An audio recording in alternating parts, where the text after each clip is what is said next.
Paramashivoham Om Nityananda Paramashivoham Om Nityananda Paramashivoham Om Nityananda Paramashivoham Om Nityananda Paramashivoham Om Nityananda Paramashivoham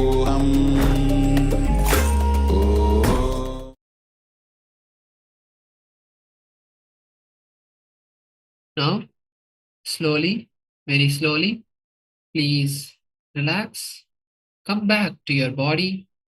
Start moving your toes and fingers. Bring awareness to all your body parts. Now bend your knees and bring them to your chest. Wrap your legs and rock from side to side. Now slowly, bringing some momentum, come to a seated position. And with this, we congratulate all the participants for completing the first 108 asanas of the Nityananda Yoga, the Prathama Vidyasakrama.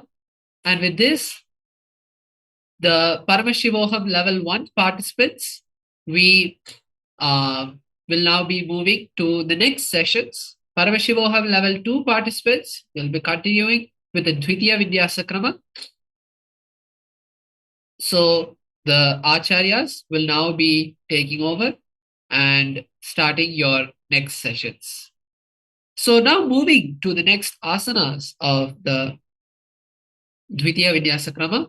Let us start with the first asana, Yathashanishtasana.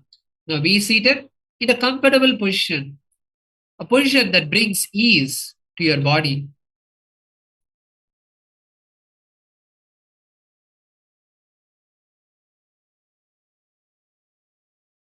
Place your hands in Bindu Mudra, which is touching the index and thumbs, and place the hands on your knees.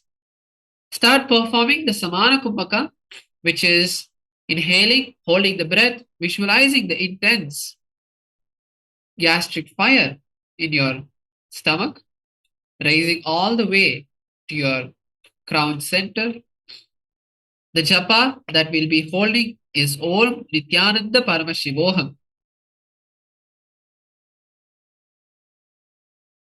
Now visualize Swamiji in your inner space.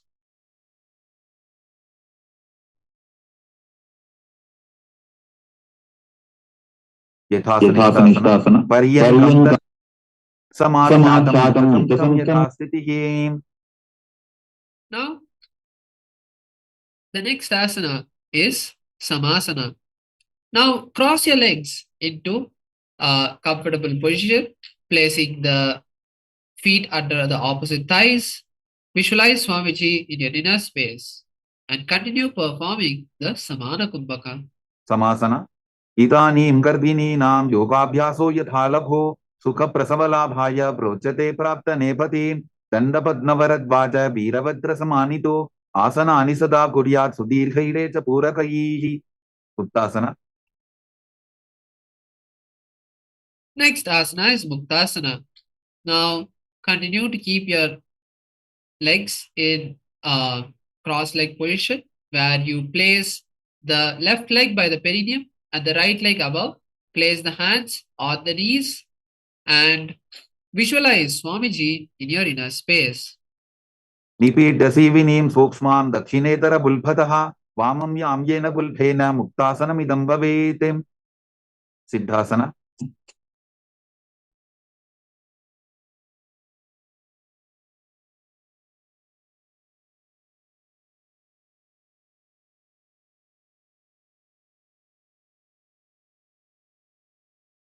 Now we move to the next asana, Siddhasana.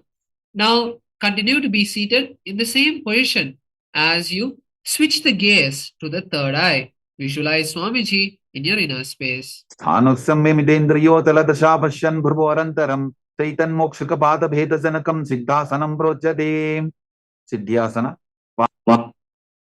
The next asana is Siddhyasana. Now, continue to be seated in the same position as now you perform the Mahavadra Bandha, performing all the three bandhas together. Gaze to the ground in front of you. अमपाविके बीजान सीवनिमधितासुकोठानो रुद्रासना 2. Now we move to Rudrasana 2. Now place your hands in Bindu Mudra in the same seated position and switch the gaze to the third eye. Start visualizing Lord Rudra and perform the Mula Bandha. वामचरणपरितचिण्डराभे एकचुपदीये सेविदिदाख्ये सन्तधुनासना. Now continue to be seated in the same position as you switch the gaze to the nose. Visualize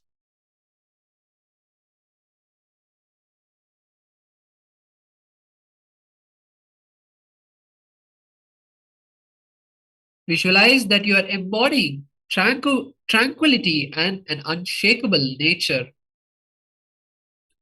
आसन की गुणमन की तन चलता अमीट सिद्धासना 2.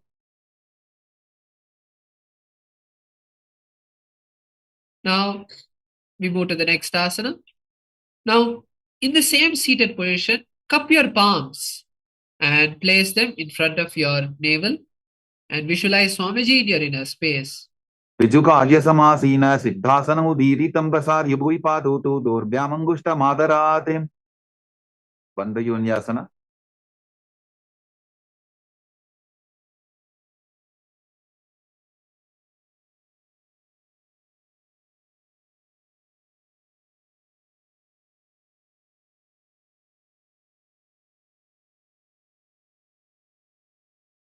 Now we move to the next asana, Bandhayoni asana.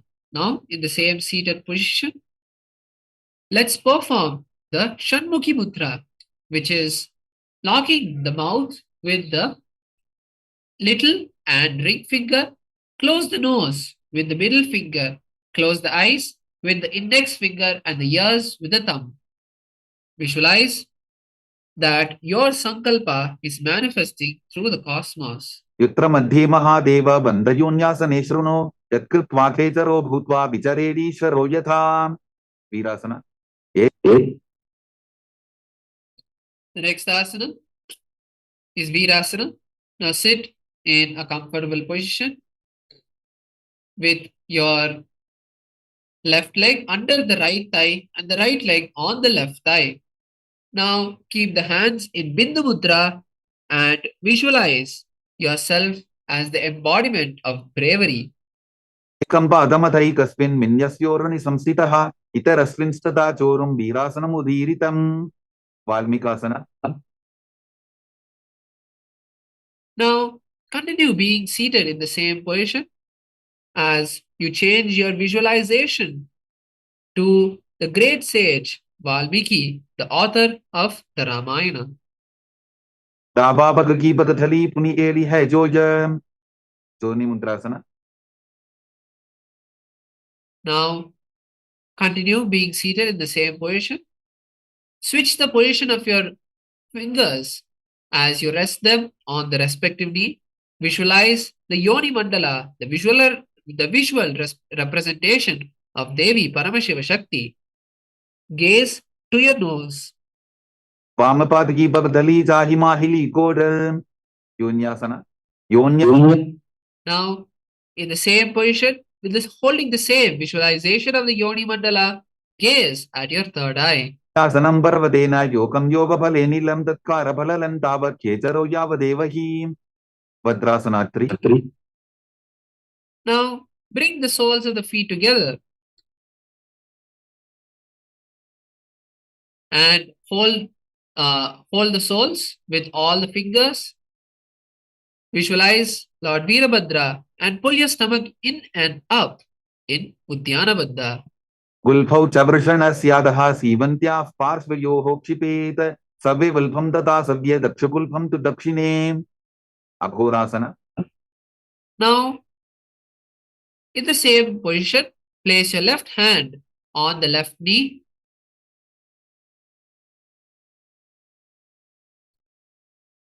and using the right hand, perform the Abhyantara Kumbhaka, which is inhaling through the right nostril and then holding the breath and then exhaling through the left nostril. Then performing the same on the other side. Visualize an aghori in your inner space. पूर्वक हो विश्रिका जोगी वाही विधि जोगी जैसोगी Kanheri पवासना. Now, keeping the soles of the feet together, place the elbows on the soles of the feet and rest the chin on the palms of the hand. Visualize an elephant drinking water and perform the Uddiyana Bandha. ग्वाली पाव आसन कक्ष्यो है जैसे Yahoo में जाने विदित से. Now, from this asana, we'll be performing the Rechaka Kumbhaka once again, which is exhaling completely, holding the breath as long as possible, and then inhaling. The japa continues to be Om Nityananda Paramashivoham. The next asana is Parasana. Now, keeping your soles of the feet together, place your hands underneath the shins and then raise the feet off the mat and interlace the fingers above the feet. Visualize Swamiji. परासन ततोर्ध्वम्रेत येत् वायुं मृतनिश्वास संयुतं Gopi चंडासन. Now lower the feet back onto the mat. Now, from under the feet, interlace the fingers and pull the feet towards the chest. Rest the chin on the toes of the feet and visualize Swamiji in your inner space. पूर्व विधिपता का अंगूठा कंठकू पराशे उदरासन. Now, once again, place the feet back onto the mat.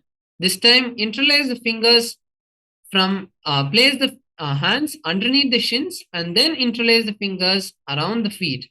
Then rest the chin on the toes of the feet and visualize your body is free from all defects. दोवो बगदली संबठाने उभय हस्तकरी उर्द हिताने विशिष्टासन. Now, raise the feet from the same position and bring it in front of your face. Visualize you are excelling in everything. दो बगदली जोड़ी संपूट करें. Now, we move to the next asana, which is Bhujasana.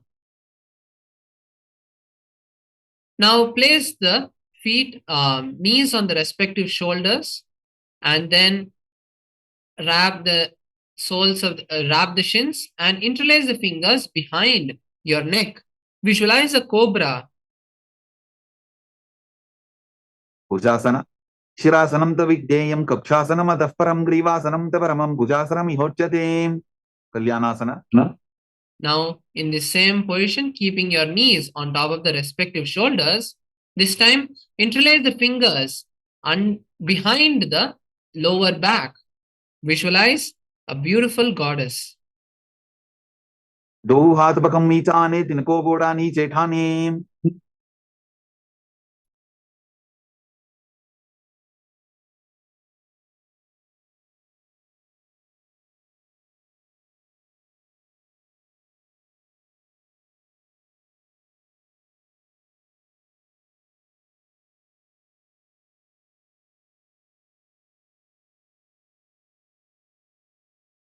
The next asana is Sankatasana.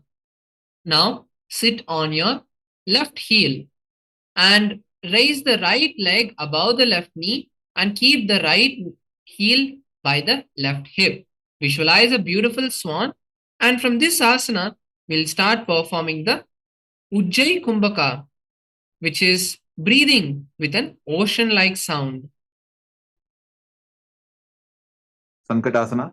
Vamapadam chitermulam sanyasadar nitale patadandena jam yena beshtayet vamapadakam. Dhenukasana.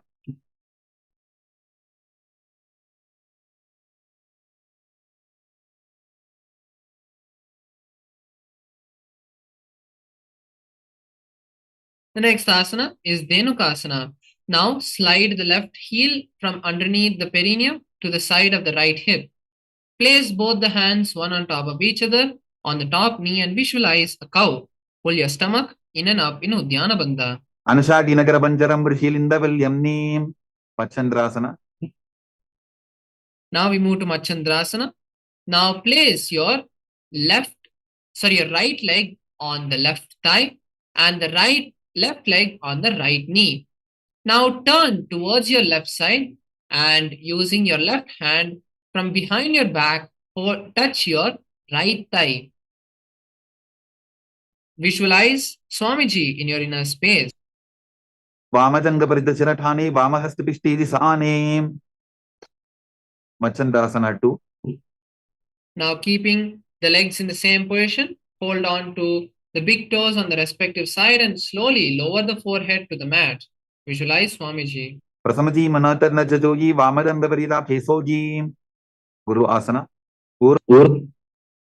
Now raise up and interlace both the fingers, both the hands, and place your hands on the left knee. Visualize Swamiji. Mule idrapadasya kanistika pradesu vulbham samsapya. Sankatasana. Now let us perform Sankatasana on the opposite side. Now this time sit on the right heel and raise the left leg above the right and place the left heel by the right hip. Place hands on opposite knees and visualize a beautiful swan. Vamapadam chitermulam sanyasadar nitale patadandena jam yena beshtayet vamapadakam. Dhenukasana. Now we move to Dhenukasana. Now slide the right heel from underneath the perineum and place it by the left hip. Place both the hands on both the palms on the top knee stacked on one another. Pull the stomach in and up and visualize a cow. Anashati nagara banjaram vrishilinda vilyamnim. Pachandrasana.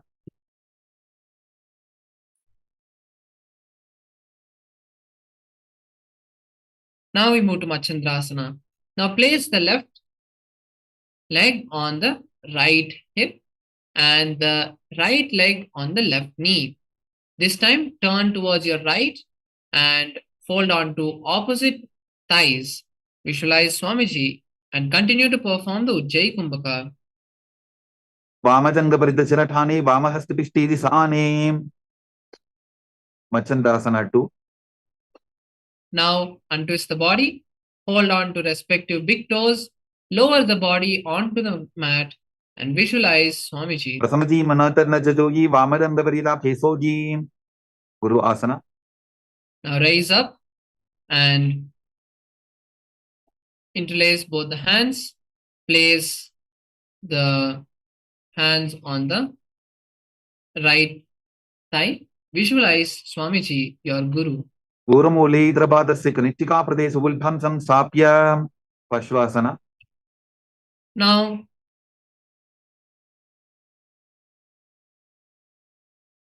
Now bring both the feet together and wrap your knees with both the hands. Visualize Swamiji in your inner space and continue performing the Ujjayi Kumbhaka. From this asana, we'll be performing the Kechari Mudra, which is rolling the tongue and touching the back of the throat. Gaze to your third eye. Padatale bhumo nidhagya chanani ursi nidhagya viparita hastabhyabhu sahita dandye nibadhya. Bodheshwakasana. Now hold on to opposite wrists. Continue to keep the legs in the same position and rest the chin between the knees. Visualize Swamiji. Ogubagdali bhuparidhare kormashli sekare. Kurakatasana. Now, insert both your hands underneath your knees and hold on to opposite elbows and visualize yourself residing in an abode of bliss. दो हाथ पग बाहर ले आवे, गोड़ा नीचे ले ठहरावे. सुमति आसना. Now, the next asana is Sumati asana. Now, cross the right leg above the left leg. Continue to keep the hands in the same position as you visualize the great sage Sumati. मूलद्वारी धरती पर ठाने, डाबा पग पर चबधाने. दंडासना. इदान. Now, release your hands and stretch your legs, keeping the toes pointed up. Interlace the fingers and raise the hands above the head, keeping the palms facing upward. Visualize Swamiji in your inner space and perform the Mahamudra Bandha. गर्भिणी नाम योगाभ्यासो यथा लघु सुख प्रसवला भाग्य प्रोच्यते प्राप्त नेपथी. आरंभासना.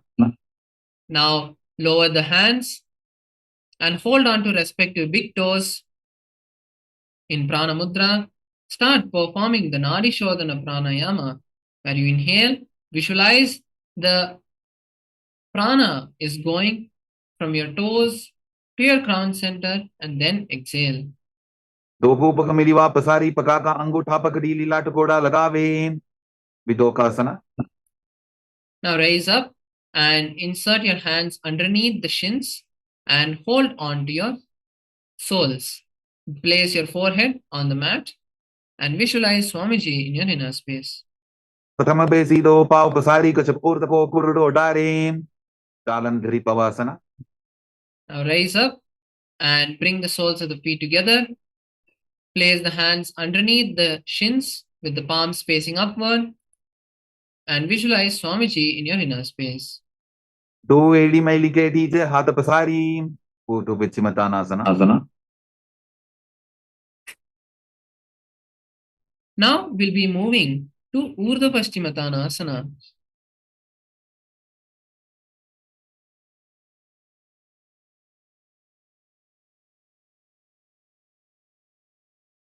So, keeping your legs stretched, place the right leg above your head and then slowly lower the body onto the knees, onto the left knee. Hold the left knee with both your hands and visualize Swamiji. पश्चिमतानवत् संस्थितिं कृत्वा एकं पादं ग्रीवायां धृत्वा तिष्ठेत्. The next asana is Anantasana.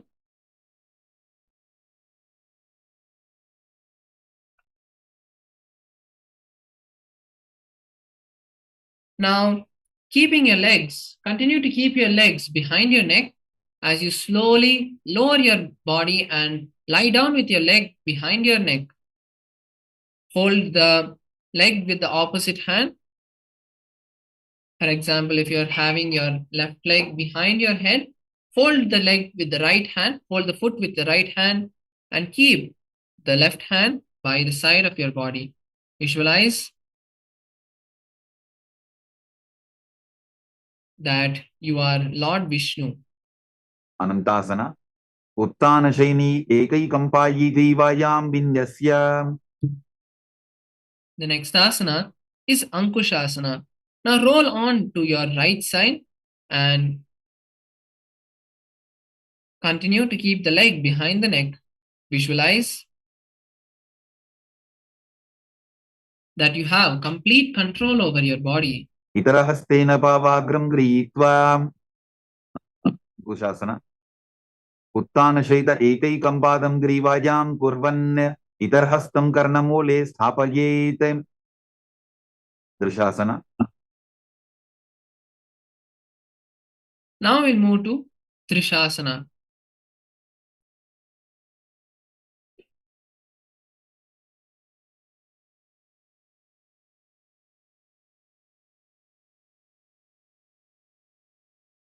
Now, interlace your hands around your knees and rock from side to side, visualizing Swamiji in your inner space. उत्तानशयनं जानुनी हृदये वष्टम्भां गङ्गासहित ऊरूनि करद्वये वद्वां सव्यापसव्यं लोडयेत् त्रिशासनं भवति. Go to Pichimatanasana. Now sit up once again and stretch your legs forward. Now we'll be performing Urdhva Paschimottanasana on the opposite side. Now place the left leg behind your neck and slowly lower your body onto the right knee. Hold the right knee with both the hands and visualize Swamiji in your inner space.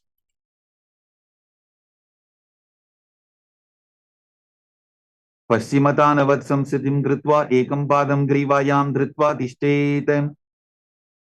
अनन्तासना.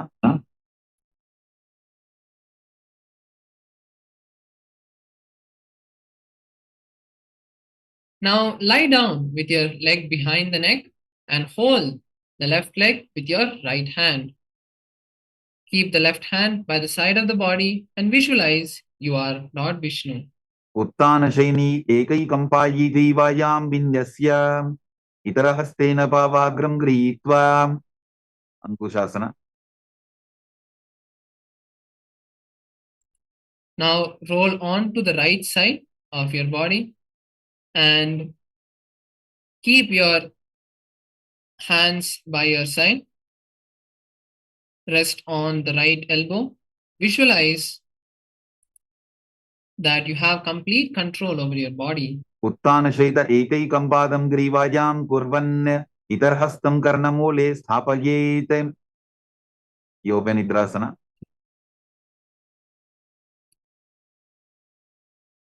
Now slowly place the other leg as well behind your neck in Yoga Nidrasana and interlace your fingers behind your perineum. Visualize Swamiji in your inner space. पादाभ्यां वेष्टये कंठं हस्ताभ्यां पृष्ठबन्धनं तन्मध्ये शयनं कुर्यात् योगनिद्रा सुखप्रदा. आत्मारामासना.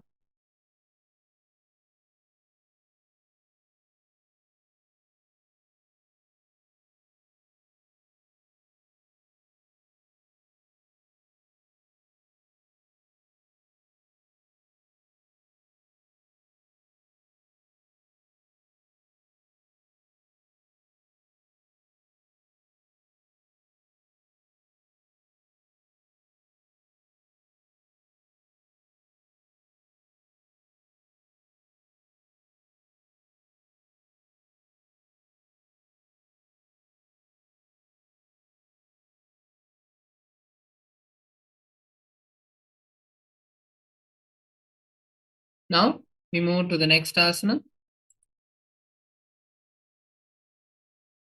Atma Ramasana. Now place the feet on your chest and wrap the legs and interlace the fingers behind the neck. Visualize Lord Vishnu is blessing you. Atmaram आसनपदं सूढोसो way. कोचिकासना.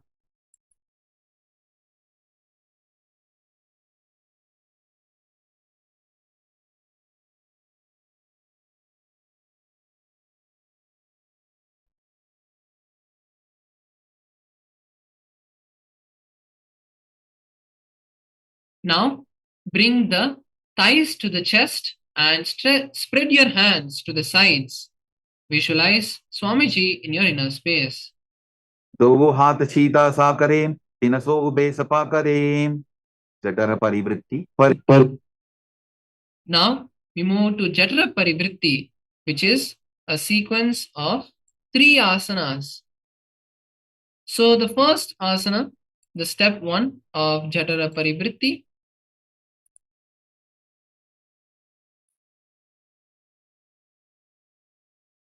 is where you bend your right leg and stretch your left leg. Keep the hands facing the sides, stretch to the sides. Step 2 is bend both the legs onto the right side and continue to keep the hands stretched. Now the step 3 is where you stretch both the legs, hold them with the hand on the side and turn to your opposite side. Now let us perform the sequence on the opposite side. Now once again bring your legs to your chest and bend your left leg to the left side and stretch the right leg. Then bend your right leg as well onto the left side.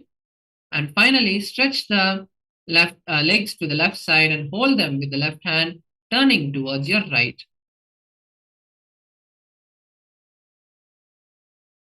वृत्तिकुक्षि भागे त्रिधा हि परिकीर्तितः बद्धपूर्णं सुप्तपूर्णं ऊर्ध्वपूर्णमथापि च द्वन्द्वपीठासना.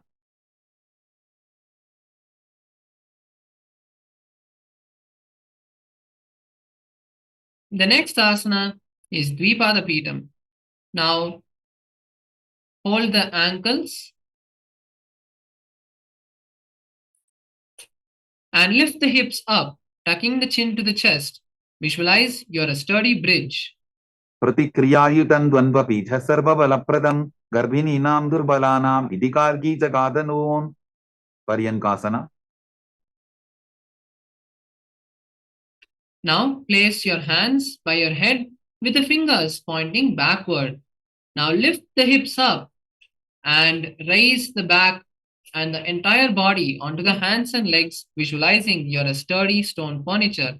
Perform the Sahaja Kumbhaka, which उत्तानशेन मस्ततलाभ्यां भूमिं अष्टभ्यां पादतलाभ्यां भूमिं धृत्वा. शोतानासना. now come back to your back, lie down on your back and raise the legs off the mat and bring the thighs to the chest. Hold the shoulders and start rotating your hips, visualizing you're a playful dog. शववत् शरीरं संस्थाप्य जानुनी सम्मील्य नाभुवानी च हस्ताभ्यां तन्दरां बद्ध्वा रामजेत् श्वोत्तनं भवति. The next asana is Viparita Karani. Now place your hands on your hips and then kick your legs up with your back and raise your legs off the mat. Start circling your legs in a circle and keep your hands on the mat for balance. You can also keep them on your hips if you need more support. विपरीत करणी. भूतले सशिरोर्दत्त्वा फेनके चरणद्वयं विपरीतकृतिश्चैषा सर्वतन्त्रेषु गोपिता. विपरीत करणी टु. करण. Now stop the rotation and continue to be in the same position. विपरीताभ्या सर्वाधिव्याधिनाशिनी नित्यमभ्यासयुक्तस्य जाडराब्धिविवर्धनी. लाङ्गलासना. Now slowly lower the legs behind your head and interlace your fingers behind your back. Visualize a flow. Start performing the Murcha Kumbhaka, which is inhaling and exhaling through the Jalandhara Bandha, the throat lock. नरकासने स्थित्वा नासिका प्रदेशे भूमौ पादपृष्ठे स्थाप्य हस्तद्वयं सम्मील्य लम्बीकुर्यात् ग्रीवा प्रदेशेन भूमिं कर्षयेत्. लाङ्गलासनं भवति. शयितपश्चिमतानासना. Now bring your hands and hold the toes, the respective toes. Visualize you are Paramashiva. तानं शयित्वात् कुर्वीत शयितपश्चिमतानकम्. सुप्तकोणासना. Now slowly spread your legs apart in the same position and visualize Swamiji in your inner space.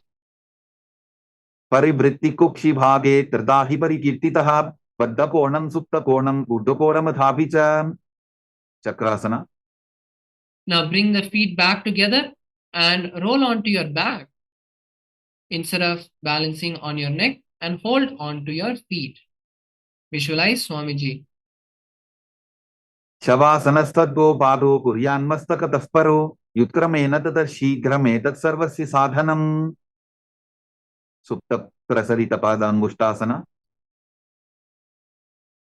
Now, raise your knees and your feet facing towards the sky, facing towards the ceiling, and then holding them with the respective hands. Open your legs as wide as possible. Visualize Swamiji in your inner space and start performing the Ujjayi Kumbhaka. उत्तानपादं क्रौञ्चं च मरीचिम्बीरभद्रकं नटराजन्द्रिकोणं च सुप्ताङ्गुष्ठप्रसारणीं सुप्तपादाङ्गुष्ठासन. Now bring the feet back together and stay in this position, visualizing Swamiji. उत्तानपादं क्रौञ्चं च मरीचिम्बीरभद्रकं नटराजन्द्रिकोणं च सुप्ताङ्गुष्ठप्रसारणीं matsyasana. Now cross your legs into Padmasana and then place your legs on the mat. Then cross your hands above your head and hold opposite elbows. Visualize the fish avatar of Lord Vishnu. गुप्तपद्मासनं कृत्वा उत्तानशयनं चरेत् ऊर्पराभ्यां शिरो वेष्ट्या मत्स्यासनं तु रोगः. परशुरामासन. Now place the right hand on top of the left palm and visualize Lord Vishnu in your inner space. प्रथमकरे पद्मासन आचे सूधो Sorve भूपरिपाचे sarvangasana. Now place your hands on your hips and push your legs off the mat with the back and balance on your shoulder, visualizing Swamiji in your inner space. अथवा क्षेत्र संक्षेपात् सर्वांगासनम् उत्तमं यत् कृत्वा योगनिपुणः विद्याविस्पण्डितो यथा. वृश्चिकासन. Now relax, come back onto your back. Now place your left leg on the right thigh and raise the right foot off the mat. Bring both the hands by your head and curve the hands, the palms and the fingers forward like the sting of a scorpion. Visualize a scorpion in your inner space. प्रथमशयन सूधौ शीशिके शिखी सन्ति सुदाखे. वृश्चिकासन. Now switch the position of the legs, bringing the right leg on the left thigh. Once again, perform the Vrishchikasana. प्रथमशयन सूधौ शीशिके शिखी सन्ति सुदाखे. वृषभादक्षेपासन. Now interlace your fingers behind your neck and alternate bringing one knee to the opposite elbow. उत्तानशयनं कृत्वा अङ्गुलिभ्यः कन्दरां बद्ध्वा पूर्वपरौ मिलित्वा नितम्बेन भूमिं स्पृष्ट्वा मारोत्तनासन.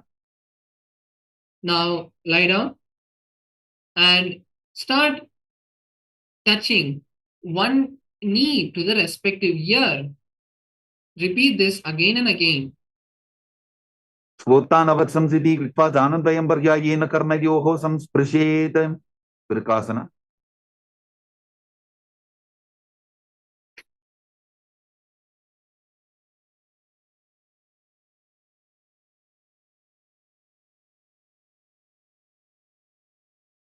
Now, from a lying down position, stand up and sit down without the help of your hands. Visualize a wolf in your inner space. उत्तानशयनं कृत्वा पादतलाभ्यां भूमिं धृत्वा उत्तिष्ठेत्. वृकासनं भवति. Now sit down and roll backward. Repeatedly roll backward, visualizing Swamiji. लूठासन. उत्तानशयनं पादौ शिर उल्लङ्घ्य भूमौ स्थापयित्वा निब्जं भूयादिनिब्जं शयनं. सरठासन. Relax and now lie down on your stomach. Now keep your hands by your chest and visualize you are a chariot. Start performing the Sarata Kumbhaka, which is exhaling with a whistling sound. Nrityam shayanam kritva nabhim bhumo nidhaya stambhaddhastabhyam bhumimvashtadhya oštau nimilya venuvatsam kritya tishthet saratasanam bhavati dehalyullankanasana. Now come into a plank position and jump repeatedly your feet between your hands and back again. Visualize you are transcending your body and mind. हस्तद्वयं बद्ध्वा तन्मध्यचरणद्वयम् उद्दानैव बहिरानीय अतनचेत देहल्युल्लङ्घनं भवति जात्यासना.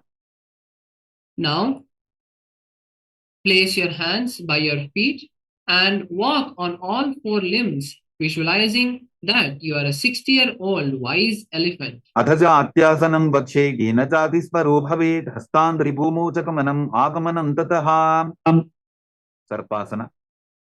Now stand straight with your,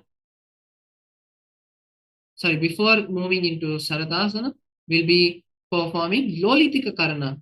Now stand in the Arimandi position and stretch your hands to the side. Now rotate your hands one by one and rotate your head as well in all directions.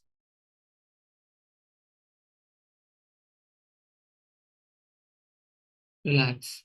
Now we move into Sarpasana. Now stand with your hands by your body and keep your feet together. Visualize the Kundalini energy is swirling inside you, reaching your Sahasrara. अथ सर्पासनं वक्षे वायुपानाय केवलं शरीरं दण्डवत्तिष्ठेत् रज्जुबन्धस्तु पादयोः वायवी कुण्डली देवी कुण्डलाकारमङ्गुले उष्ट्रसाधनासना. Now we move to the next asana.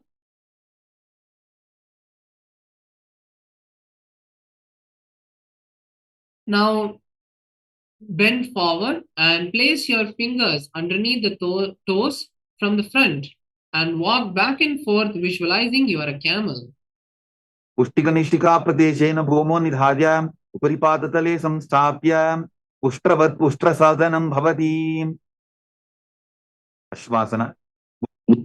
Now stand up and this time once again bend down and place the fingers underneath the feet from the side and walk back and forth, visualizing you're a horse. पुष्टिकनिष्ठिका प्रदेशेन भूमो निधाय उपरिपादतले संस्थाप्य अश्ववत् शरीरं चलनीयम् अश्वासनं भवति कपोतनिटकासना. Now stand up and interlace your fingers behind your back. Now bend your hands, bring your hands as low as possible, simultaneously bending the back, visualizing you're a soaring bird diving. पादतले भूमो निधाय पृष्ठभागेन हस्तोजङ्घापर्यन्तं नीत्वा कपोतनिटकं भवति.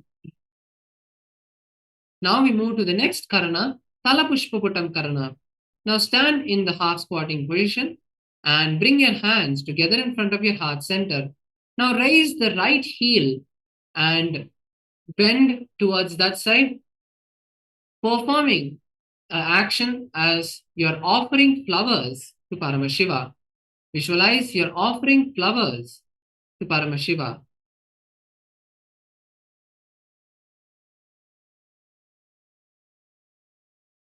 Relax. We move to the next asana, which is Khadgasana. Now lie down and jump up and then bring your hands and forearms together, visualizing that as the horn of a rhinoceros. Visualize yourself as a rhinoceros. खड्गासना. लुचसरतमासनं कृत्वा पादतलाभ्यां भूमिं वष्टभ्य उत्तिष्ठेत् खड्गासनं भवति उत्थानोत्थानं पुनः. Now keeping your feet slightly apart, hold on to opposite elbows, sit down and stand up. पुनः उत्थातव्यम् असितव्यम् इति उत्थानोत्थानं भवति कुशलासना. Now raise your hands above your head and jump repeatedly. Visualize yourself as a maze. सरलं स्थित्वा ऊढं बाहुनयेत् वारं वारम् उड्डानं कृत्वा नयेत् कुशलासनं भवति with शीर्षकासना. Now, raise your left leg, bend it, and touch your, place it by your chest, and then do a squat, and then stand up. Then repeat the same on the right side. Repeat this sequence again and again. एकैकं पादतलं कुक्षुनिधाय तिष्ठेत् उत्शीर्षकं भवति ताण्डवासना. एकेन पाद. Before we move to Tandavasana, let us perform the Parshvajanukarana. Now raise your right leg and wrap the right leg with the right hand and keep the right palm in a fist. Place the left hand on the left thigh. Now relax. Let's move into Tandavasana. Now stretch the right leg forward and do a squat with one leg, visualizing your Paramashiva dancing fiercely. तेन स्थातव्यं ताण्डवासनं भवति ब्राह्मणासना.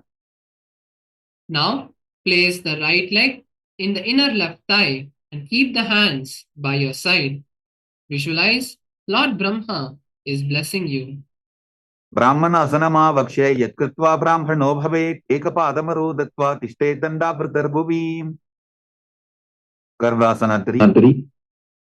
Now with the right leg, wrap the left leg and wrap the left hand with the right hand, bringing the palms together.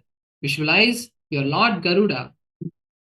उत्तानकूर्मपीठं च संभस्कारुडमेव च वातायनं गोमुखं च भारद्वासं त्रिविक्रमम्. एकपादासना.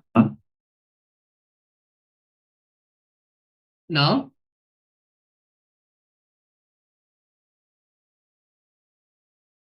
keep the right leg in front of the right thigh.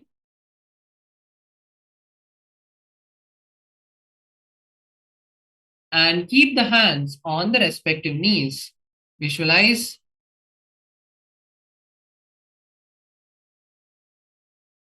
Swamiji in your inner space. दक्षाङ्घ्रिम्बामपादस्य दङ्घोपरि निधायित. ध्रुवासना. The next asana is Dhruvasana. Now fold the right leg, big toe, and rotate in a clockwise manner, visualizing the North Pole star. एकेन हस्तेन दण्डरूपस्य एकस्य पादस्य धृत्वा इतरपादतलं भूमौ निधाय त्वरया भ्रमणं कर्तव्यं. ध्रुवासनं भवति. त्रिविक्रमासना.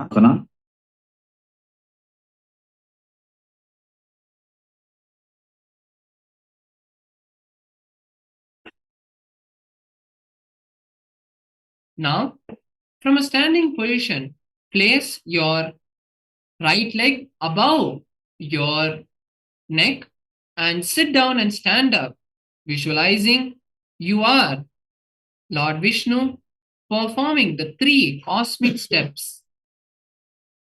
त्रिवायां पादं संस्थाप्य साधव्यम् उत्थातव्यं त्रिविक्रमासनं भवति. ताण्डवासना.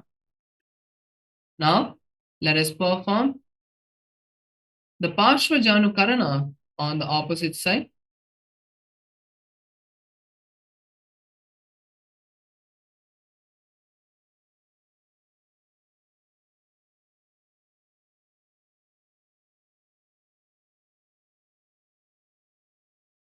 Now, this time, raise your left leg to the chest. Using the left hand, hold the raised left leg, clench the fist of the left hand, and place the right hand on the right hip. Now, let us perform Tandavasana on the left side. Now, raise the left leg and do a squat with the right leg alone, keeping the hands stretched. Visualize you are Paramashiva dancing fiercely. एकेन पादेन स्थातव्यं ताण्डवासनं भवति. ब्राह्मणासना. Now bring the left leg and place it in the inner thigh of the right leg. Keep the hands on the respective side, visualizing you are being blessed by Lord Brahma. ब्राह्मणासनमावक्ष्य यत्कृत्वा ब्राह्मणो भवेत् एकपादमरो दत्त्वा तिष्ठेत् दण्डाभृतर्भुवि. Garvasana 3. Now with the left leg, wrap the right leg, and with the left hand, wrap the right hand, bringing the palms together in Namaskara Mudra. Visualize your Lord Garuda. उत्तानकूर्मपीठं च संवत्कारुणमेव च बाता दिनं गोमुखं च भारद्वाजं त्रिविक्रमम्. एकपादासना. Now place the left leg in front of the right thigh and place the hands by the respective legs. Visualize Swamiji in your inner space. दक्षाङ्घ्रिं वामपादस्य दण्डोपरि निधायित. Sorry? Yeah. Yeah. I didn't show.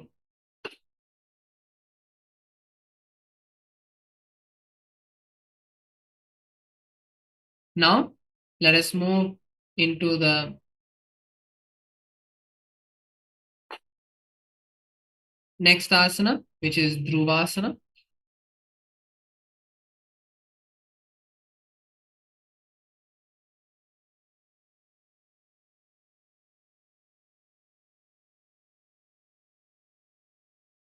Now, stretch your legs to the side and rotate,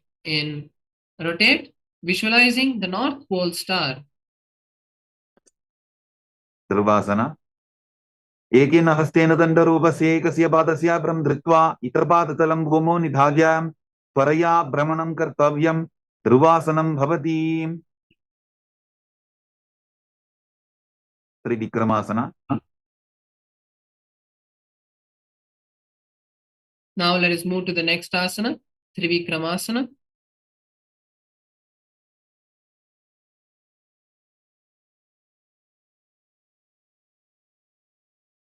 Now, keeping the left leg behind the neck, stretch the hands to the side and sit down and stand up, visualizing your Lord Vishnu taking the 3 cosmic steps.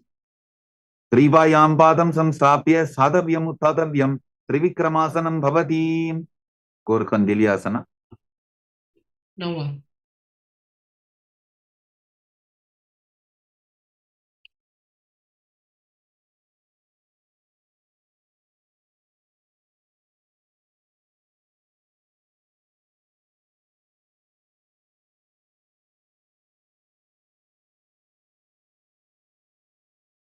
Now, before we move into the next asana, first let's perform Samanaka Karna. Stand with your hands by your side. Visualize Paramashiva in your inner space as you completely relax after this intense sequence of asanas. So now, before we continue with the next and the final 100 asanas, let's take a short 5-minute break and then continue.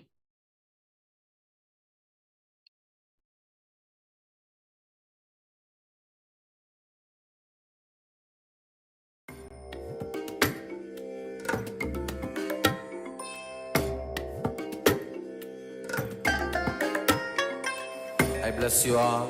Let you all open all your 3 eyes and manifest the powers of Sadashiva. Om Nityananda Paramashivoham. Om Nityananda Paramashivoham. Om Nityananda Paramashivoham. Om Nityananda Paramashivoham. Om Nityananda Paramashivoham. Om Nityananda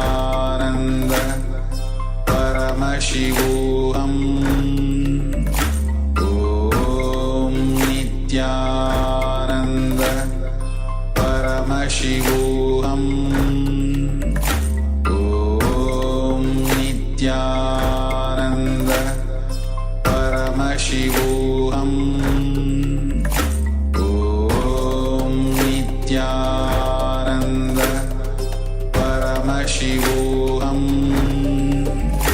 Om Nityananda Paramashivoham Om Nityananda Paramashivoham Om Nityananda Paramashivoham Om Nityananda Paramashivoham Om Nityananda Paramashivoham Om Nityananda Paramashivoham Om Nityananda Paramashivoham Om Nityananda Paramashivoham Om Nityananda Paramashivoham Om Nityananda Paramashivoham Om Nityananda Paramashivoham Om Nityananda Paramashivoham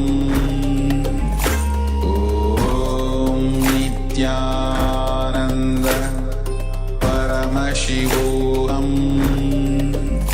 Om Nityananda Paramashivoham Om Nityananda Paramashivoham.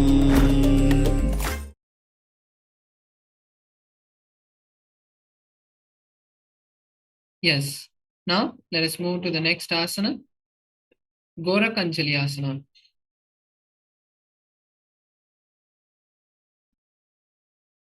Now squat with your hands between your thighs and calves, interlace your fingers in front of your chest and visualize the great sage Goraknatha.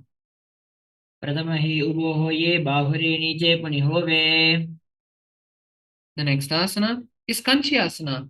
Now continue squatting as you move the hands and interlace them underneath the buttocks. पूर्वमध्यातस्थो निवेश्य नितम्बं धृत्वा. From this asana, we'll start performing the Jiva Chalakumbhaka, which is inhaling, visualizing the prana moving all over your body, then exhaling. The next asana is Bhairu asana. Now interlace the fingers behind the back in the same squatting position as you visualize Lord Kala Bhairava. दो पगा की तलिया की माहिली को मिलाइए. The next asana is Varahasana. Now, from this squatting position, raise your hands above your head and point the fingers downwards behind your back, visualizing the boar avatar of Lord Vishnu. पगतली की माहिली को मिलाई पना पानी उकड़ बेसे. The next asana is Prapitasana. Now hold the big toes of your feet and squat with your hips aligning with your knees. Visualize Swamiji. पास्निद्वैसं मील्य स्थित्वा नितम्बं जानु प्रदेश आनीय. The next asana is Bakasana. Now place your palms on the mat and bring your knees behind your armpits and raise the legs off the mat, visualizing a crow. हस्ताभ्याम मवनिवष्टम्ब. The next asana is Shishtanga Kapalyasana. Now place your head on the mat and kick your legs off, coming into a headstand and then locking your legs into Padmasana. Visualize Swamiji in your inner space. आसन गौगुण कपाल आचो होइए. The next asana is Guptasana. Come to a seated position on your heels with your toes flat. Place the hands on the respective knees and visualize you're sitting in the secret seat of Paramashiva. जानुर्वोरन्तरे पादौ कृत्वा पादौ च गोपयेत्. The next asana is Vrikshasana 2. This is an inverted asana. So you can use the support of a wall to perform this asana. Now we'll be performing a handstand. So place your hands wide apart and walk your feet close to the body and then kick your legs off the mat and balance, visualizing a tree. सप्तचक्रक्षालनाय वृक्षासनविशेषकान्. The next asana is Shibu asana. Now just bring the gaze to your third eye in this same position and visualize the tejas flowing from your third eye. धूपजोड़ी Mahi गुल्प मिलाइए. Relax. Now we move to the next asana, which is Matsyasana. Now come to a plank position and lower your body up and raise it up like in push-ups, visualizing a fish. निब्धशयनं पूर्वरो पार्श्वभागाय मूर्ध्वकृत्य. The next asana is Sarpasana 2. Now keep your hands by your hips, raise your chest off the mat and move from right to left, visualizing a snake. Start performing the Sahaja Kumbhaka, which is the easy breathing. युज्यशयनं कृत्वा स्तौनितम्बं संस्थाप्य पादौदीः कृत्य. The next asana is Niralambhanasana. Now place the elbows on the mat and rest your chin on the palms. Visualize you are fully self-supported and sustaining. कराभ्यां पङ्कजं कृत्वा तिष्ठेत् कूर्परया सुधीः. The next asana is Chatrasana. Now place your palms on the mat by the side of your chest and push your body up, bending your back as much as possible. Try touching your head to the feet behind. Keep the knees bent and visualize an umbrella. अर्ध्यासनवस्थित्वा हस्ततलाभ्यां भूमिम् अवष्टभ्य. The next asana is Vajrasana. Now come to a comfortable seated position on your heels and place your palms on the mat. Stretch the arms and place the forehead on the mat. Visualize you are Vajra, the weapon of Indra. इदानीं गर्भिणीनां योगाभ्यासो यथा लघु. The next asana is Meshasana. Now come into a plank position and walk your feet forward. Now strike your hand forcefully on the mat one by one, visualizing you are a powerful ram. प्रजासनसंस्थितौ एकैकं भूमौ ताडयेत्. The next asana is Ajasana.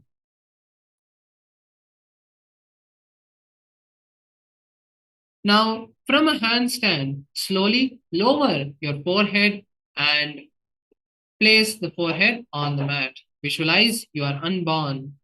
प्रजासनसंस्थितौ पादद्वयम् अन्तराले कृत्य. The next asana is Dhanantarasana. Now sit on your heels and hold your toes and pull them towards your perineum and then place your hands on the knees. Visualize you are Swamiji. पूरबबिति परिहाता की काकसी से उपनासरा मोड़ी. The next asana is Angamotanam. Now interlace your fingers and massage the muscles and joints of your hands and back, massaging your body in all the ways. Visualize Swamiji in your inner space. हस्तयोरङ्गुलीर्बद्ध्वा हस्तयोर्मध्याचर्वमङ्गमं निष्कासयित्वा. The next asana is Garudasana 4. Now sit in between of your heels and keep your toes pointed outward. Visualize you are Lord Vishnu. जङ्घोरुभ्यां दरां पीड्य स्थिरकायोद्विजानुना. The next asana is Ananda Mandirasana. Now, once again, sit on your heels and place your hands underneath the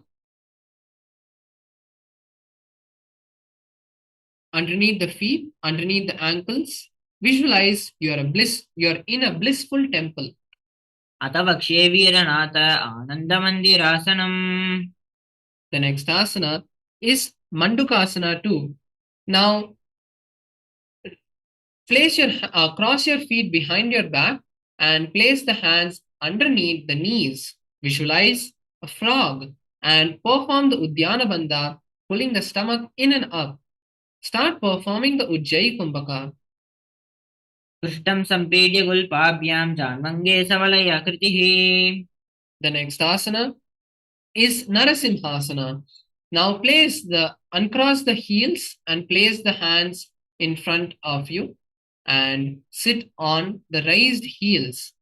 Now lean forward and exhale forcefully like a lion. तो ऊपनापानि होये वैसे AD गुड़ा निवैसे. The next is Bishrakasana. Now, being seated in the same position, place your thumbs underneath the upper palate and close the mouth. Inhale through the mouth and exhale through the nostrils. Visualize you are Devi Paramashiva Shakti, victorious over all fears. दो ऊपगांगी AD जोई गोड़ापनं वानपुनि होये. The next asana is Makarasana. Now be seated on flat heels and place your hands by the side of your chest and visualize yourself as a playful monkey. दो ऊपगतली संपुट आने तिनकी पिष्टि भूमि परिठाने. The next asana is Vajrashankarasana. Now sit on your toes and keep your knees raised off the mat. Cross the hands behind the back and hold on to opposite elbows. Visualize you are a diamond. प्रथम पनापानि होये वैसे दो AD गुड़ा निवैसे. The next asana is Khanjanasana.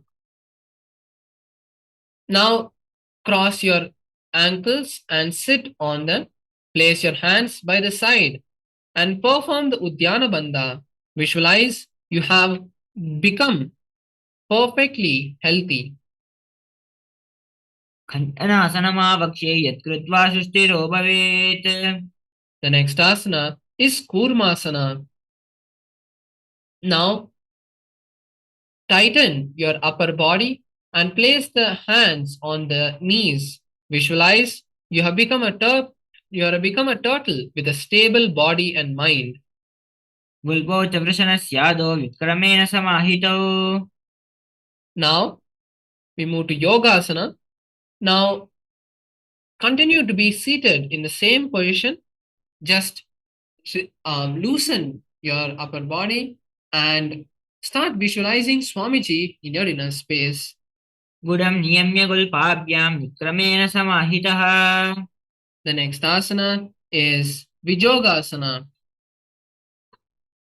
Now, crossing your ankles behind the back, stand on your knees and fold the respective shin with the hand, keeping your fingers inside and the thumbs out. Visualize you are in eternal oneness with Swamiji. गोड़ा मामनो उबो होई गोड़ा डारा के दोई. The next asana is Ushtrasana 2.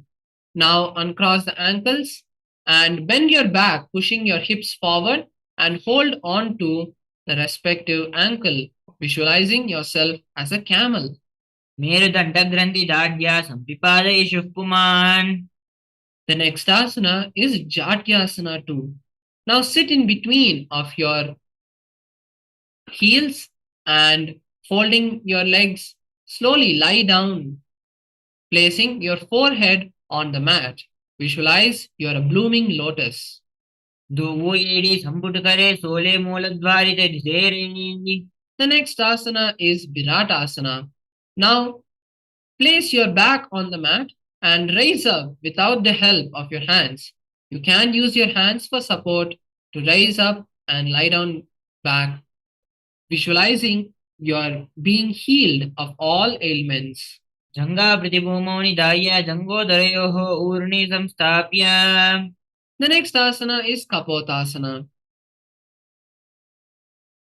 Now, from Jatyasana, place your forehead on the mat and then push your head between the heels and hold on to the ankles from behind.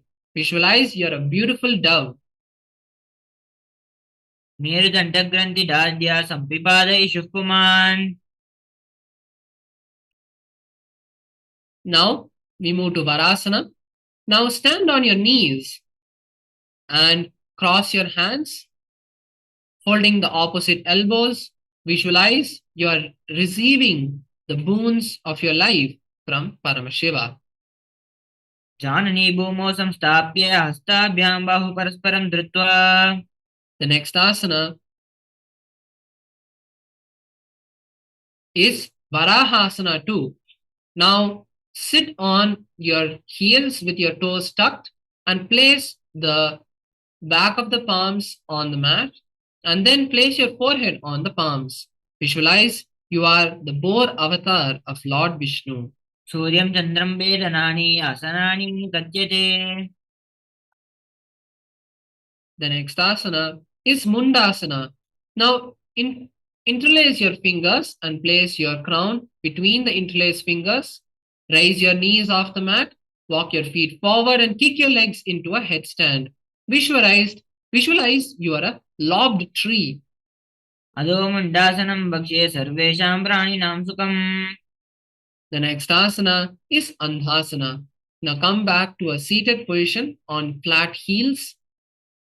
Place your forehead on the mat and cover your ears and keep the elbows by the side of your legs. Visualize Swamiji in your inner space. प्रथम भगतली समतः रावे कोरुमाहिली उभे मिलावे The next asana is Viparita Shalabhasana. Now lie down and stretch your hands forward. Then simultaneously lift your legs and hands, balancing only on your navel. Visualize a locust in your inner space. Shalabhasana वेदाश्च नटवेरुण्डनामके The next asana is Kapalasana. Now keep your hands by your hips and then once again raise only your legs off the mat. Visualize a skull in your inner space. कपालं भूमौ निधाय ऊर्ध्वं पादौ नयेत् Now we move into Akasha Kapotasana.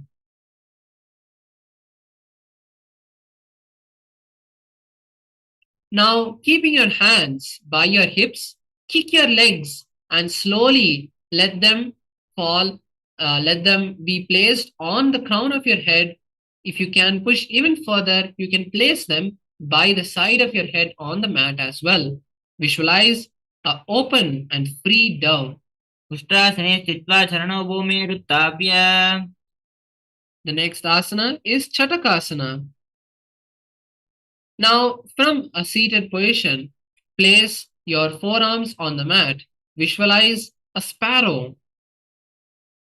पूर्वपदपर्यन्तौ हस्तोदरामवष्टम्ब The next asana is Vrishchikasana 2.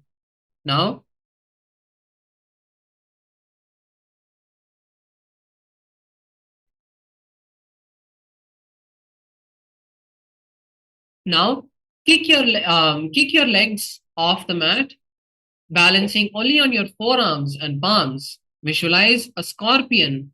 Try to touch your feet to your head. यश्चैव पुष्टप्रतिमां कृपास्मि धृत्वा सुशीर्षे चुबकं विदार्यकौ The next asana is Vrishasana. Now come to a seated position. Sit on your right heel and keep your left heel outside the hip. Start performing the Antaranga Kumbhaka, which is forcefully inhaling and exhaling comfortably through your nose. Visualize a bull in your inner space. याम्यगुल्पे पादमूले वामभागे पदेतरम् The next asana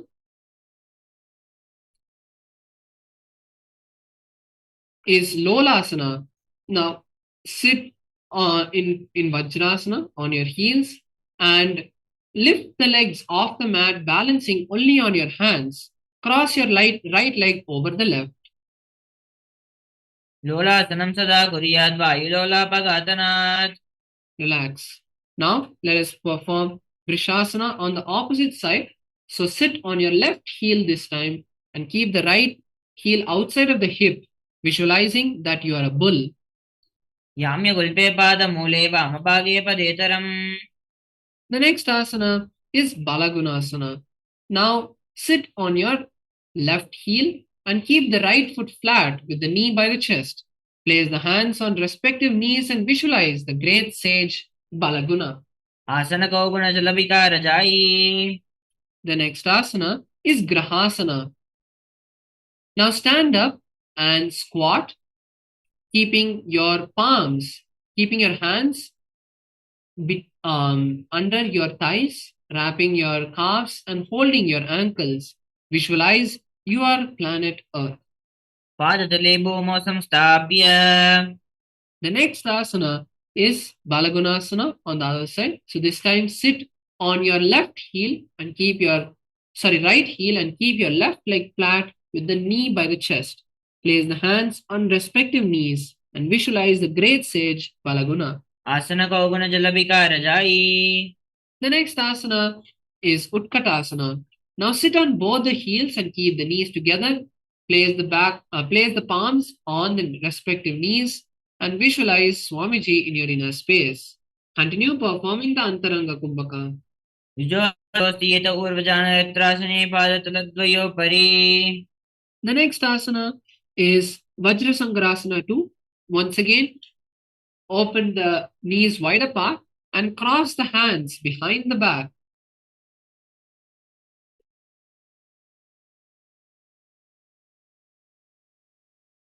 Cross the hands behind the back and visualize Swamiji this time in your inner space. प्रथम बना पानी होई जैसे दो एड़ी गुड़ा निवेशे। Now we move to the next asana, Anilasana. Now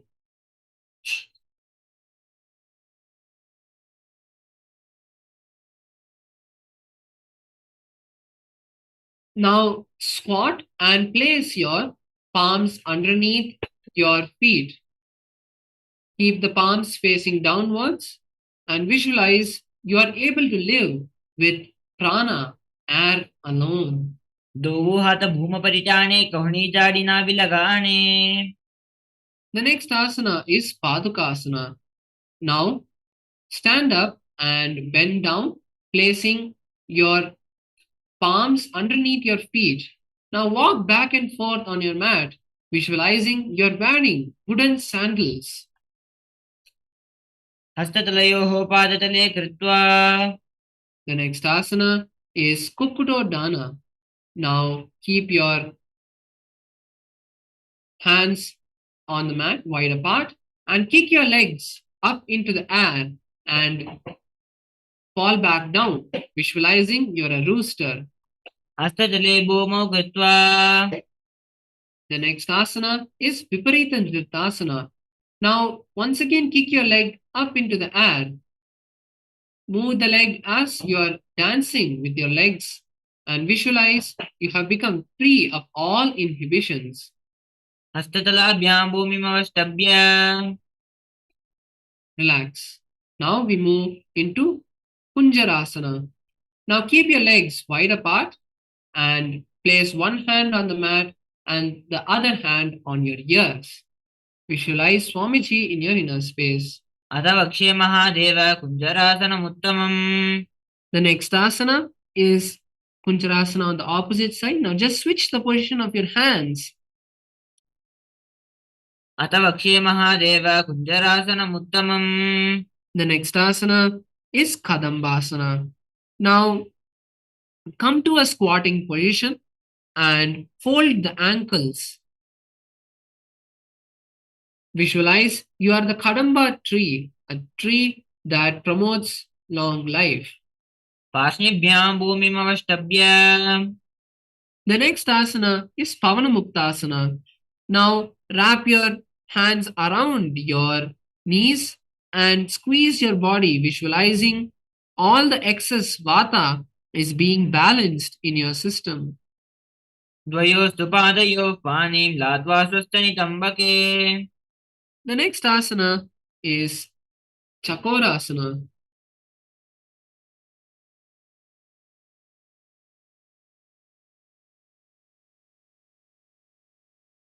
Now place your left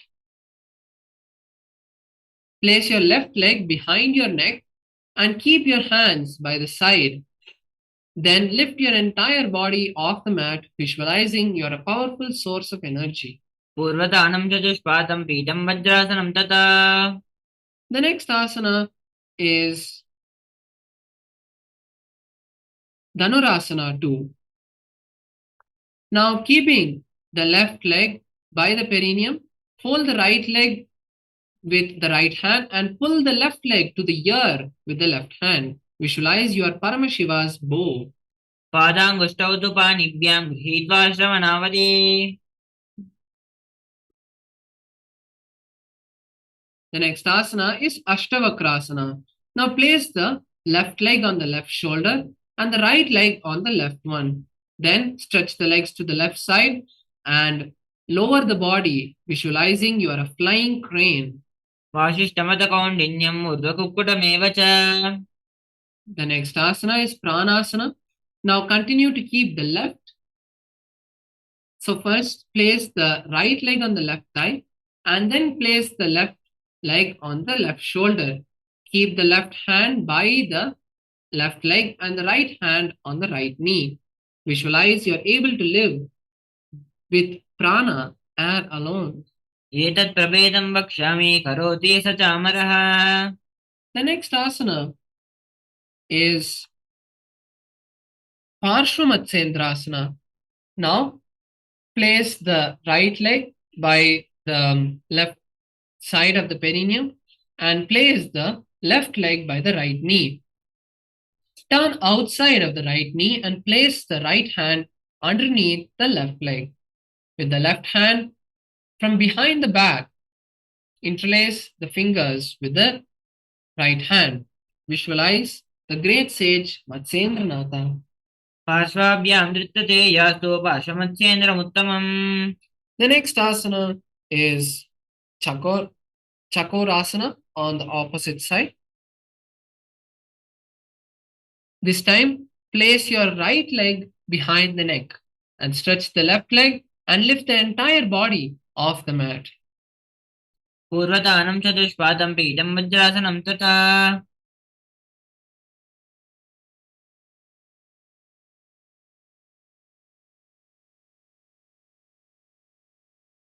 Now, we move to Dhanurasana on the opposite side.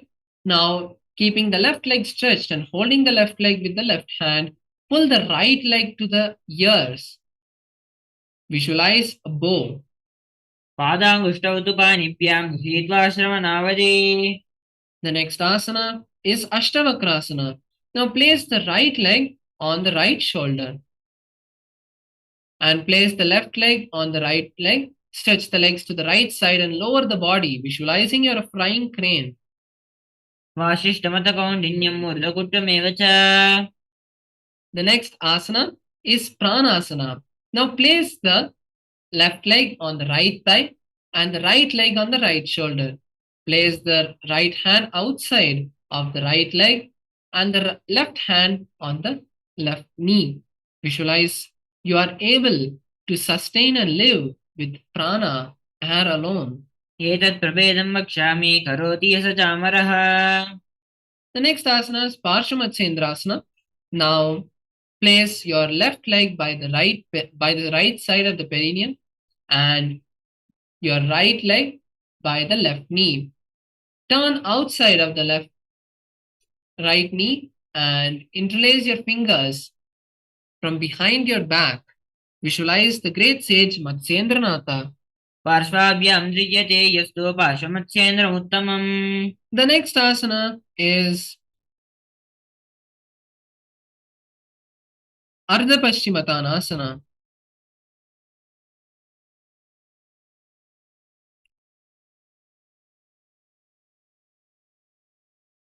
Now, place your left leg by the perineum and keeping your right leg stretched, lower your body and hold the right leg with both your hands.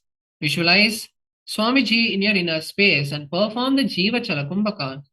एकं पादं प्रसार्य एकं पादस्य पार्श्वनाशीवनि सम्पीड्य The next asana is Kraunchasana. Now, keeping your left leg outside of your hip, raise the right leg towards the forehead, visualizing a crane. वासिष्ठमतकौण्डिन्यम् ऊर्ध्वकुक्कुटमेव च.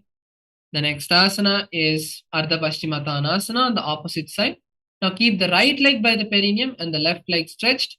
Raise the left leg, lower the forehead to the left leg and visualize Swamiji. एकं पादं प्रसार्य एकं पादस्य पाशनाशीवनि सम्पीड्य. The next asana is Kraunchasana. Now keep the right leg outside of the hip and raise the left leg towards the forehead, visualizing a crane.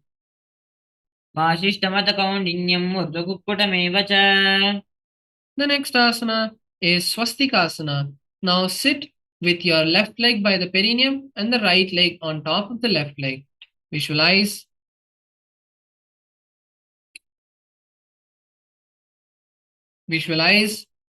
good fortune and prosperity. जानुर्वोरन्तरे सम्यक् कृत्वा पादतले उभे. The next asana is Gorakshasana. Now cover the respective ankles with the palms, visualizing the great sage Goraknatha. Tuck the chin to the chest in Jalandhara Bandha. जानुर्वोरन्तरे पादौ उत्थानौ व्यक्तसंस्थितौ. The next asana is Bhagasana 2. Now in the same position, we'll be performing the Shanmukhi Mudra. So lock the mouth with the little and ring finger, lock the nose with the middle finger, close the eyes with the index and the ears with the thumb. वामपार्श्वगुणौ संस्थाप्य दक्षाङ्गुलिं वामजगणे. The next asana is Yogasana 2. Now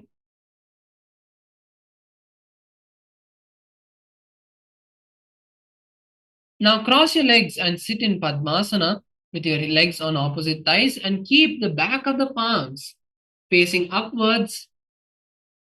Keep your palms on the ground with the palms facing upwards and visualize Swamiji in your inner space. उत्थानौ चरणौ कृत्वा संस्थाप्योपरि जानुनो. The next asana is Urdhva Kukkutasana. Now place your palms on the mat and lift your body off the mat, visualizing a rooster. वासिष्ठमतकौण्डिन्यम् ऊर्ध्वकुक्कुटमेव च. The next asana is Siddha Haratalyasana. Now insert your hand through the gaps of your thighs and calves, but do not lift your body off the ground. Be seated and visualize Swamiji. प्रथम पद्मासनको करे हस्तयो गोडासन्धिजैरे. The next asana is Hamsasana. Now lift your body off the ground and visualize yourself as an elegant swan. कुक्कुटासनस्थित्वा स्कन्धपर्यन्तं मूर्धनीत्वा. The next asana is Karmukasana. Now lift your body off and balance on the knees. Push your hands behind your buttocks and interlace your fingers, visualizing you're the bow of Lord Shiva. प्रथम पद्मासनको करे गोडासन्धिमाहि करिजैरे. The next is Karmukasana 2. Now come to the front of your mat and insert your hands between your gaps of the thighs and calves, and then try to touch your shoulders. Try to hold on to your shoulders, visualizing yourself as a tortoise, having a stable body and mind. वामी जंगपरि दक्षिणपावा दाहिनी जंगपरि वामिल्यावा. The next asana is Granthi Bedasana. Now tuck your chin to the chest in the same asana. Perform the Jalandhara Bandha in the same asana and visualize that you are sitting in Paramashiva's secret knot posture. अथ वक्षे नीलकण्ठ ग्रन्थिभेदासनं शुभम्. The next is Uttana Kurmasana. Now roll onto the back in the same posture and visualize you're a tortoise on its back. कुटासनबन्धस्थं कराभ्यां धृतकन्धरम्. The next asana is Pangu Kukkutasana. Now come to a seated position with your legs in Padmasana. Place both your hands to the gaps of your thighs and calves. Place the left hand on the ground and the right hand on top of it. Then lift your body off the mat, visualizing you're a rooster. कुक्कुटासने स्थित्वा एकेन हस्तेन अन्यस्य मणिबन्धं धृत्वा The next asana is Pangu Kukkutasana. On the other hand, now switch the position of your hands and lift the body off the mat. कुक्कुटासने स्थित्वा स्कन्धपर्यन्तं ऊर्ध्नि नीत्वा The next asana is Gridrasana. Now place your elbows on the soles of your feet and interlacing your fingers, rest your chin on the knuckles. जानुर्वोरन्तरे पादौ उत्थानौ व्यक्तसंस्थितौ Now we move to the next asana, Padmasana 3. Now sit in Padmasana with your palms on top of each other, your right hand on your left hand, and completely relax. Perform the Mahamudra Bandha and visualize Swamiji. उत्थानौ चरणौ विधाय विधिवच्चक्तिस्थितौ योगिरात् Now release the Mahamudra Bandha and place the palms on the respective knees. Now we'll be performing Padmasana 4. एतत् पद्मासनं कुर्यात् प्राणवायुप्रसिद्धये The next asana is Karmukasana 2. Now place your left hand on your left knee and with your right hand rotate your left toe and then pull it towards the back and release the toe. Then perform the same for the opposite side. अथान्यासनमावक्ष्ये योगपूरकलक्षणात् The next asana is Karmukasana 3. Now place your feet as deep into your thighs as possible. Cross your hands behind the back and hold on to opposite feet. From behind the back, visualize you are Paramashiva's bow. कर्म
bless you all. Let you all open all your three eyes and manifest the powers of Sadashiva. Om Nityananda Paramashivoham. Om Nityananda Paramashivoham. Om Nityananda Paramashivoham. Om Nityananda Paramashivoham. Om Nityananda Paramashivoham. Om Nityananda Paramashivoham. Om Nityananda Paramashivoham. Om Nityananda Paramashivoham. Om Nityananda Paramashivoham. Om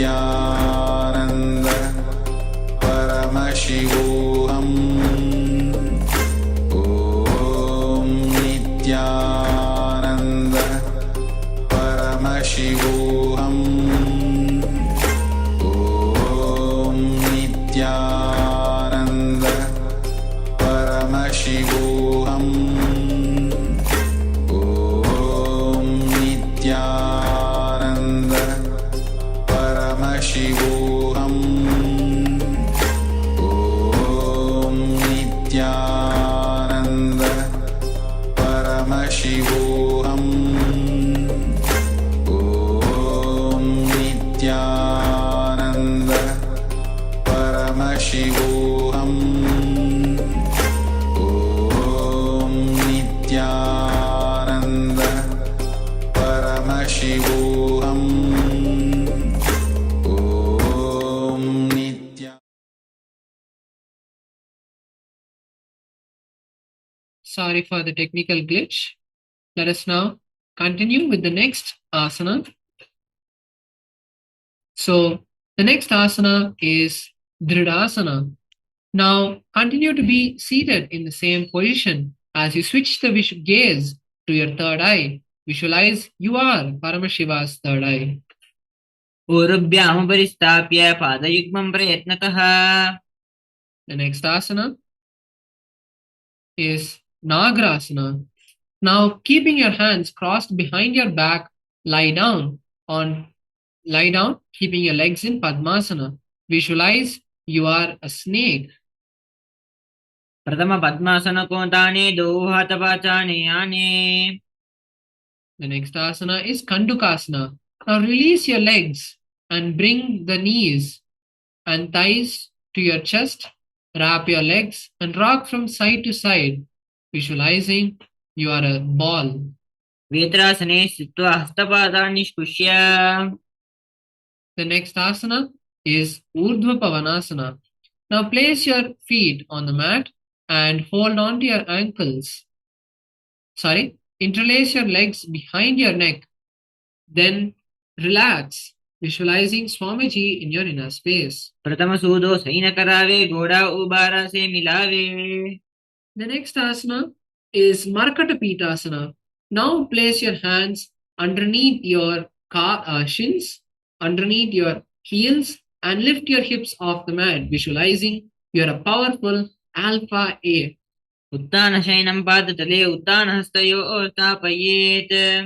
The next asana is Uttana Shikhipitakasana. Now place your hands on your hips and straighten your knees. Visualize Swamiji in your inner space. जङ्घोरुबलहीनश्चेत् उत्तानशिखिपीठकम्. The next asana is Narakasana. Now kick your legs into the air and place your hands on the mat. Visualize you are traveling blissfully through Narakaloka. ग्रीवागण्डेन भूमिं विष्टम्ब. The next asana is Triyanavakasana. Place your hands on your hips and slowly start moving your legs forward, bringing your legs forward, visualizing yourself as a boat. नौकावस्थित्वा दूतं पादाग्रद्वयं नयेत्. The next asana is Dvajasana. Now straighten your legs once again and place your hands back on the mat, visualizing yourself as a flag. तिर्यन्नौकावत् ग्रीवापृष्ठगोत्परैः भूमिमवष्टभ्य. The next is Vritasana. Lie down, relax, take a moment to adjust yourself. Keep your hands by your side. Let your breathing settle down.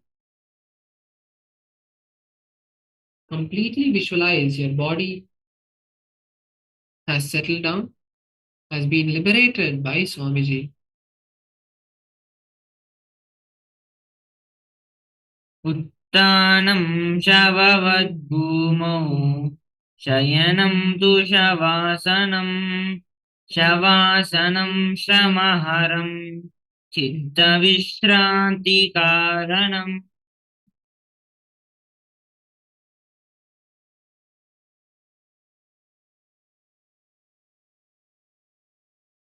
Now, slowly start moving your fingers and toes. Bring awareness back to your entire body. Bend your knees and bring them to your chest. Lock your legs, wrapping your hands around your legs and rock from side to side. Now, slowly roll yourself to a comfortable seated position.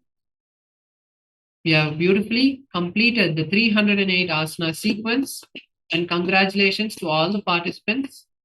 So the first thing all of us have to do is manifest the powers of Paramashiva to bolt this powerful experience into ourself. So we request all the participants, before the next session starts, quickly grab some water, and you can also get your eye band, a cloth, a towel will do, and something to write on, whether it's your laptop, your phone, or a notebook, and be seated. The next acharyas will be conducting the power manifestation, the power of third eye reading. And with that, let us now complete and conclude this Nityananda Yoga Dvitiya Vinyasa Krama session. Now, sit straight with your head, neck, and spine in a straight line. Bring your hands together in front of your heart center. Close your eyes. Take a moment to visualize Swamiji and offer your gratitude to him. Now take a deep breath and let's chant the Purna Mantra. Om Purnamada Purnamidam Purnat Purnamudachyate Purnasya Purnamadaya Purnamevavashishyate. Om Shanti Shanti Shanti. Hari Om Datsat. Sarvam Bhagavat Shri Nityananda Paramashivoham Om Nityananda.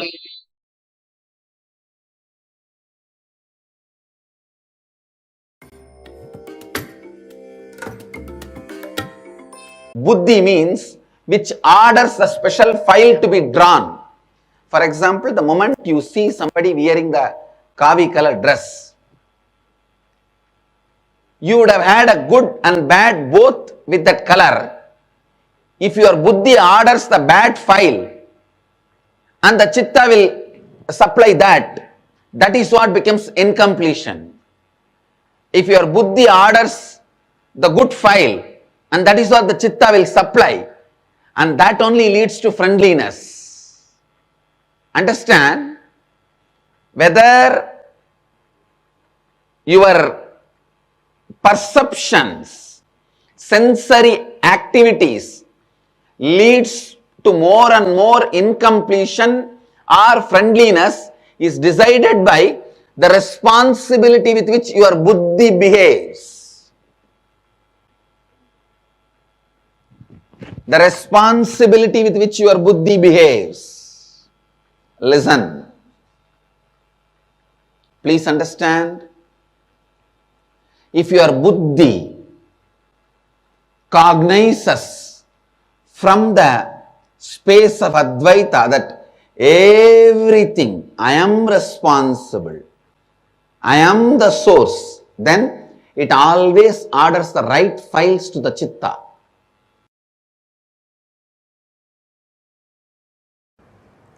So I am giving you the essence of the whole process today. The first step, form a teamily. Teamily means family plus team together. Persons with whom you are sharing your whole day. The person may be your senior officer or junior officer.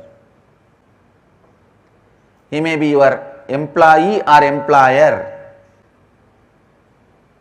He may be your subordinate or boss. The persons with whom you are sharing your home. It may be your kid, your father, your mother, your daughter, your spouse, husband or wife, even your maid, driver, whoever is living in and around you, whoever is living with you, around you. Unfortunately, all the English words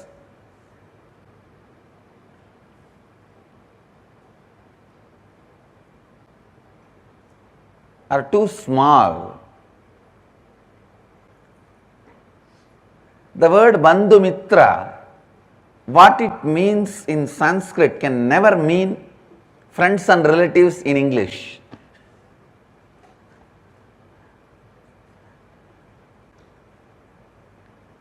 In Sanskrit, the depth of the word Bandhu Mitra can never be translated by the word friends and relatives. That is why I am struggling and using so many words. People who live around you, with whom you share your life and all that. In Sanskrit, just these two words is enough. Bandhu Mitra, your teamily. Your team and family. Make a list of your team and family. Decide you will live in the space of completion with all of them.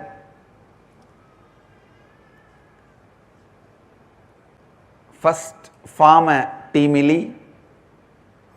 Second, decide you will live in the space of completion with all of them. Please understand. For each of these instruction, why I already spoke last 1 month. How, why, all that I have spoken last 1 month. Today I am just specifically going to only give the instructions. Like capturing the gist. Third, form a clear identity which you want to live. Authentic inner identity which you want to live. Authentic outer identity which you want to live. Authentic others' image means the image which others want to feel about you. The image, what is the image you want others should experience about you? And life image, what is the image you want to experience about life? Pen down all these 4, elaborate, detailed way, and as the support of your teamily, tell them, this is the way I am going to build myself. Can you all support me? Help me by giving the feedback. What all the incompletions I have to complete? What all the way I have to transform myself to be this authentic personality, asking the feedback of your teamily. When your teamily gives the feedback, you need to sit and contemplate, to track back, trace back all those incompletions in you, how the patterns developed in you and became those incompletions which your teamily is pointing it out. This is the tricky area.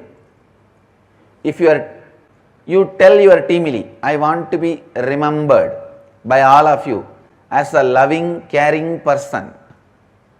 Your teamily says, then you need to develop more trust on us. As on now the trust is not enough. Then look back, when this distrust pattern starts, you make the list of all the incompletions you need to complete. Your teamily's feedback is like a raw understanding. You tracking back and tracing back to the source of patterns, root incidents from when you developed those incompletions. I gave you one example. If you declare your other's image, I want every one of you to perceive me as loving, caring person. Your teamily gives you the feedback. All the feedback your teamily gave and the tracking back, tracing back you did, which is available in front of you, is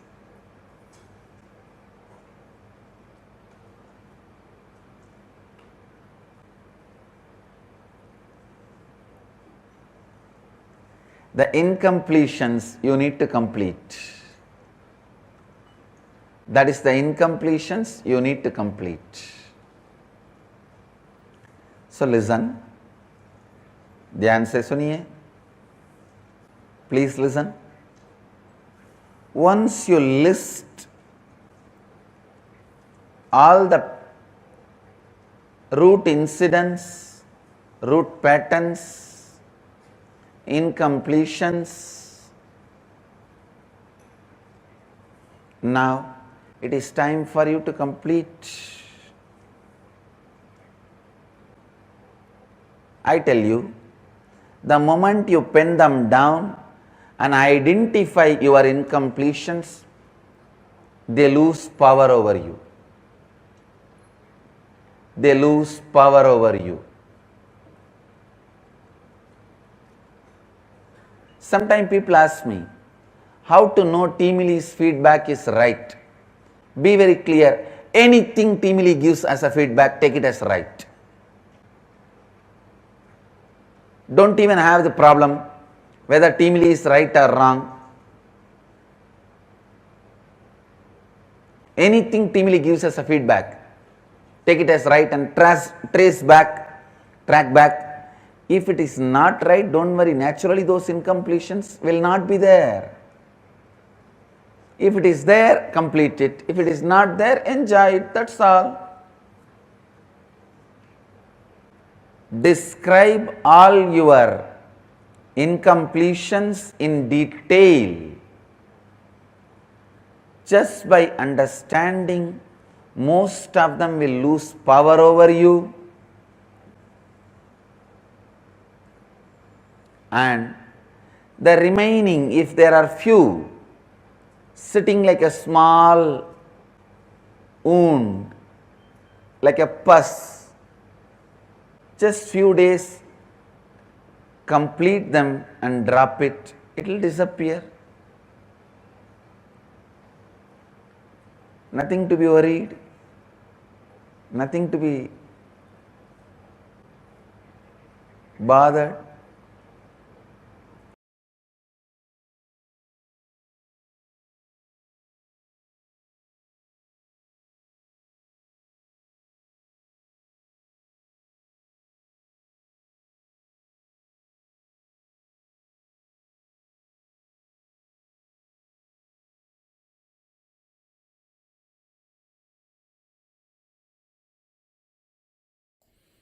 Yes, Nityananda everyone. I request all the participants to turn on their cameras. I see some of the participants' cameras are off. So we are going to get into the process, and Swamiji himself gave the complete detail about living Advaita process. This process is going to be a bigger process compared to all other processes that we have done, as you have to first form the teamly, and with the teamly everyone will be sharing their incompletions and asking help from the other participants. So it's going to take a bit longer time. We'll just recap once more time what Swamiji said in the video. He said that living Advaita means to create whatever we want from the power of Advaita. Advaita, which is one of the simple basic truth. So whatever you want to create in your life, creating from the space of oneness, that everything is your extension, whether people, places, situations, anything that you see, everyone is your own extension, your own manifestation. From that very space, you decide to manifest things in your life. So Advaita is a very simple truth, just like any other truth that we see in our life, like sun rising in the east, sun setting in the west. All that is the simple truth. You may debate as much as you want to debate, but the truth is not going to change. Whichever country you go, whichever community you go, whichever years you are in, sun always rises from the east and always sets in west. So that truth can never be changed. Same way, Advaita is the truth. It's a simple truth which cannot be changed. We may continue to deny it, saying that, see my thinking, see his thinking, all that we can go on doing. But the ultimate reality remains that Advaita is the truth.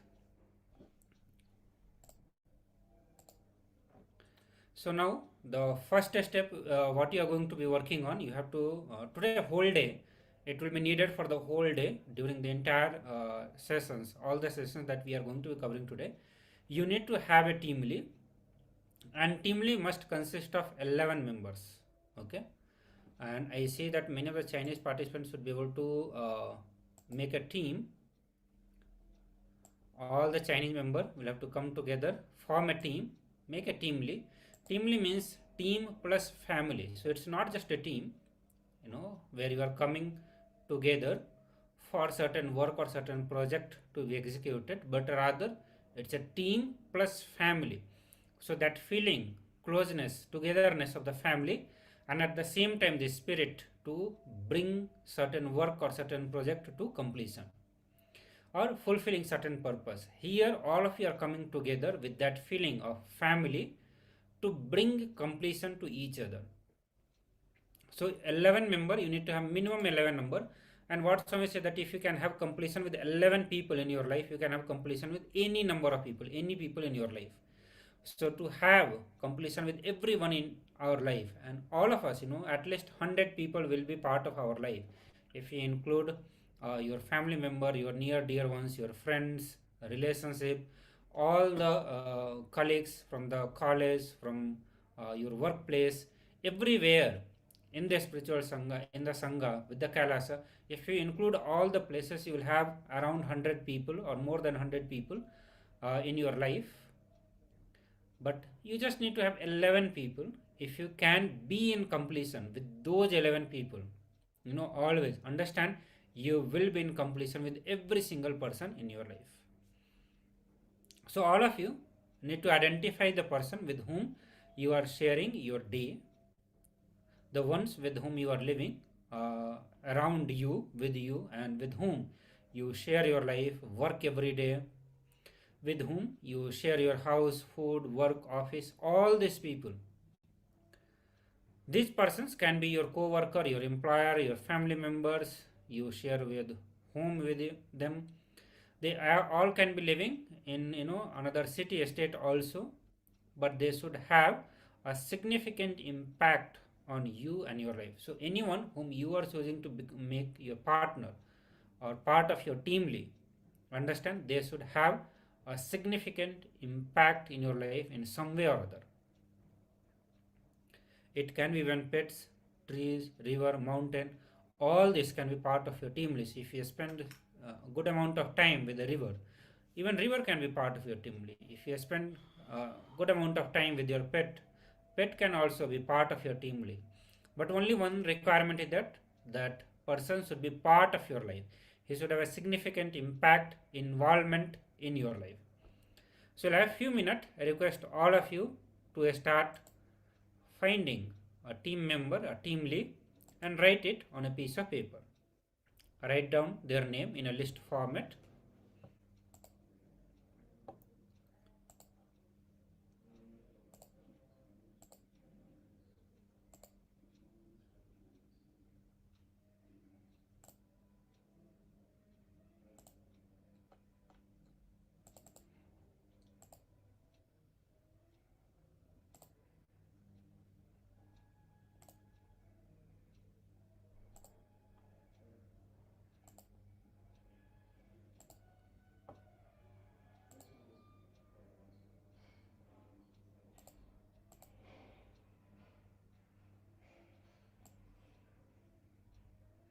So all the participants, please take a few minutes and start writing your team member.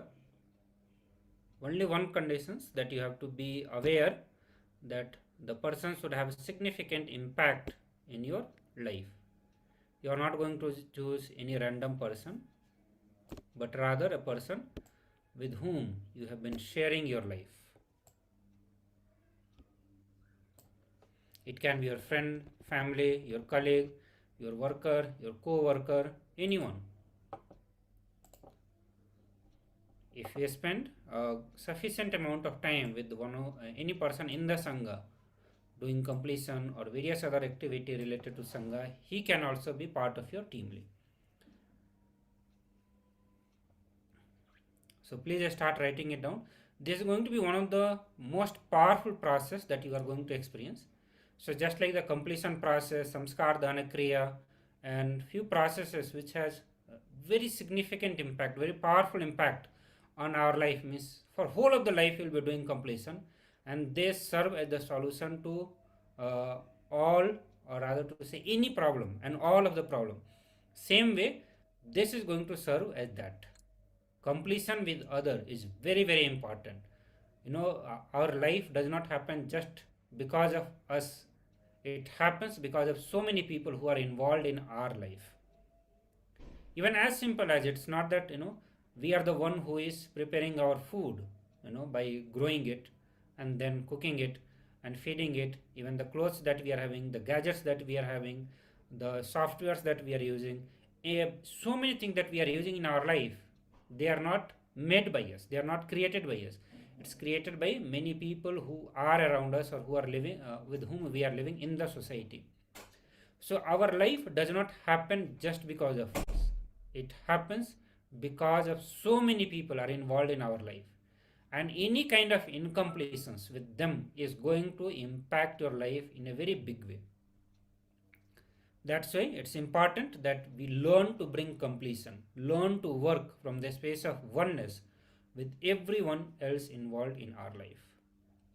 So once you have written, we'll move to the next step. It's second step of this process.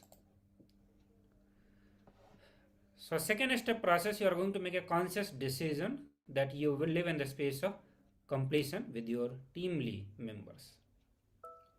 This is the first declaration, and from this very space you are going to start the process. Once you have met the declaration, you will write down all the incompletions, okay, and then complete with each incompletions for each member of your team lead. So write down all the incompletions that you have.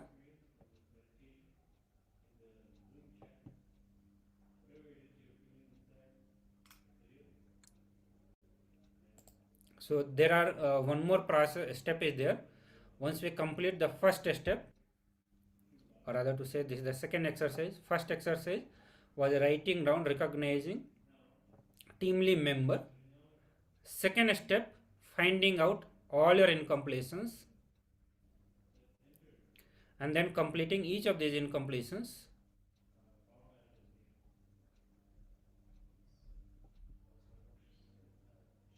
So each a member that you have incompletion, write it down and complete with that person within your inner space. So let's say you have 11 person, out of that one person, let's say your friend. So any incompletion that you have with your friend, write it down and do completion within yourself. So like that you are going to have with all the 11 members of your teamly, write the incompletion about each of the member and do completion with all that within your inner space. And then we will move to the third exercise of living Advaita process.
Nityananda.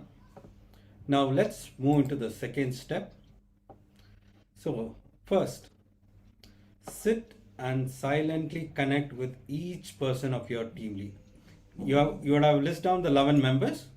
So you can sit and silently connect with each person of your team lead in your inner space. If possible, sit with them physically.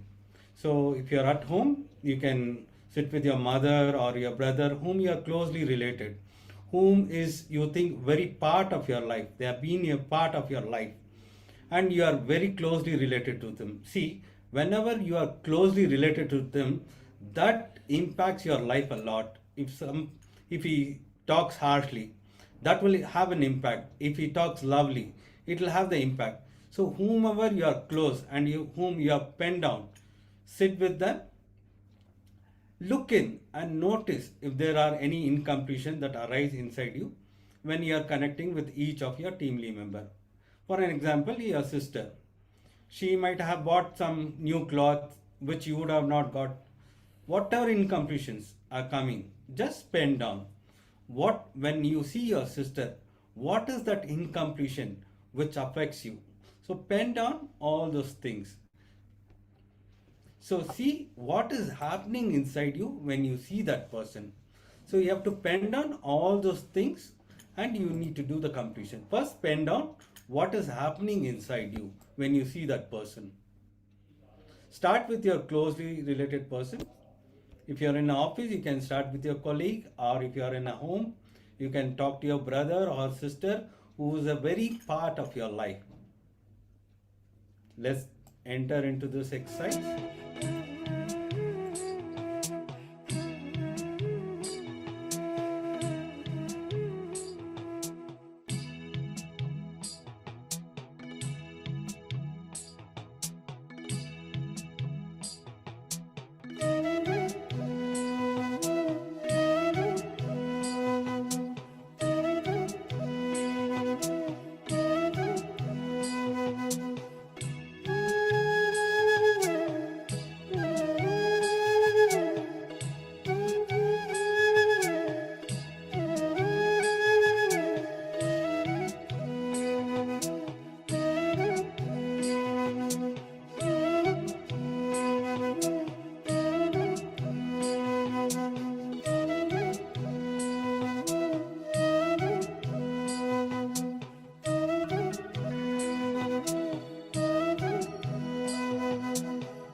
let us enter into the next step. So now, for each incompletion you have noted, look into your life. Scan your whole life and notice if you have experienced similar kind of incompletion with other people in your life. For an example, my sister got a better marks than me. So this was the incompletion with you had with your sister. Same thing, you would have a similar kind of incompletion. Maybe your colleague had got a better incentive than you. So pen down such kind of incompletion you had with others.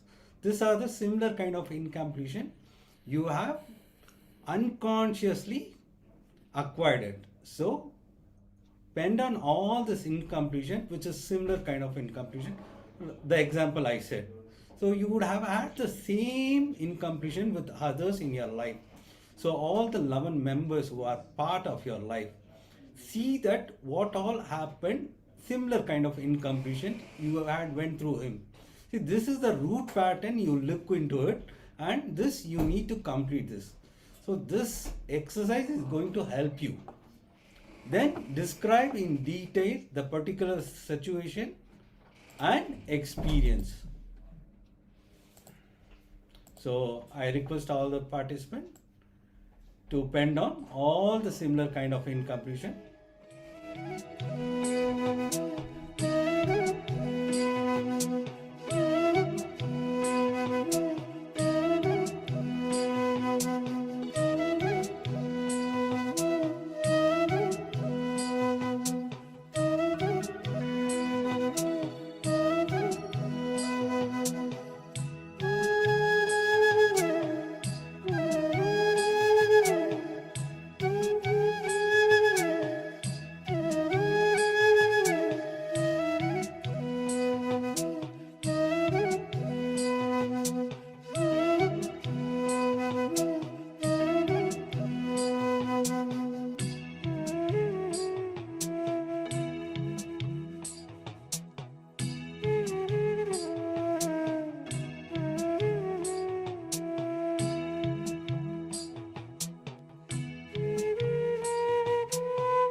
Nityananda everyone.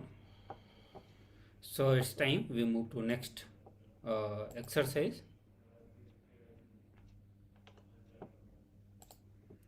And in the next exercise, you are going to start your completion process with each and every one of your teamly member. So while you start the completion process, first decide to shift your space itself. Come to the space of doing the completion. Not just doing the formality of the process, but rather being sincere and having the sincere intention to bring completion with every member of your team. So shift your space, come to the space of doing the completion, and then sit with each of the member, inform them what are the incompletions you are feeling and how you started building this pattern from the young age. Understand, most of the incompletions that you will have with the teamly member, they won't be responsible. They may not be responsible for it at all. You would have built at very young age. At that time, you may not be knowing them. They won't be part of your life. So look back and tell, okay, this is what incompletion I feel towards you. And that is how it started building the pattern from the very young age, before the age of 7. Okay. So it is a pattern that you build that are responsible for your incompletion. The incompletion is due to the pattern that you carry. Okay. So the discussion should go on incident by incident with the other person, step by step, till both of you are completely complete. So this is the real process you are starting now. Till now it was all preparations. Now you are getting into the process of completion. Pick up. So start with one person. As part of this intra-analyzing exercises, we'll do with one person because we'll not have sufficient time to do completion with all the 11 members of your teamly. So just pick up one person and start inform them what all incompletions you have towards that person and when you have started building that incompletion in your life. And discuss about incident by incident and go on completing all of that till both the member feel completely complete about it. Let's start the process. We'll have a few minutes for this.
Yes. Nityananda everyone.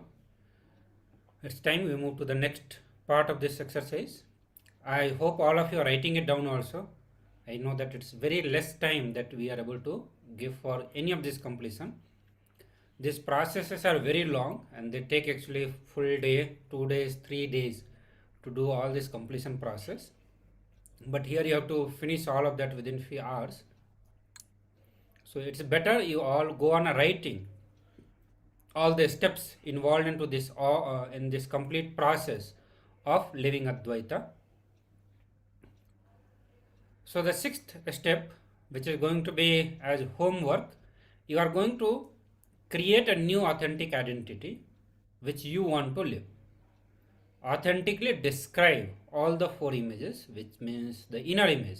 What kind of inner image you want, and it has to be from the space of integrity, authenticity. It's not like, okay, I am beggar, I am continuing to be like this, or that is how I am, let me be like this. No, the best authentic inner image which you really want to build. So when you are really excited, excited about living, how you want to live, there is certain inner image that you want to have it.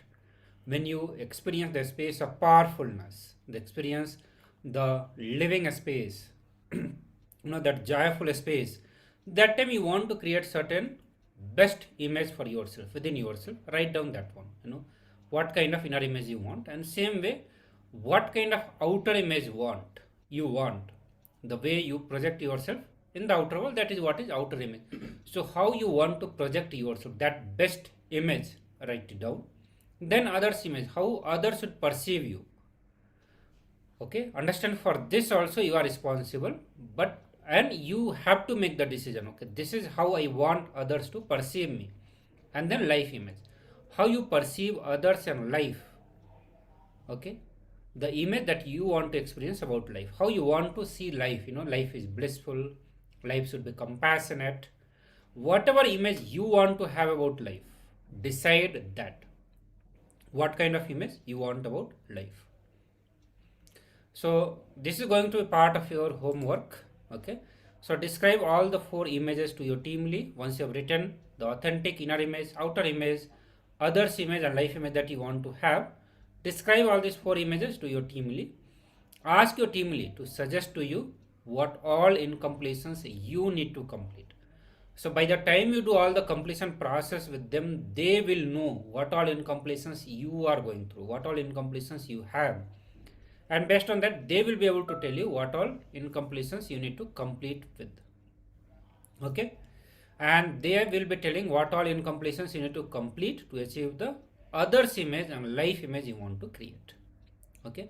Upon feedback, contemplate. Do not outrightly deny it. Okay.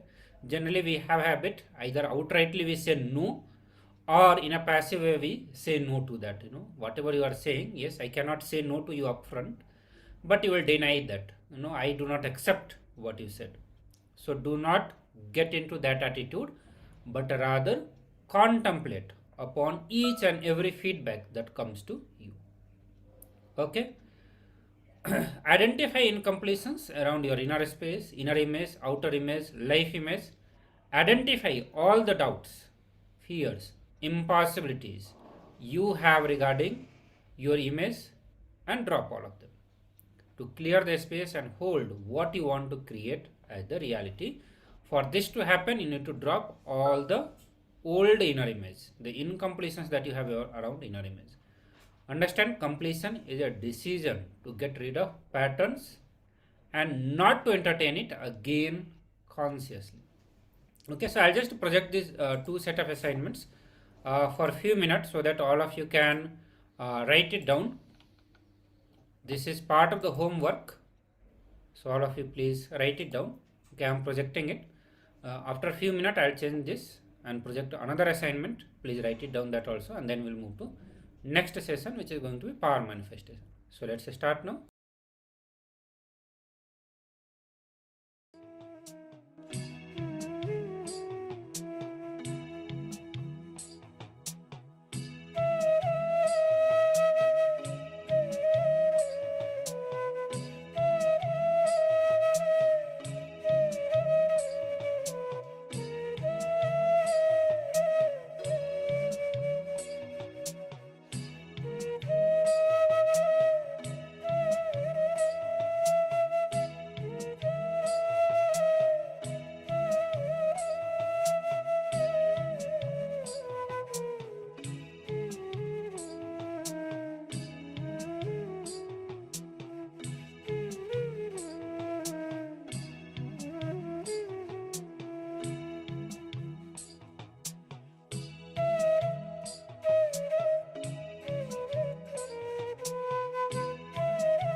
Yes, as we finish the living Advaita process, let's enter into the power manifestation now.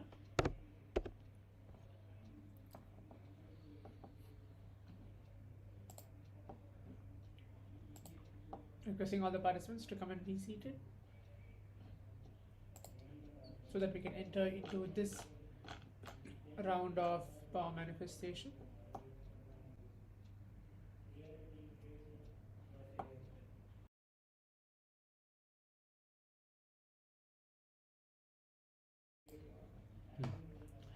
So in this particular round of power manifestation, we're going to increase the weight of an object. Okay. If you increase the weight of an object, you can first start with yourself. Choose any object you want, very simple object which is there around you. Take it and keep it onto your palms. Be seated. Please come on camera. I can see many participants are not on camera. Please be on the camera throughout the entire session. Choose any object and quickly get it and be seated. See, if you do, the measurement which we're going to do is you have to measure the weight before and after. Okay, so measure it before how the power manifestation, before the power manifestation, what is the weight of an object, and after the power manifestation. But if you're not able to see the difference, or if you're not able to have any measuring objects for measuring it, you can feel the weight changing before and after the power manifestation as well. When that is perfectly fine. But just sit straight, keep an object onto your palms. Okay, like you can see my hand holding, just keep it as straight as possible. Keep it on any object. It can be any simple object which you are able to hold. In between the power manifestation, if you feel like you want to change your hand because you're feeling like you're not feeling comfortable, that is perfectly fine. But again, bring back the space of oneness. Be seated. Connect with Swamiji, chant the mahavakya, and just see the weight of an object increasing. Okay, you can start off with increasing very lightly. To move, when you practice more and more, you will see the drastic change. The weight of an object will change. So we're going to play the oneness capsule for all the participants to connect with Swamiji. Especially today, we are receiving the Bhava Samaya Darshan of Bhagavan Kalyana Sundaramurti for blessing us to have the best relationships in our life. So let's sit. Manifest the reality as what we want in our life through this power manifestation. Let's begin now.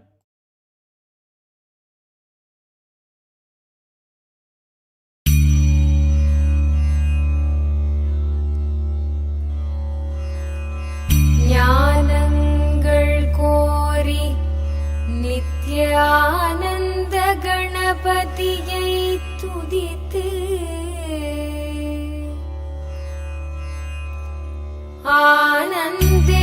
ஆனந்தேஸ்வரரையும் ஆனந்தேஸ்வரியையும் வர்ணித்து ஆனந்தேஸ்வரி கல்யாண வைபோகமே ஆனந்தேஸ்வரி கல்யாண வைபோகமே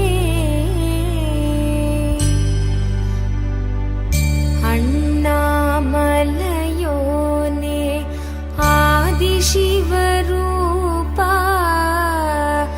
அண்ணாமலையோனே ஆதிசிவரூபா ஆனந்தபுரியமர்ந்து ஞானம் தரும் சீலா ஆனந்தேஸ்வரா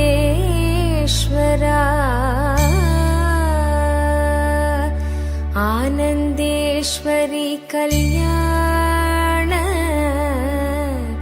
வைபோகமே ஆனந்தேஸ்வரி கல்யாண வைபோகமே ஆனந்தேஸ்வரி கல்யாண வைபோகமே ஆனந்தேஸ்வரி கல்யாண வைபோகமே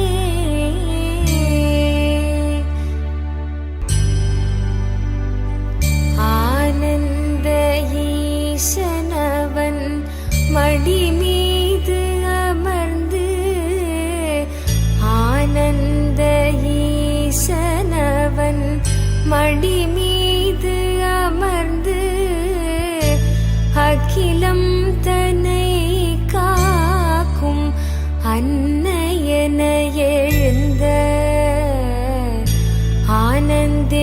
ஆனந்தேஸ்வரி ஆனந்தேஸ்வரி கல்யாண வைபோகமே ஆனந்தேஸ்வரி கல்யாண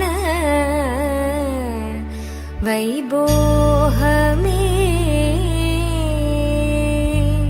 ஆனந்தேஸ்வரி கல்யாண வைபோகமே ஆனந்தேஸ்வரி கல்யாண வைபோகமே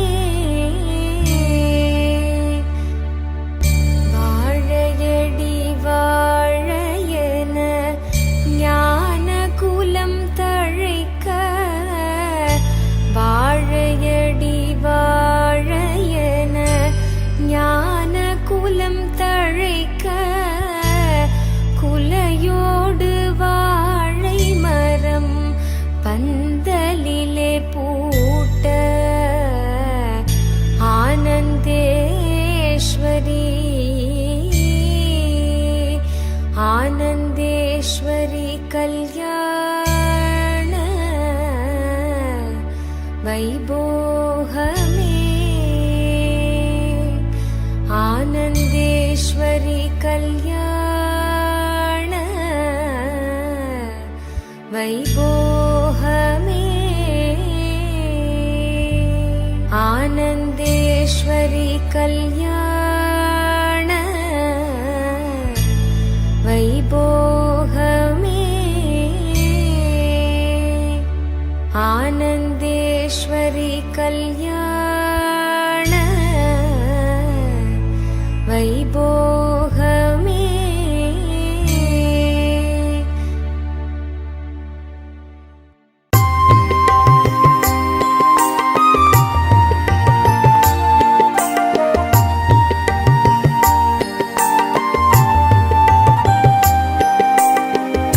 கண்ணூஞ்சலாடி இருந்தாள்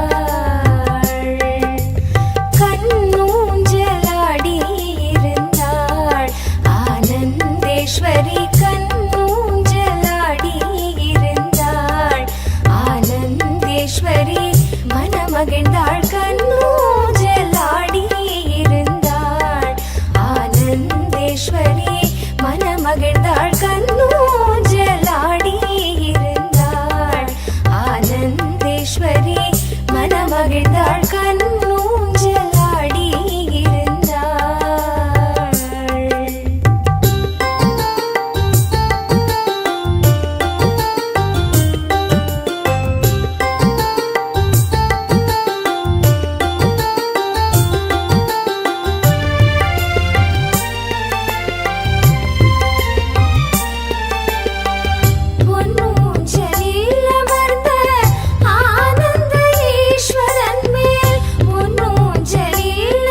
ஆனந்தேஸ்வரநாதனுடன் ஆனந்த ஊஞ்சலில் ஆடினாள்.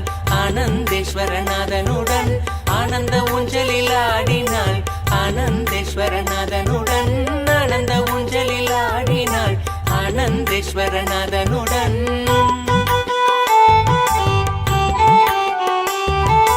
வேத கோஷங்கள் முழங்கிட விண்ணோர் மன்னோர் மகிழ்ந்திட. வேத கோஷங்கள் முழங்கிட விண்ணோர் மன்னோர் மகிழ்ந்திட. நாரதன் தும்புரு மீட்டிட நானிலம் முழுதும் ஆடிட. நாரதன் தும்புரு மீட்டிட நானிலம் முழுதும் ஆடிட. ஆனந்த ஊஞ்சலில் ஆடினாள். ஆனந்தேஸ்வரநாதனுடன் ஆனந்த ஊஞ்சலில் ஆடினாள். ஆனந்தேஸ்வரநாதனுடன்.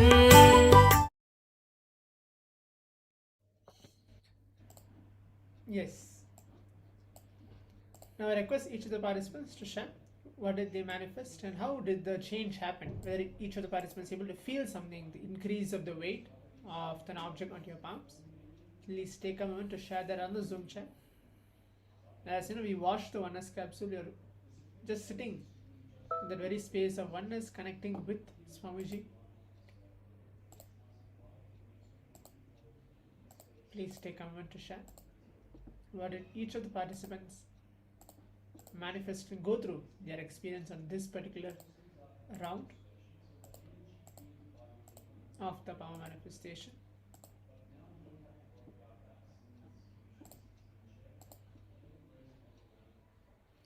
Also say, I see that many participants have turned on their video but they are not present in front of the camera.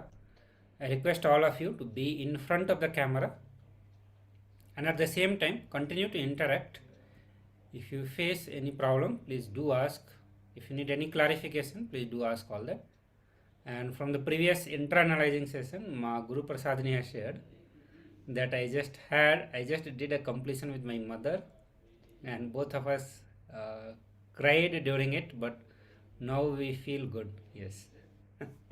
So whenever completion process is done, many times the incompletion comes out in the form of these chemicals, whether in the form of tears or the sweat, in the various other ways, through the cough. There are various chemicals through which they come out of the body, so it's very normal. That's a sign of completion process also. Yes. So now, as participants share what did they go through, what did they experience in the power manifestation, let's move on to the next session. In the next session, we are going to learn on the subject of oneness, which is not imagination, but it is a way of existence that each one of us are supposed to live. Okay. For this power manifestation itself, we are using the space of oneness. From the space of oneness only, we feel that yes, ourselves, all of us, and Swamiji are one and the same, because inside each one of us there is a Paramashiva component which Swamiji is awakening it, and through that very component he is manifesting through each one of us to manifest powers, to cause our reality, to feel connected with him, everything. So that is what we're going to learn today, where Swamiji is telling that oneness is not an imagination, it is a way of existence for each one of us to live. Let's listen from Swamiji.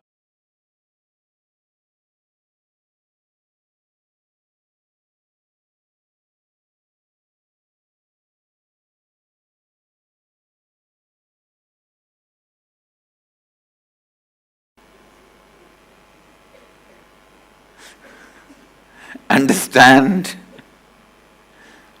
You need to know life is a long bargain. That's the truth. Not reality, but truth.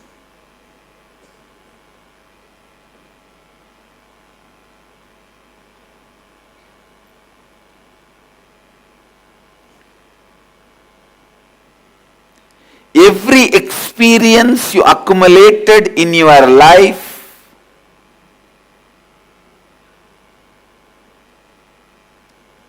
is worthy to be given up for the experience of oneness. Please understand. The experience of oneness is such powerful future. Every experience you earned in your early life can be experienced, can be exchanged. But you will decide to exchange only if this oneness becomes your experience, not otherwise. Because human mind moves only based on experiential bargains. Listen.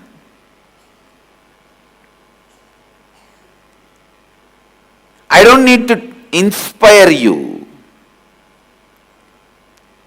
If I can give you one glimpse of this experience of oneness, if I can give you one glimpse of this oneness, I don't need to inspire you to give up your whole past experiences as myth and reality. You will just exchange because you are brilliant enough to go for amazing exchange offers. You are intelligent enough to go for any exchange offer. The moment you know something better is coming, you will simply give up the past. That is what now I am sitting and doing. Giving you the experiential glimpse of what is oneness.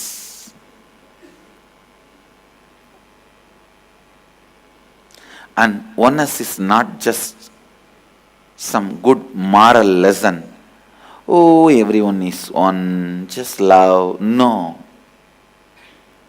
It is a spiritual power. Please understand, I am not teaching oneness as moral teaching.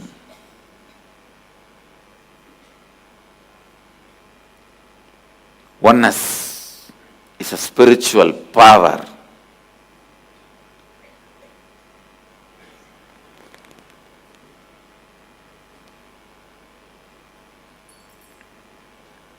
Many times people think, oh, how can there be oneness? I am separate, he is separate. Please understand.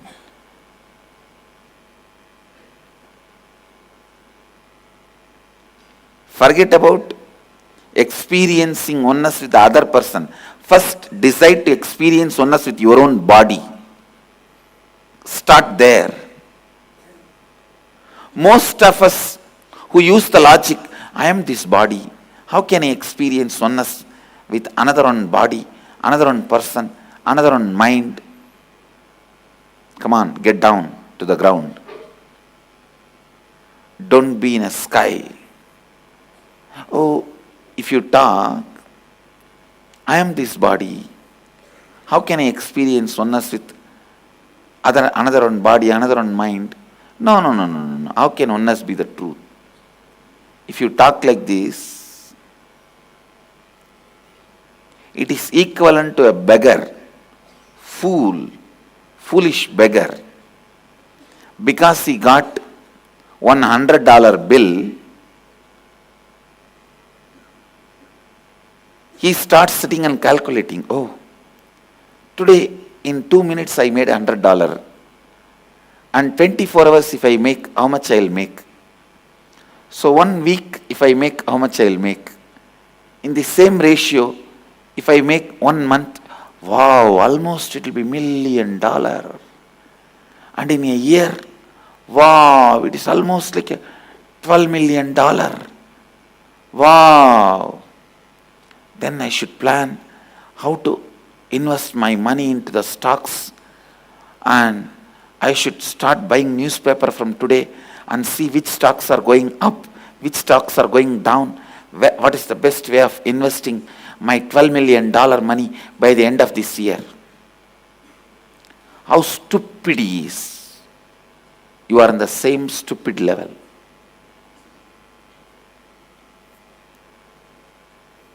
Because he got $100 by mistake does not mean he is going to get $100 every 2 minutes. He is not going to make thousands of dollars in a day. He is not going to make millions of dollars in a week. He is not going to make billions in few years. If he thinks he's a fool, he is deluded. Same way, even if you think, oh, I am this body, they are all that body. How can this bodies experience oneness? How can these minds experience oneness? I am this mind, they are that mind. You are deluded exactly the same way like this stupid beggar. You are not even your body. Decide to experience oneness with your body. Understand, this oneness should give you the power to handle your body first. Anything becomes a power in you when you are in the body.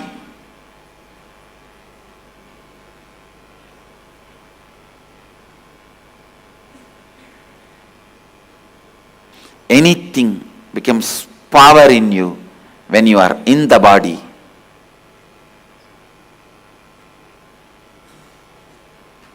Only that will be power for you when you leave the body also.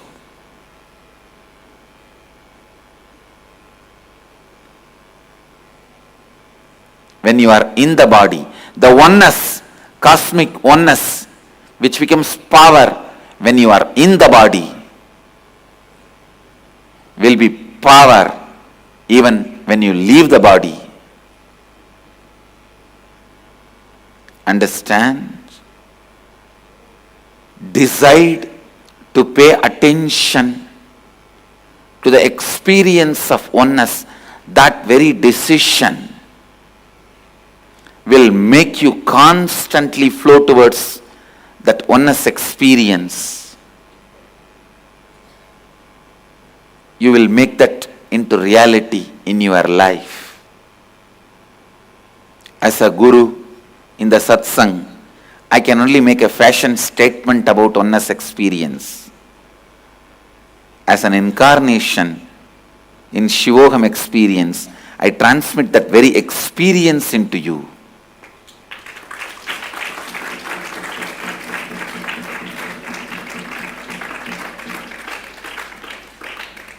Everyone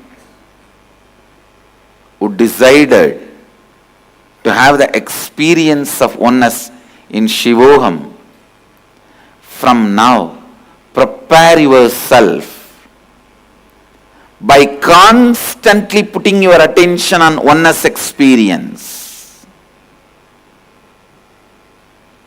By thinking, contemplating,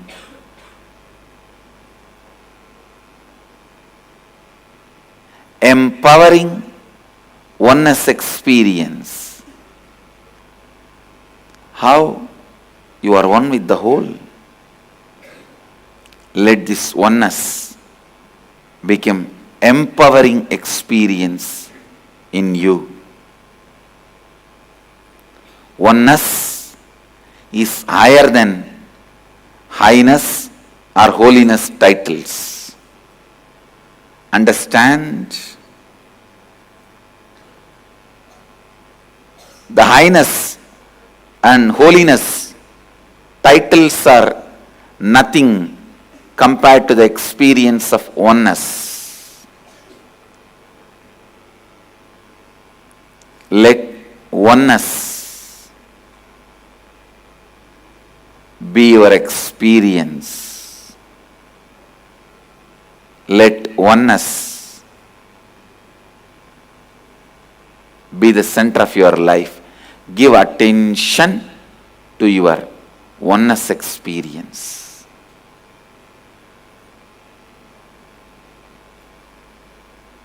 Prepare yourself before even you come to Varanasi by paying attention to oneness. So that becomes reality in you.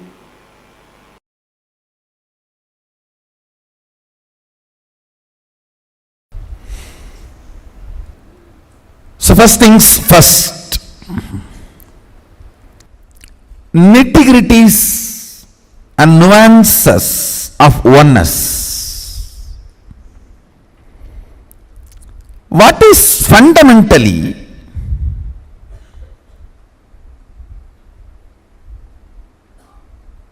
it takes to be in oneness?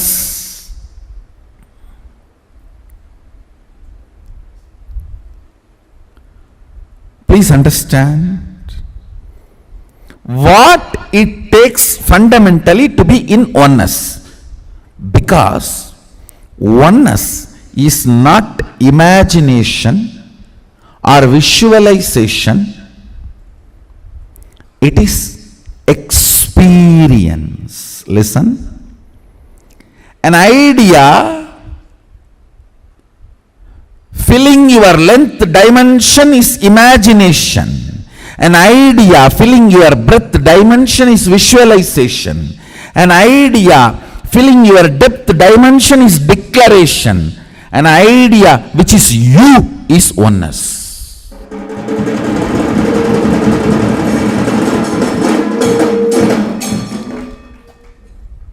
The idea which has become part of your very space, which does not tire you or bore you by the passage of the time, is oneness.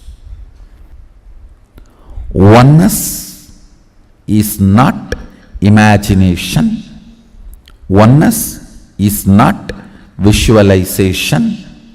Oneness is not even just declaration.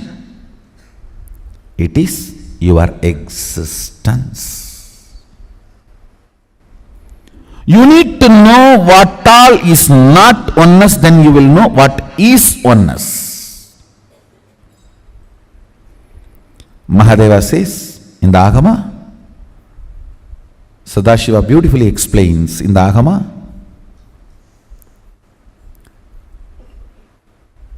Devi achieved the blissful state and union with Mahadeva on Shivaratri day because our space became oneness. I'll read out the verse, original verse.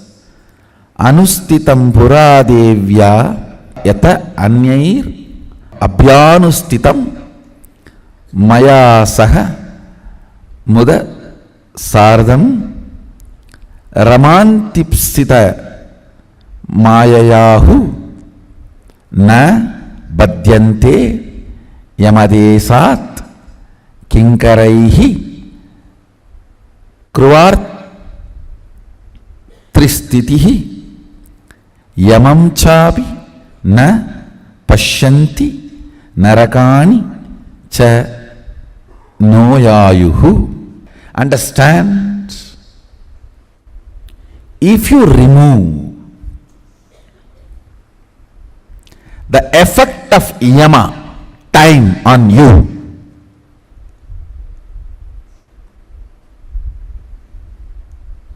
you can exist forever in that space. If you want to be in oneness forever, it should become part of your space, means you should become ferocious with you and break this very tiredness and boredom. Tiredness and boredom does not get broken by cute romance. Puppy, puppy. Oh, cutie pea.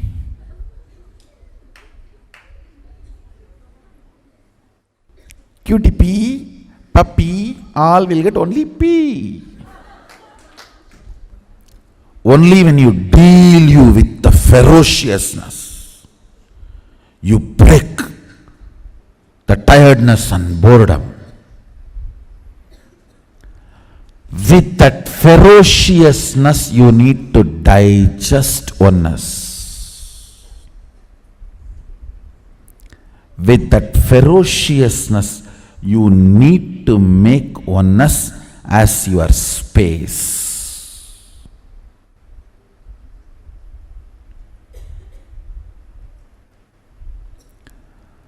This is the first lesson for all the Sadashivoham participants and Sadashivoham participants, inner awakening participants, or anybody who wants to manifest powers. Power manifestation happens from the space of oneness, and oneness becomes your space, source, only when you decide to manifest it ferociously. Ferocious response of the oneness to the hypocrisy of the mass, of the Vatavarana, the ambience created by the mass and mass's hypocrisy, unconsciousness. That is yama. That is brahmacharya, aparigraha, asteya, ahimsa and satya. Anyone who wants to take bhautika brahmacharya, this satsang should be the lesson for them.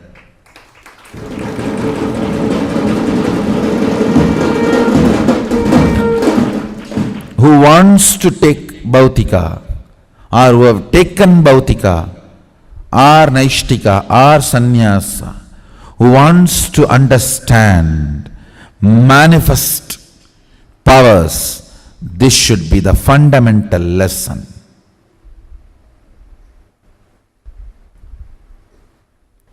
Ferocious response to hypocrisies of the mass is yama, brahmacharya, ahimsa, asteya, aparigraha, satya.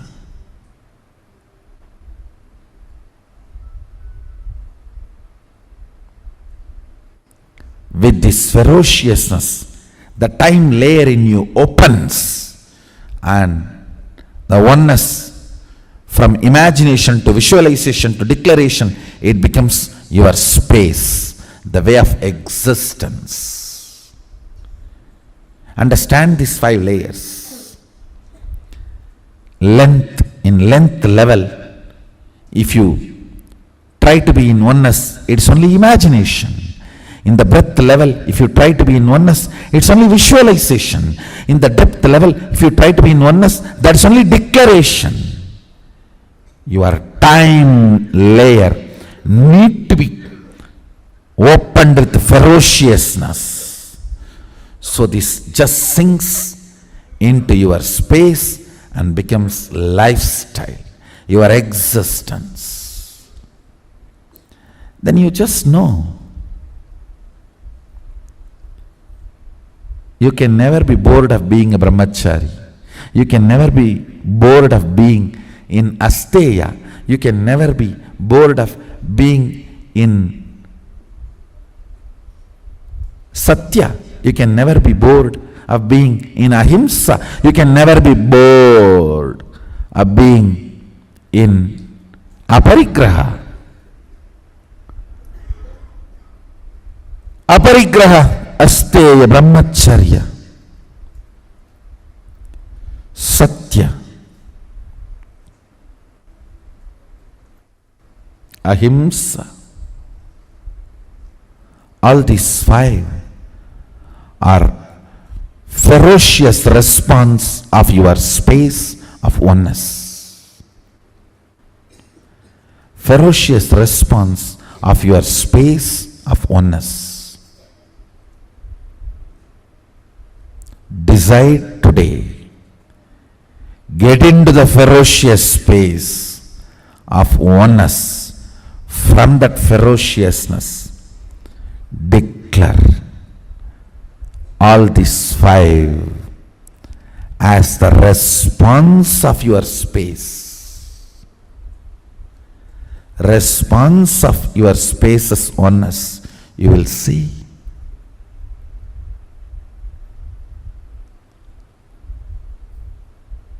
Oneness becomes your life.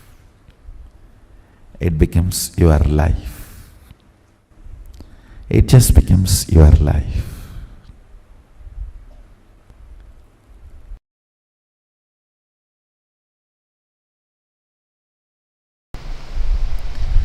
But there is one culture, one principle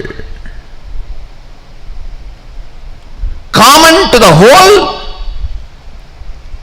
14 planes and 11 dimensions, the whole Brahmanda. If you develop this one principle in you, you have a cosmic currency, you will not have shock in any of these planes.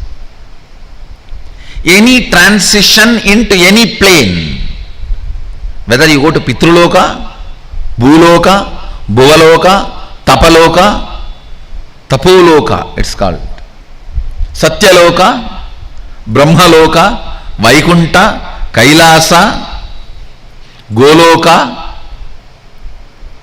Patala. Today is Amavasya, Mahalaya Amavasya. The frequency of the Pitruloka connects with the frequency of Bhuloka. So anything offered today for your Pitrus directly reaches them. They open their doors to see you guys today. Today they can have access to you. You can have access to them. You can complete with them whatever incompletions you left without completing. All the Pitrus. Pitrus means people who are connected to your life but who are not in the body anymore. Who were connected, who are connected, but who are not having the body anymore. Pitrus. In any loka, any transition, this one principle will not allow any fear, will not allow any cultural shock. It is like you have cosmic currency. That principle is oneness.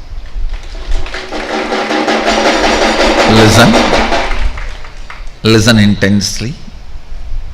If you start building the depth of oneness in you, cognition of oneness in you, even your struggles will liberate you. Listen carefully. Listen carefully. Even your struggles will liberate you. I want to tell you, if you feel you are missing something in life, lacking something in life, which most of us have, most of you have, even that, look from the angle of oneness. Till you get your oneness back, you will always feel something is missing.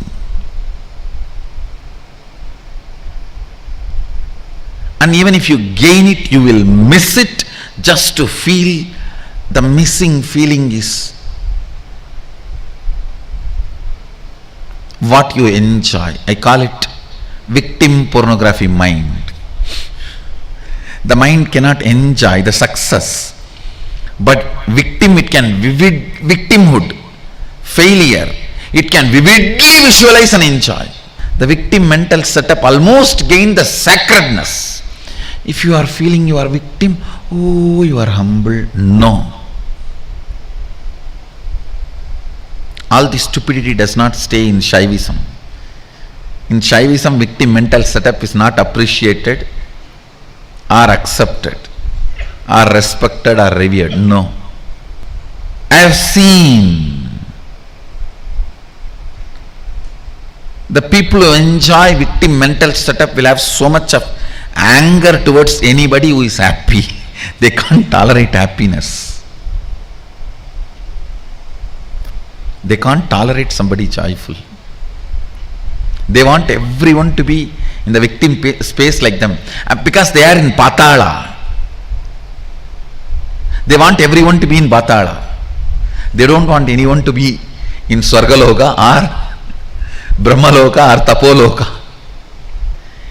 Even if you have this problem, if you understand, analyze it, try to solve from the angle of oneness, suddenly even that missing will become like Meera missing Radha.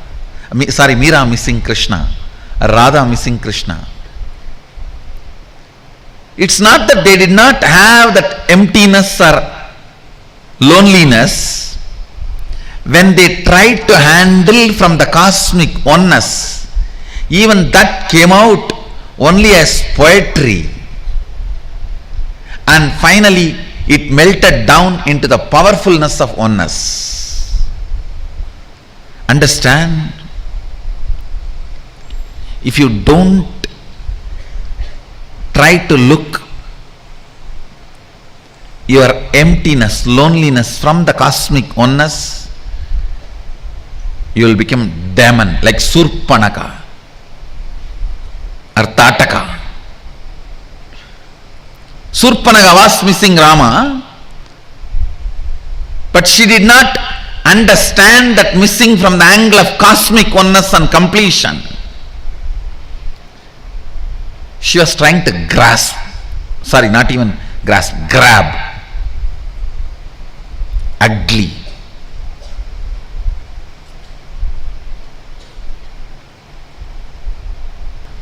Why the Surpanaka's love is rejected and Meera's love is accepted after 5,000 years?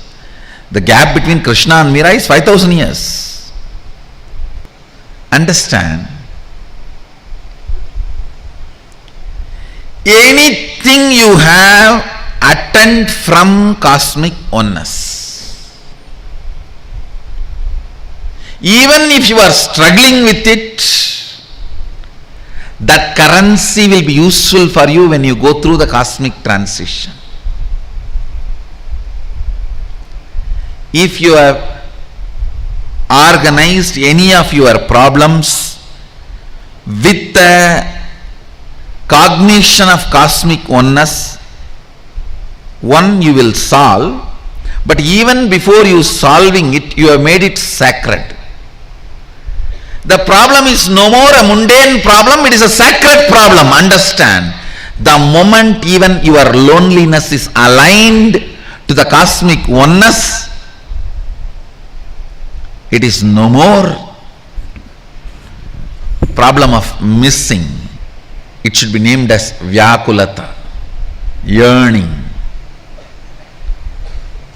Yearning for the oneness. Everything you feel you lack is only cosmic oneness. If you understand, as long as I have not achieved the cosmic oneness, everything I have, everything I think I can have, cannot remove that emptiness from me. If you understand this, if you cognize this, your loneliness problem is now aligned to the cosmic oneness. Afterwards, one day you will solve it, one day you may not solve it, you may be struggling, whatever happens, the problem has become sacred now. When the problem has become sacred, naturally you will experience oneness and solve the problem. The feeling of loneliness will be completed. In every level, understand, in every level, whether you are feeling not having enough money, it is nothing but not having enough of resources to do what you want. That feeling only. even that the moment you start looking at that issue from the cosmic oneness, why I am not having enough? Because of my illusory separation.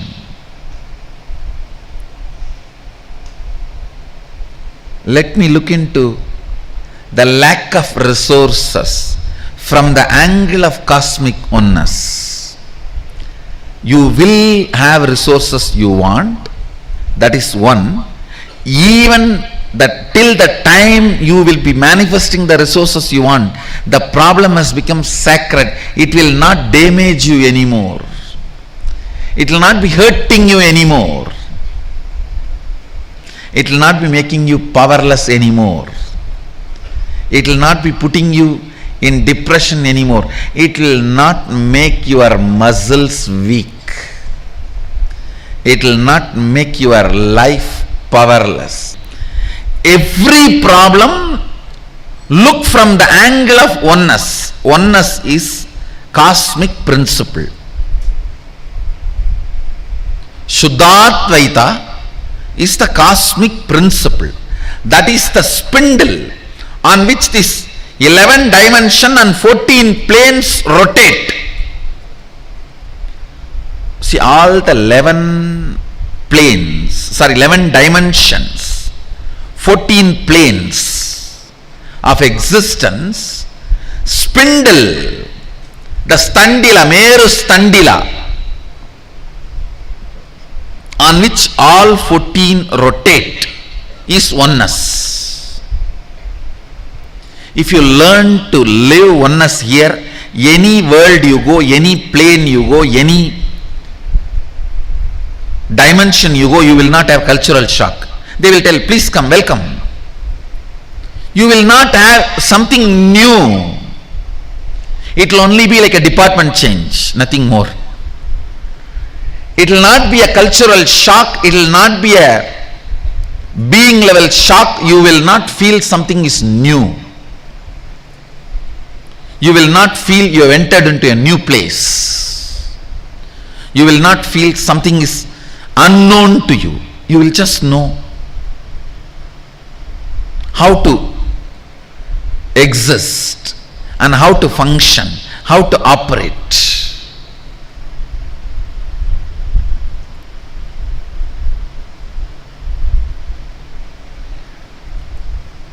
Handling everything from the cosmic oneness.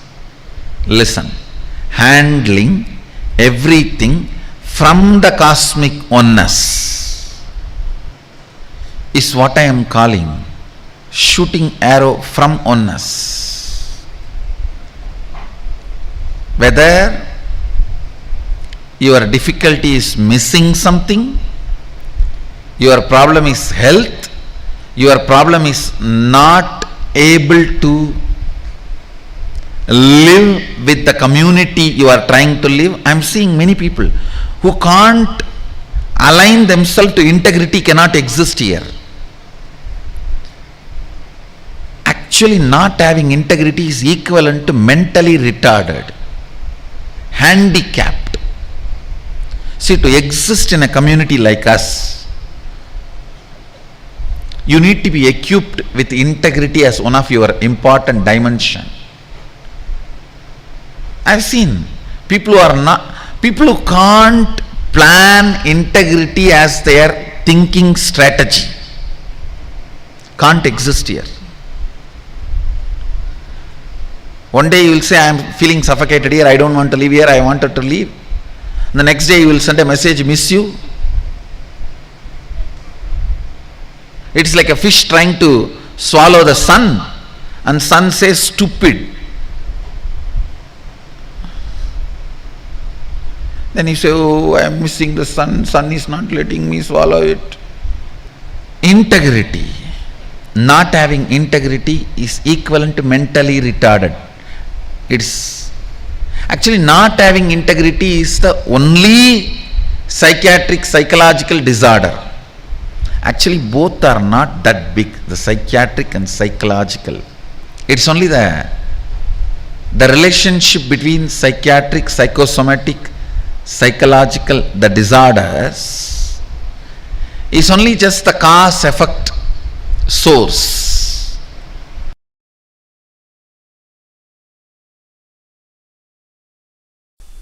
I'll expand on oneness. See, for every power manifestation,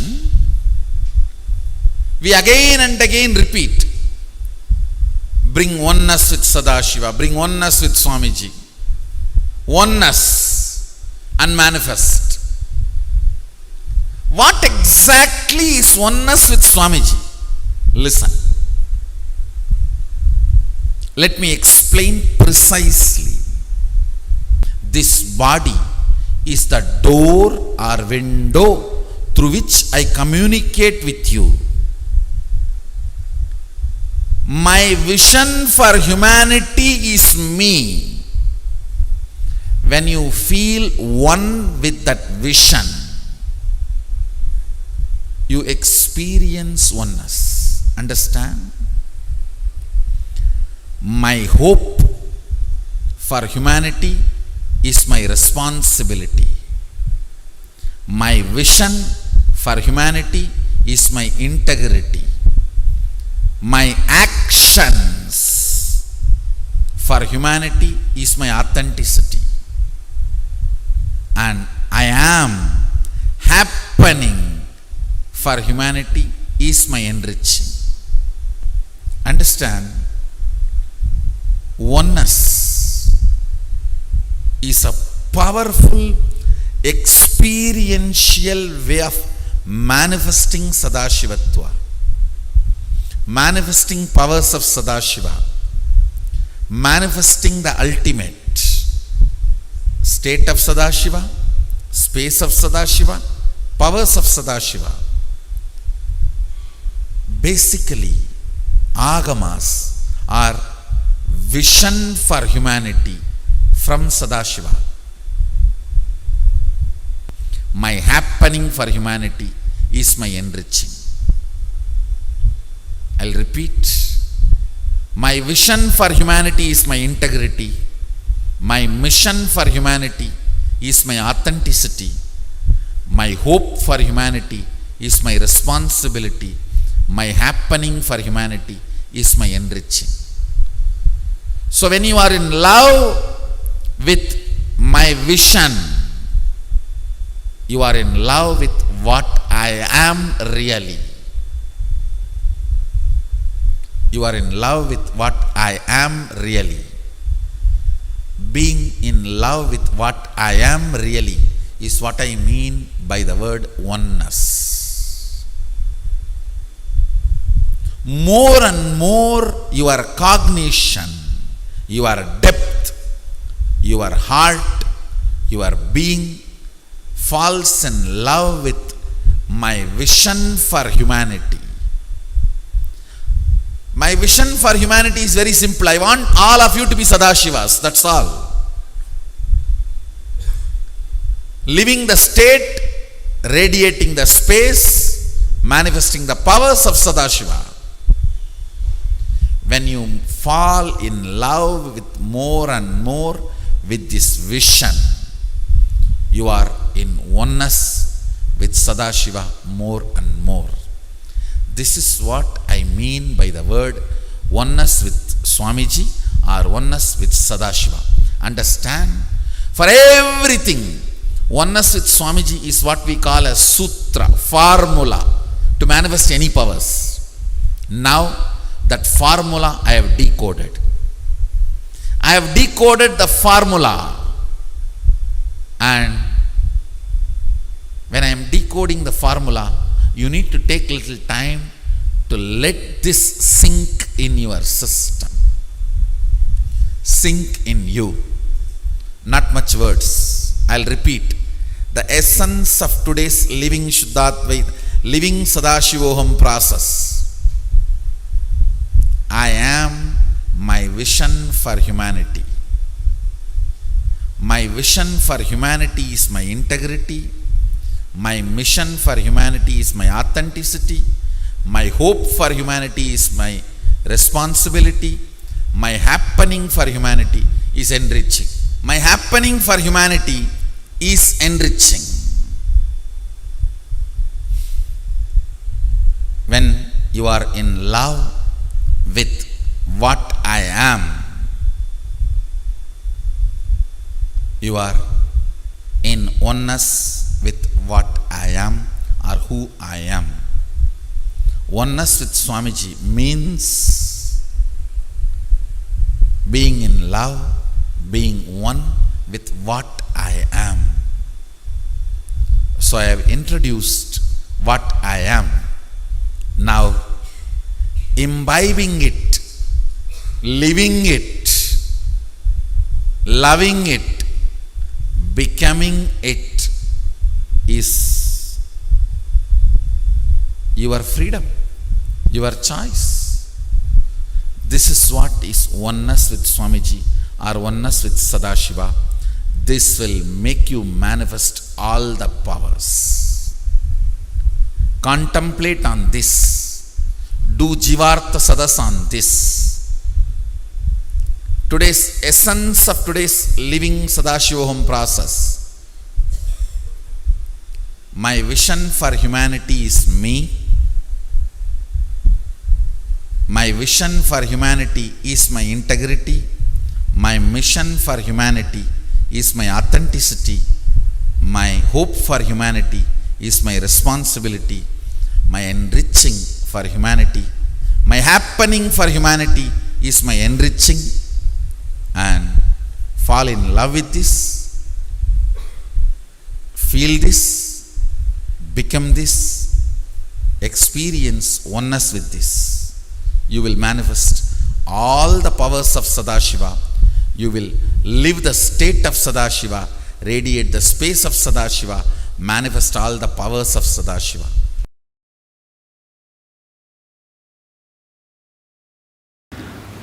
First thing today I wanted to share with you all, existence of oneness. Listen carefully, listen intensely. We are all very happy to imagine oneness, but we don't feel comfortable in living oneness. Understand? I have seen people, I'll give you some examples. Painting duality is more comforting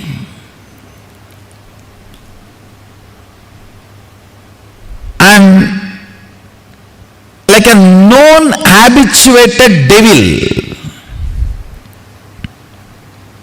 Listen.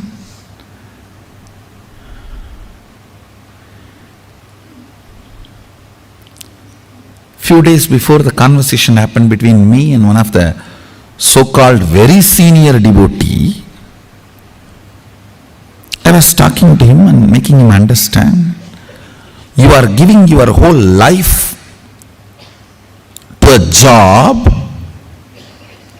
If you drop dead, within 48 hours somebody else will replace you. You are putting your whole life for that. Yes, he heard everything. Then he said, Swamiji, I understand. See, I don't like to do this job, getting paid, paying the bills, and I don't like to do that.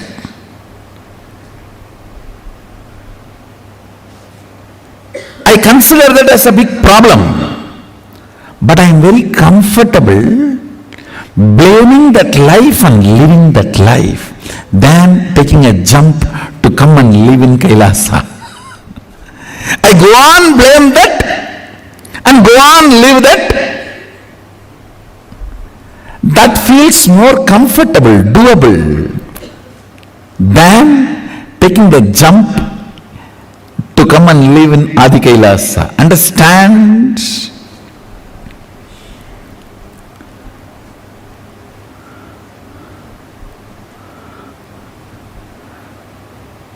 I have seen this in many people. Imagining about oneness is very comforting, but living in oneness without this pain duality, you feel something is seriously missing. And you want to build the duality here. And then you start doing you-me duality. At least when you are outside for all your problems, I am the solution. When you come inside and does not want to drop your pain duality, you create me as your problem.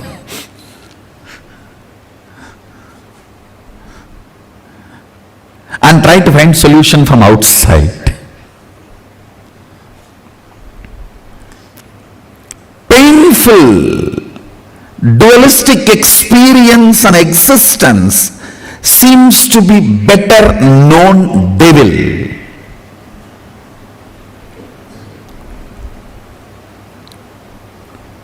Yes, everyone understands. We are giving our whole life to a job. If you drop dead, it takes only 48 hours for somebody else to replace you.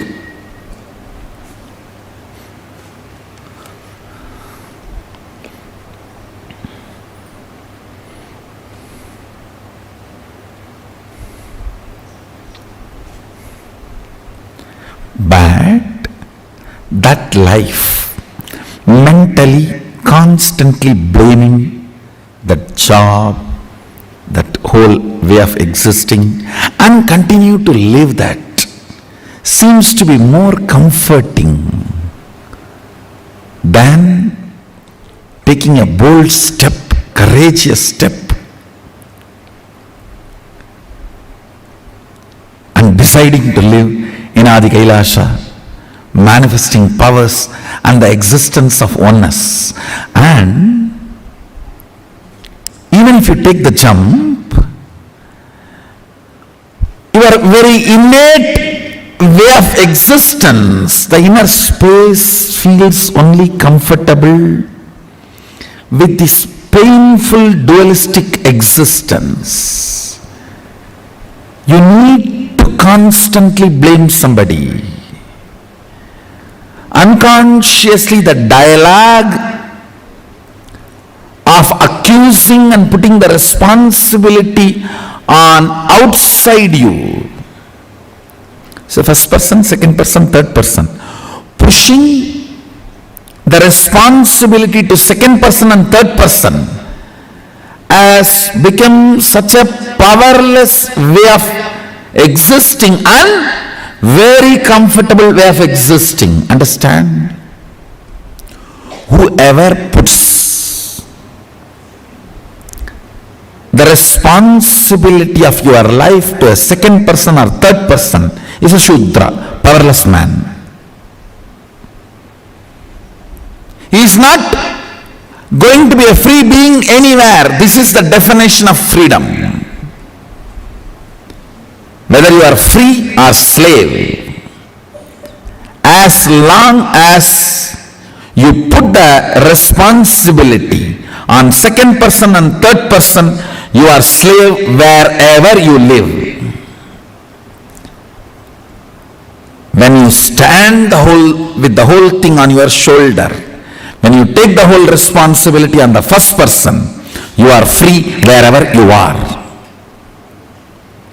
Whether you are in Kailasa or Bhuloka, if you take the whole thing on your shoulder, your life is your life. Then you are free. If you are going to put it on second person and third person, whether you are in Kailasa or Bhuloka, you are bound, you are a slave. Understand, oneness is not imagination or visualization, it is existence. Oneness is not imagination, visualization, and meditation technique. No. It's a way of existence. It's a way you exist. It is not the clothes you wear. It is not the jewelry you wear. It is not the diamond ring on your nose. It is breathing in your nose. Understand? Oneness is not diamond nose ring on your nose. Oneness is breathing of your nose.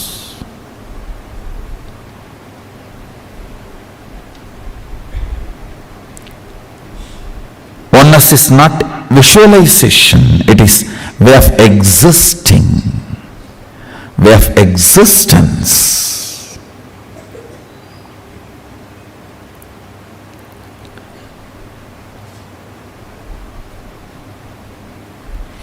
More power manifestation, more oneness, more awareness. You need to know whether you do it today or tomorrow. You have to do it. You only have a freedom to postpone, not to deny. You can't deny. You have freedom to postpone, but you can't deny. No.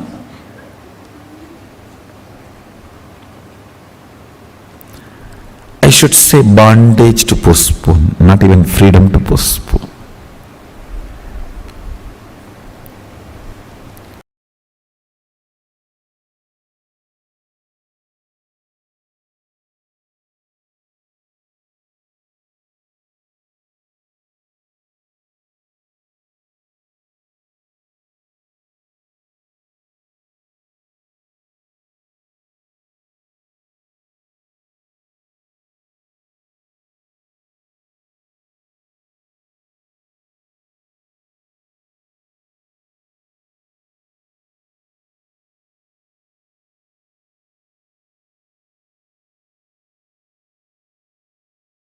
Ananda Paramashivoham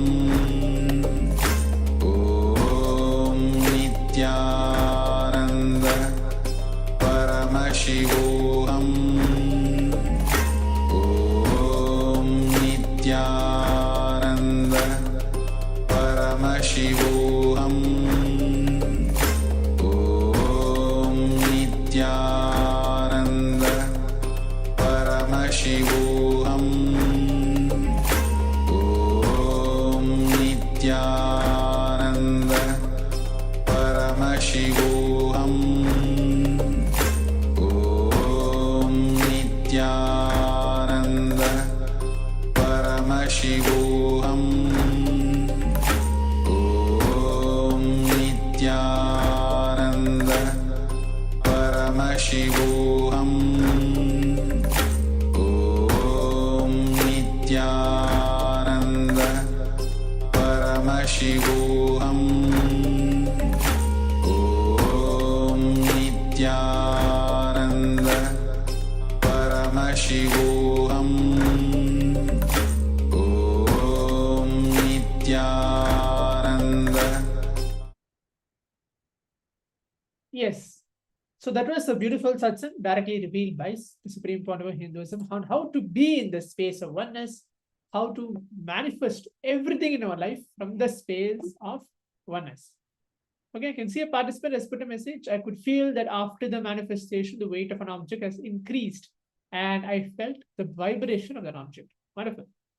So now again, let's enter again to the power manifestation. We're going to manifest powers again through the space of oneness, because just now we listened to powerful cognitions from Swamiji. Always Swamiji tells, power manifestation doesn't happen only with the space of oneness, but powerful cognition is also included in the power manifestation. So just before some time, I think 2-3 minutes back, we finished listening a complete 50 minutes video of where Swamiji is speaking about various different aspects of oneness, how to apply it in our life, how to live it, how to manifest the space of powers with the space of oneness. Try to apply all those powerful cognitions, whichever the participants feel that you are able to connect with.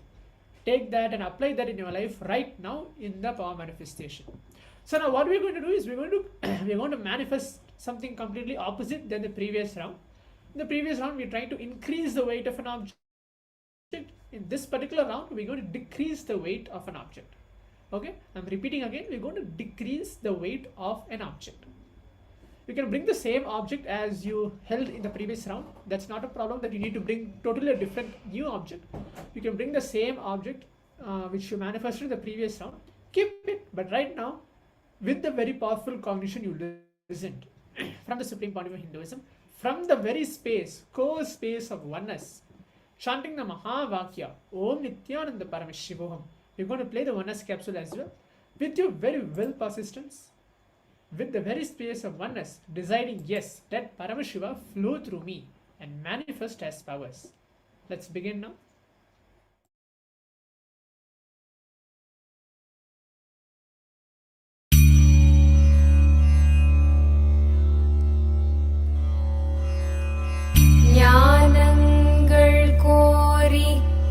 Nityananda கணபதியை துதித்து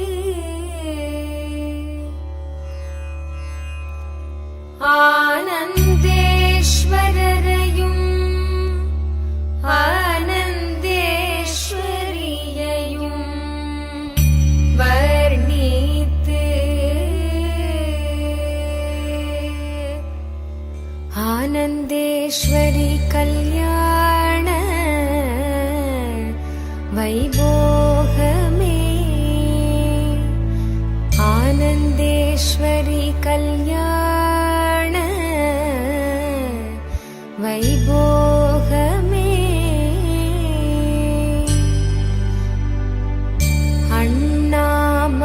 அண்ணாமலையோனே ஆதிசிவரூபா அண்ணாமலையோனே ஆதிசிவரூபா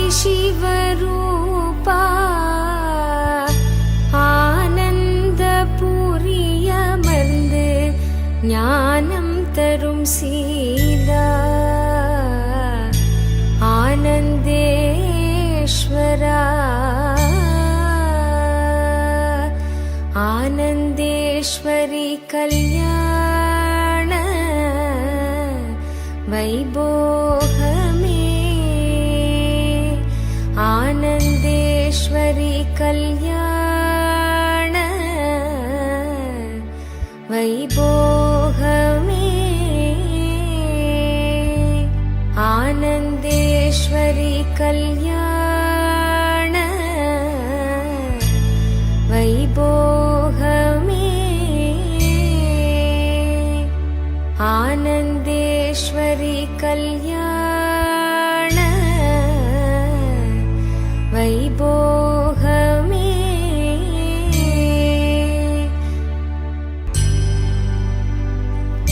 ஆனந்த ஈசனவன் மடி மீது அமர்ந்து ஆனந்த ஈசனவன் மடி மீது அமர்ந்து அகிலம் தன்னை காக்கும் அன்னையன எழுந்த ஆனந்தேஸ்வரி ஆனந்தேஸ்வரி கல்யாண வைபோகமே ஆனந்தேஸ்வரி கல்யாண வைபோகமே ஆனந்தேஸ்வரி கல்யாண வைபோகமே ஆனந்தேஸ்வரி கல்யாண வைபோகமே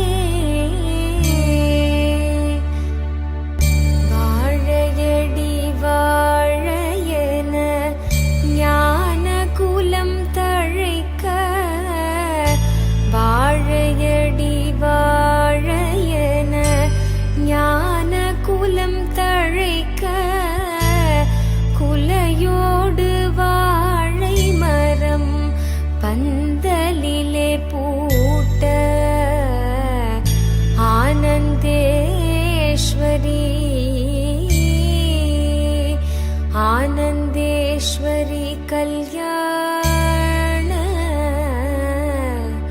वैभोहमे आनन्देश्वरी कल्याण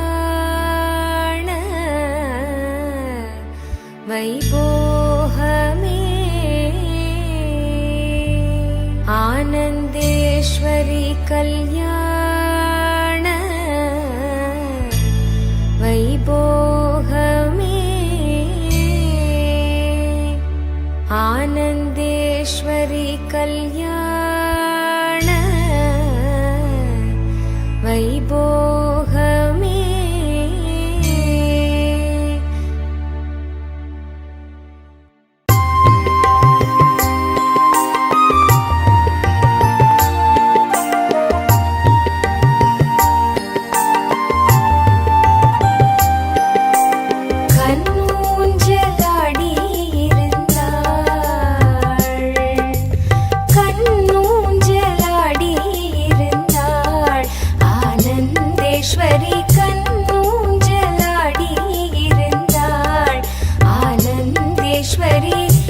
மகிழ்ந்தாள் கண்ணூஞ்சலாடி இருந்தாள் ஆனந்தேஸ்வரி மனமகிழ்ந்தாள் கண்ணூஞ்சலாடி இருந்தாள் ஆனந்தேஸ்வரி மனமகிழ்ந்தாள் கண்ணூஞ்சலாடி இருந்தாள்.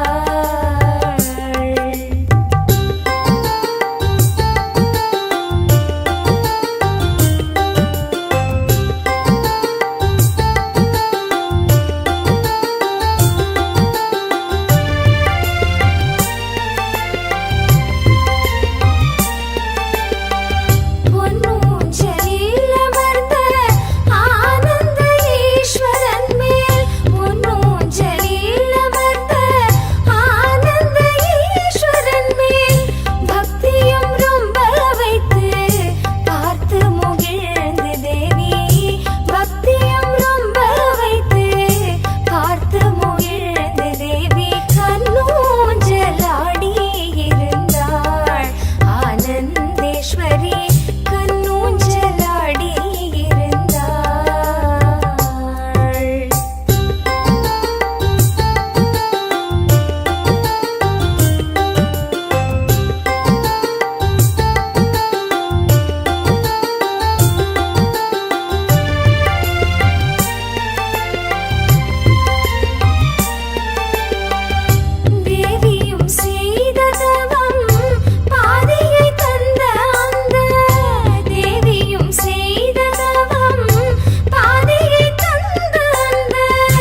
ஊஞ்சலில் ஆடினாள் ஆனந்தேஸ்வரநாதனுடன்.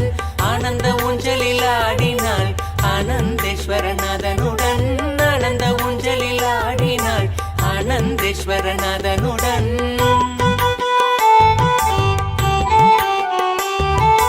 வேத கோஷங்கள் முழங்கிட விண்ணோர் மன்னோர் மகிழ்ந்திட. வேத கோஷங்கள் முழங்கிட விண்ணோர் மன்னோர் மகிழ்ந்திட. நாரதன் தும்புரு மீட்டிட நானிலம் முழுதும் ஆடிட. நாரதன் தும்புரு மீட்டிட நானிலம் முழுதும் ஆடிட. ஆனந்த ஊஞ்சலில் ஆடினாள் ஆனந்தேஸ்வரநாதனுடன். ஆனந்த ஊஞ்சலில் ஆடினாள் ஆனந்தேஸ்வரநாதனுடன்.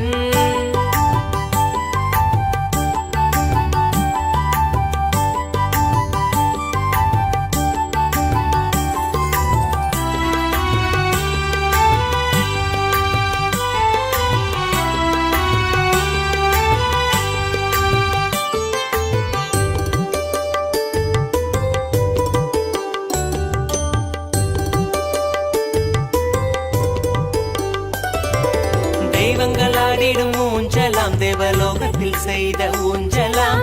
தெய்வங்கள் ஆடிடும் ஊஞ்சலாம் தேவலோகத்தில் செய்த ஊஞ்சலாம். தெய்வங்கள் ஆடிடும் ஊஞ்சலாம் தேவலோகத்தில் செய்த ஊஞ்சலாம். தெய்வங்கள் ஆடிடும் ஊஞ்சலாம் தேவலோகத்தில் செய்த ஊஞ்சலாம். தங்கத்திலான ஊஞ்சலாய் வைரத்தினில் அலங்காரமாய். தங்கத்திலான ஊஞ்சலாய் வைரத்தினில் அலங்காரமாய். பார்க்கும் பக்தர் நித்திய ஆனந்தமாய் தோன்றிடவே ஆனந்தேஸ்வரி. பார்க்கும் பக்தர் நித்திய ஆனந்தமாய் தோன்றிடவே ஆனந்தேஸ்வரி. ஆனந்த ஊஞ்சலில் ஆடினாள் ஆனந்தேஸ்வரநாதனுடன். ஆனந்த ஊஞ்சலில் ஆடினாள் ஆனந்தேஸ்வரநாதனுடன்.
ஆனந்தேஸ்வரி திருமண வைபவம்.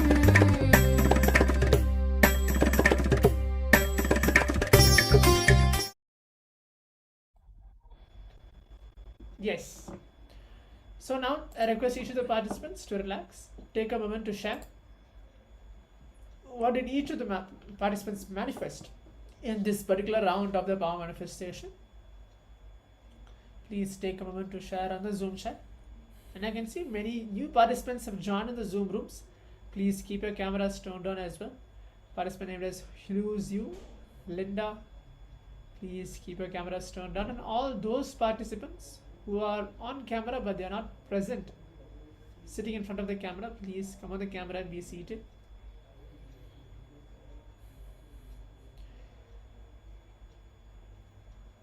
Please take a moment to share the result of the power manifestation. How did you feel before power manifestation and after the power manifestation? Whether you're able to feel the weight of an object decreasing, or even the vibration of the object little, you feel like it is decreasing for you, or you're not at all able to feel anything. That is also perfectly fine, but please leave your experience, the message, a result of the power manifestation on the Zoom chat. So let's also get ready for the next session. And next session is very, very important, and that is on completion with mother. So already Ma Guru Prasadni did some completion with the mother. Now we are going to have some more deeper understanding directly from Swamiji on why it is important to have completion with mother. So when we are working on completion, bringing completion with other, there are two aspects of it. One, having completion with all the male bodies, and one is having completion with all the female bodies, all the women in the life, all men in the life.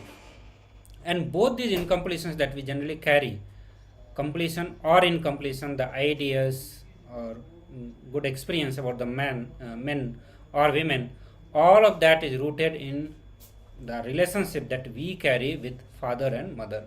So all the relationship that you experience with all the men in your life is some way or other it is rooted in your relationship with the father. The kind of relationship you share with the father, that only understand you share with all the men in your life.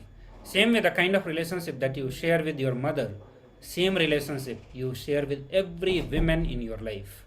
Every single woman and every single relationship that you share, it's rooted in the mother.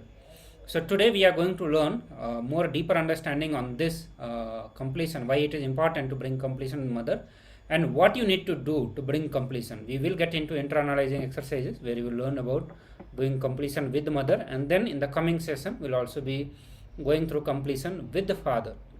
So let's start with completion with the mother. We are going to listen to Supreme Pontiff of Hinduism on this. So I request all of you to bring authentic listening and listen to all the sacred truths. All great things can start only with mother. Only with mother.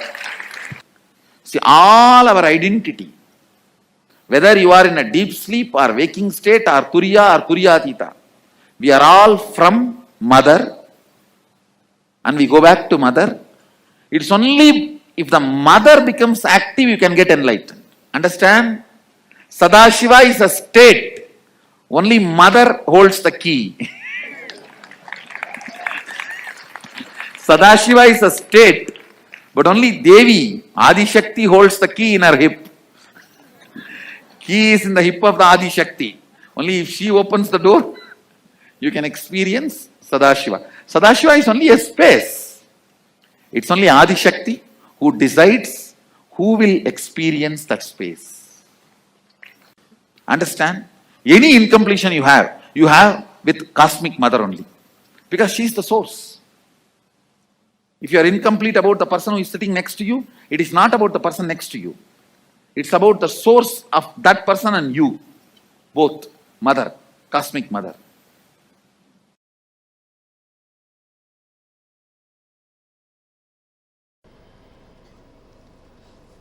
Understand your day-to-day habits, the way you respond, whether you get angry or you are always cool, what for you should get angry, what for what you react politely, how nasty you can get when you get angry, or when you are polite, how you behave, you are good, bad, all these habits. Understand the word habits are from Father. He teaches you. That stays in muscle memory. But how you cognize you, the innermost image you carry about you, comes from mother. It stays in biomemory. Understand? Your behavior, responding patterns are from muscle memory. That stays in your muscle memory. That's from Father. Usually, he educates you about the outer world. He contributes a lot to your outer image. He contributes a lot to how you behave with the world, how you relate with the world, what you should and you should not, vidhi and nisheda, do's and don'ts, vidhi and nisheda, do's and don'ts. That comes from your father. That is why if you had a father who is unstable, your relationship with the outer world will be very unstable. That comes from your muscle memory. But the way you cognize you, your inner image, comes from your biomemory. That stays in your biomemory. Completion with mother only can heal and complete your biomemory. Mother worship is the direct method. Understand? Mother worship is the direct method. That's the word I'll use. Most direct method to bring completion in your biomemory.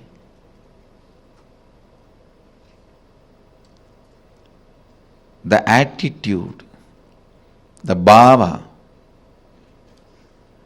which forms the basis for the way you connect with the life, with the world, the same attitude forms the basis for you to connect with yourself. Please understand, that is what we call karma in Vedic tradition. If you judge, you will be judged. Why, you know? Because the basis with which you relate with the world, the same thing will be the basis with which you will relate with yourself. Don't think when it comes to others you can utter the strong words. When it comes to you, you can just be very cute and friendly. No. The strong words which you utter towards others will be the same strong words you will be uttering towards yourself. Listen. The strong words you utter towards others will be the same strong words you will be uttering towards yourself. The attitude you build towards others will be same. That's the same way you will be relating. That will be the basis for you to relate with yourself also.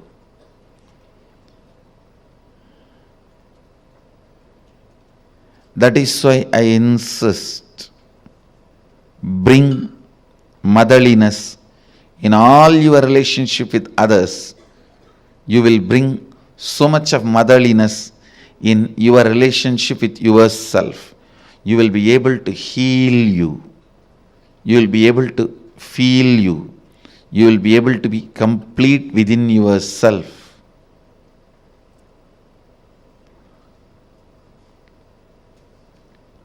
When you bring tremendous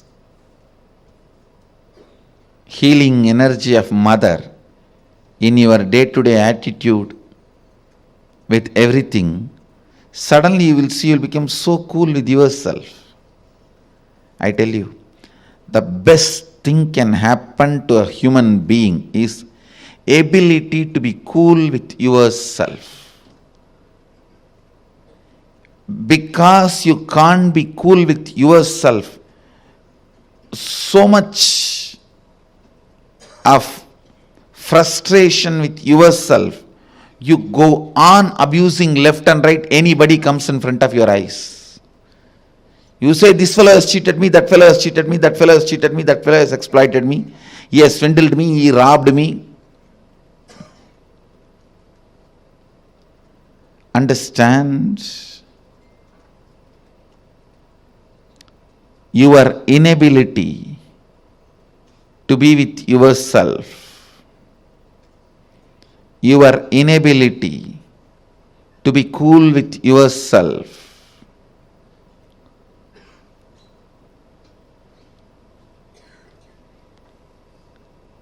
is the frustration in your system. I tell you,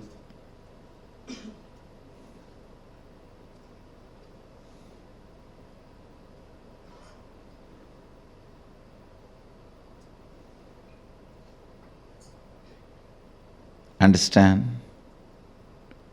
I really want to tell you, bring mother worship as part of your cognition. You will be so cool with yourself. You will be so complete with yourself. You will be so settled with yourself.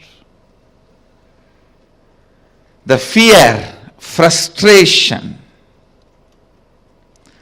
because of frustration inside, how you possess objects or things or persons. Understand? When you are frustrated, suddenly you will have so much of possessiveness to the property you have, or the car you have, or the bank balance you have, or the persons in your life.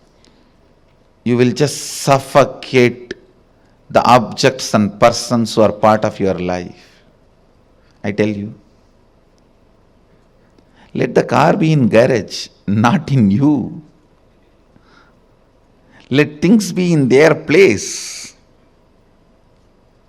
Your inner space should have place only for completion and joy. The bliss.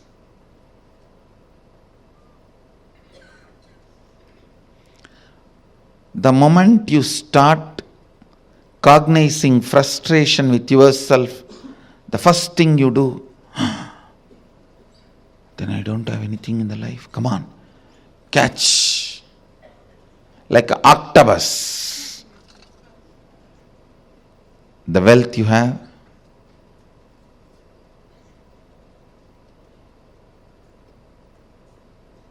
persons who are in your life,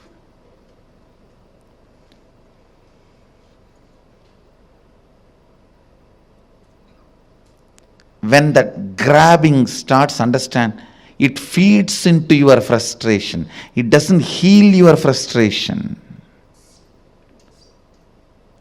I have never seen anybody healing their frustration by grabbing and possessing. No. It doesn't. It doesn't. Understand?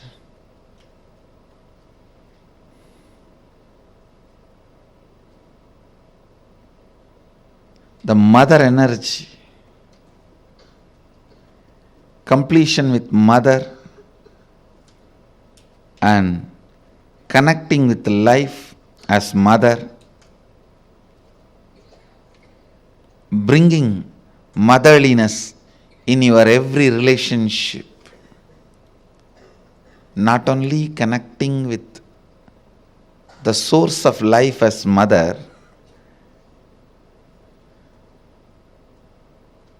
for whoever you are source of life, letting them connect with you as mother. That's what I said. Be a child to your source and be a mother to all the people to whom you are a source.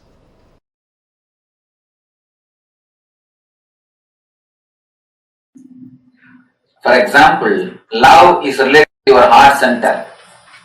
You may ask how. Around the world, in all the culture, in all the language, love and heart are used as synonymous. Love and heart are used as synonymous. Not only in English language, in every language. Any of you who knows some language in which the love and heart is not synonymous? Can tell me. Because more than 50-60 language I referred, in every language it is synonymous. Love and heart, two words are used as synonymous.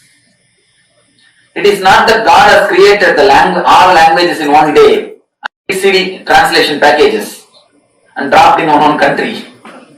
No. Every language is developed, different languages are developed by different person in different place, in different country, in different situation. Then why love and heart, these two words are synonymous in all the language, in all tradition? There is some more deep connection between these two, love and heart. If you see some of your childhood friend, suddenly, surprisingly, you see him or her after 20 years with whom you have a loving memories. Suddenly you will feel something is happening in this region, something will be coming up. That is what is love. Many people come and tell me, Swamiji, the moment I see you, I start weeping. Many people will, oh again. Some weep out of love, that is different.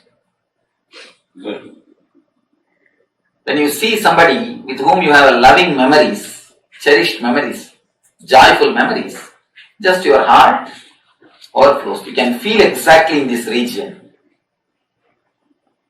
something happening.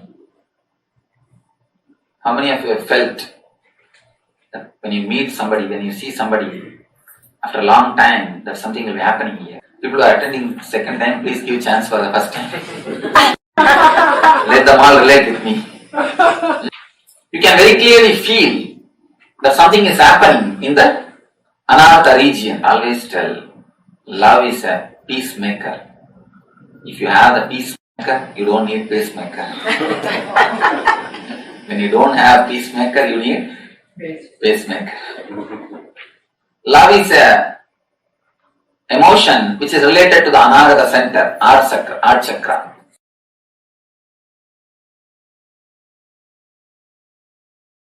Any root pattern you carry can be destroyed just if you have a love for people. Decide to go on enriching everybody who is happening in your life. Decide life is for others. It may be your father, mother, brother, sister, a person in the street, unknown co-passenger in the train, whoever is in your breathing space, life is for others.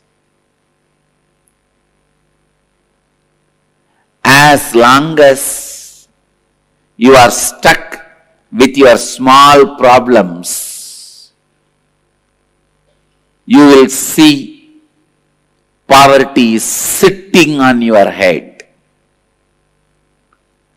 As long as, I tell you, there are so many people,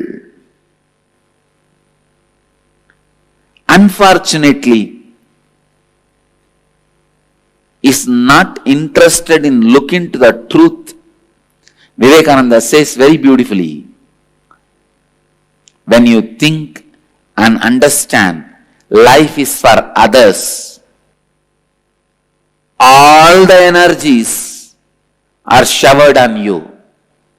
Wealth, knowledge, energy, everything.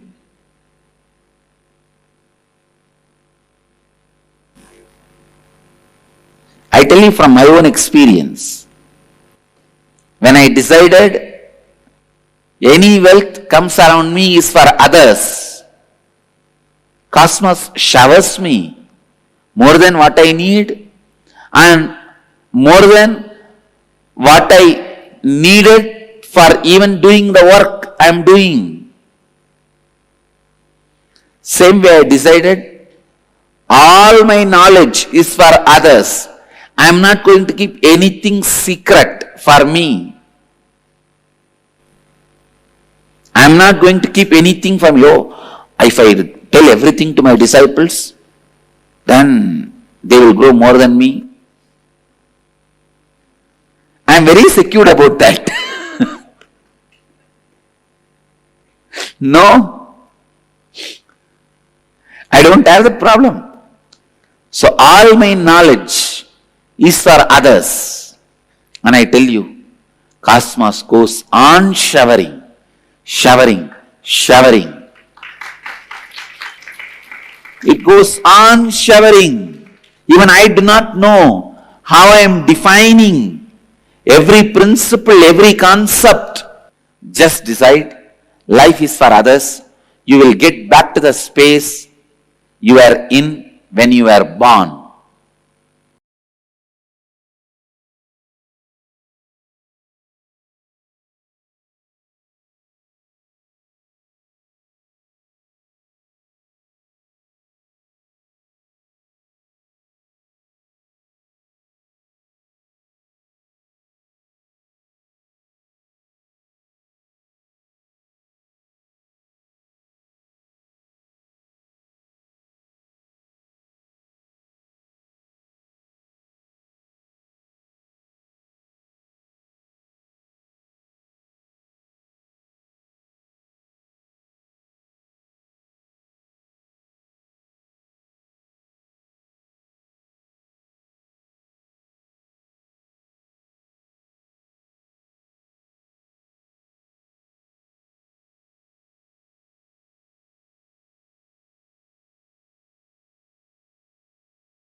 Yes.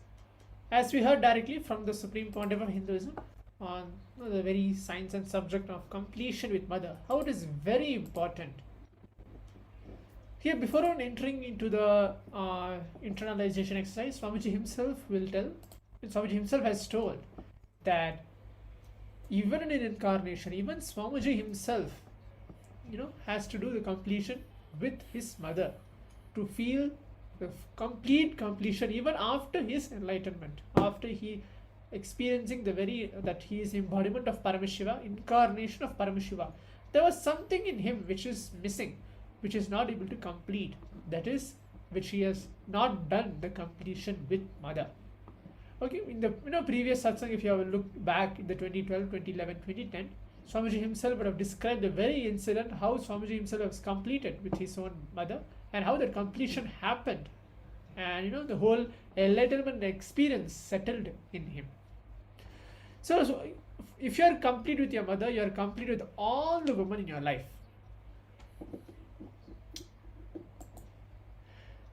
So here Swamiji is telling that I'll give you a very simple example in his own life. My gurus will insist on me taking neem juice every day. I still remember once, these are Swamiji's own words. My guru, Raghupati Yogi Yogananda Puri, did not let me eat almost 5 to 6 days as a spiritual practice. Maybe it was the 6th day. He did not give me food, and whenever he says I should not eat, my mother also won't give me food. My mother and he was such a wonderful nexus. I should say, my mother is such a sweet, compassionate person, but so dedicated to my enlightenment and the process my gurus were doing to me.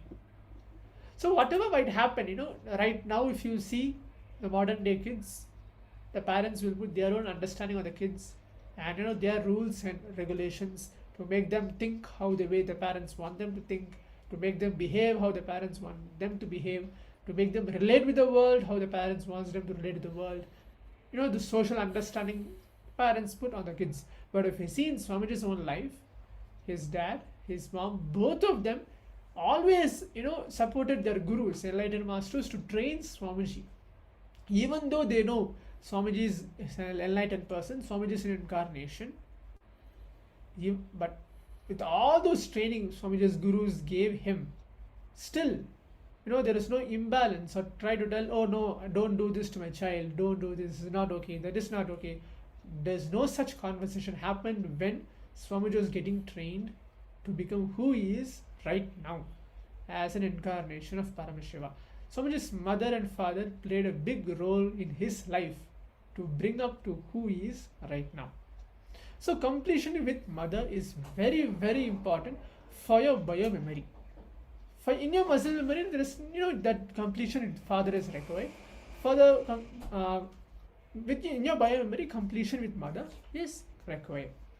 So now let's enter into the internalization exercise. Please take a book and pen and be seated.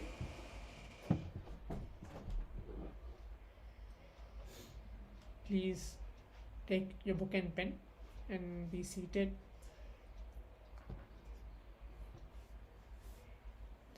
So the first step is describe the relationship you have with your mother right now.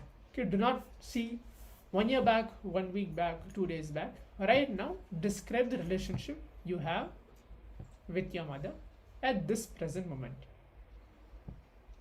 And go back in your life and describe all the incidents when you started judging her, having incompletions with her, with whatever may be the reasons it can be. You may think that you are right, she is wrong. Or you might think that she is right, you are wrong. Whatever it might be. Write everything in detail without thinking, oh, should I write it or not? Or if I write this, what will happen? This is just an internalization exercise for you to have the completion space with your mother. So go back in your life, in whichever times you remember. If it's like 1 year back you remember, or 2 years back, 3 years back, or even 1 month back. Describe all the incidents when you started judging her, judging your mother, having incompletions with her. Describe what actually happened, what she actually said, or what she actually did, which is the world, and how you experienced it, how you felt it, how you reacted to it, which is in your my world. Let's perform this exercise now.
Yes.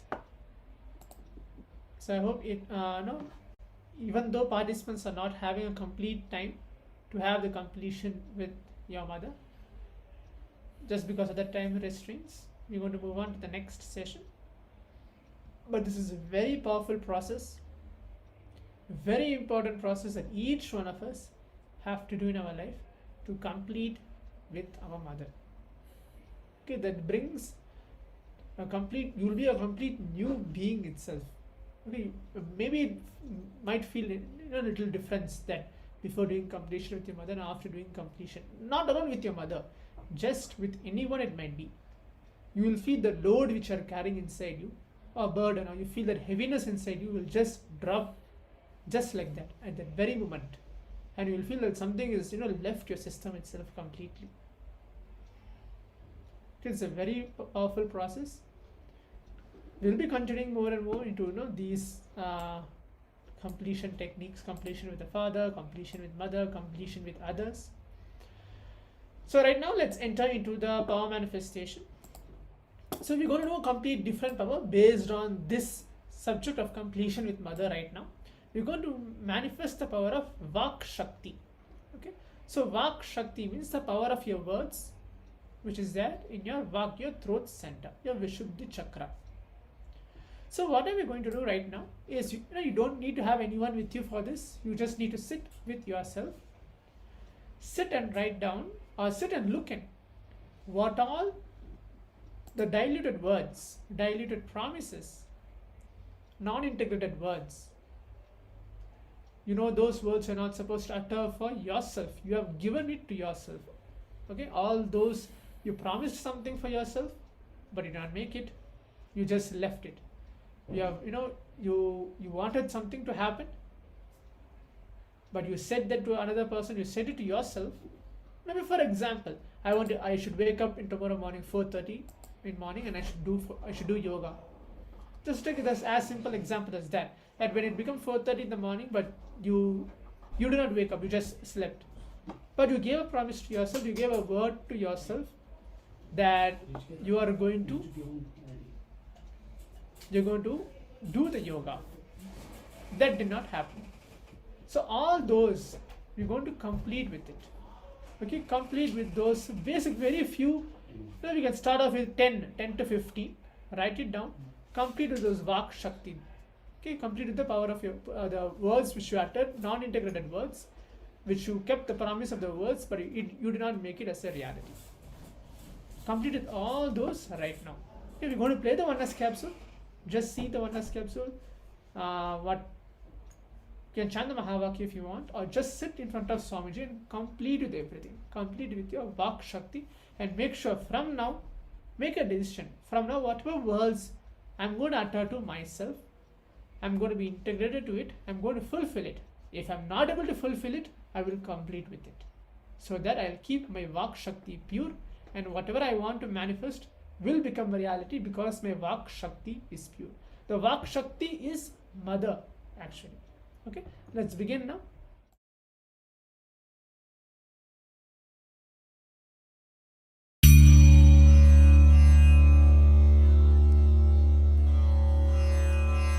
ஞானங்கள் கோரி நித்ய ஆனந்த கணபதியை துதித்து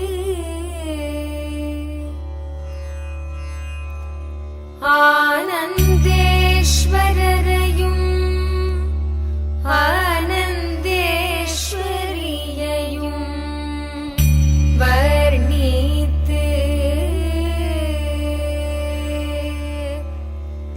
ஆனந்தேஸ்வரி கல்யாண வைபோகமே ஆனந்தேஸ்வரி கல்யாண வைபோகமே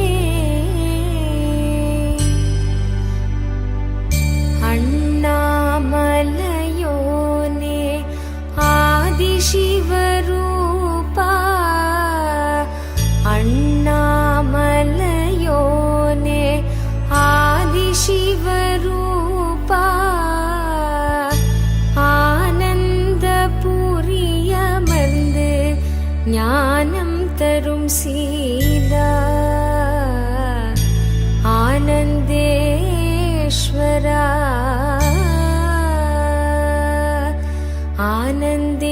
आनन्देश्वरि कल्याण वैभोगमे आनन्देश्वरि कल्याण वैभोगमे आनन्देश्वरि कल्याण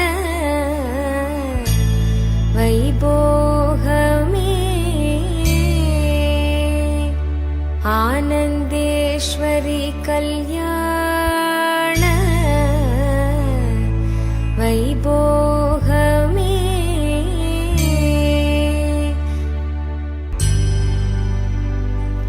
आनन्द ஈசனவன் மடி மீது அமர்ந்து ஆனந்த ஈசனவன் மடி மீது அமர்ந்து அகிலம் தன்னை காக்கும் அன்னையன எழுந்த ஆனந்தேஸ்வரி आनन्देश्वरि कल्याण वैभोगमे आनन्देश्वरि कल्याण वैभोगमे आनन्देश्वरि कल्याण वैभोगमे आनन्देश्वरि कल्याण वैभोगमे वाழயடி வாழயன ஞானகுலம் தழைக்க வாழயடி வாழயன ஞானகுலம் தழைக்க குலையோடு வாழை மரம் பந்தலிலே பூட்ட ஆனந்தேஸ்வரி ஆனந்தேஸ்வரி கல்யாண வைபோகமே ஆனந்தேஸ்வரி கல்யாண வைபோகமே ஆனந்தேஸ்வரி கல்யாண வைபோகமே ஆனந்தேஸ்வரி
ஆனந்தேஸ்வரநாதனுடன் ஆனந்த ஊஞ்சலில் ஆடினாள் ஆனந்தேஸ்வரநாதனுடன் ஆனந்த ஊஞ்சலில் ஆடினாள் ஆனந்தேஸ்வரநாதனுடன் ஆனந்த ஊஞ்சலில் ஆடினாள் ஆனந்தேஸ்வரநாதனுடன்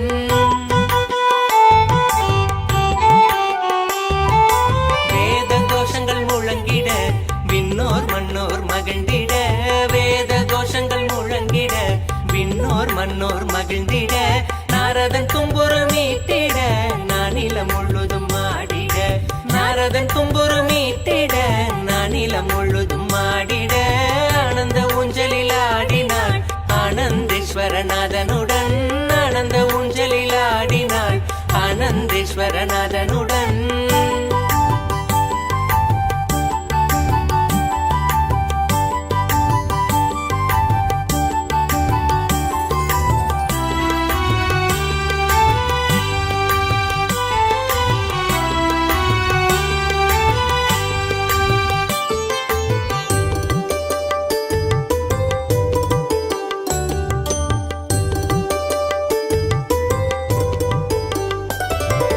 தெய்வங்களாடிடும் ஊஞ்சலாம் தேவலோகத்தில் செய்த ஊஞ்சலாம் தெய்வங்களாடிடும் ஊஞ்சலாம் தேவலோகத்தில் செய்த ஊஞ்சலாம் தெய்வங்களாடிடும் ஊஞ்சலாம் தேவலோகத்தில் செய்த ஊஞ்சலாம் தெய்வங்களாடிடும் ஊஞ்சலாம் தேவலோகத்தில் செய்த ஊஞ்சலாம் தங்கத்திலான ஊஞ்சலாய் வைரத்தினில் அலங்காரமாய் தங்கத்திலான ஊஞ்சலாய் வைரத்தினில் அலங்காரமாய் பார்க்கும் பக்தர் நித்திய ஆனந்தமாய் தோன்றிடவே ஆனந்தேஸ்வரி பார்க்கும் பக்தர் நித்திய ஆனந்தமாய் தோன்றிடவே ஆனந்தேஸ்வரி ஆனந்த ஊஞ்சலில் ஆடினாள் ஆனந்தேஸ்வரநாதனுடன் ஆனந்த ஊஞ்சலில் ஆடினாள் ஆனந்தேஸ்வரநாதனுடன்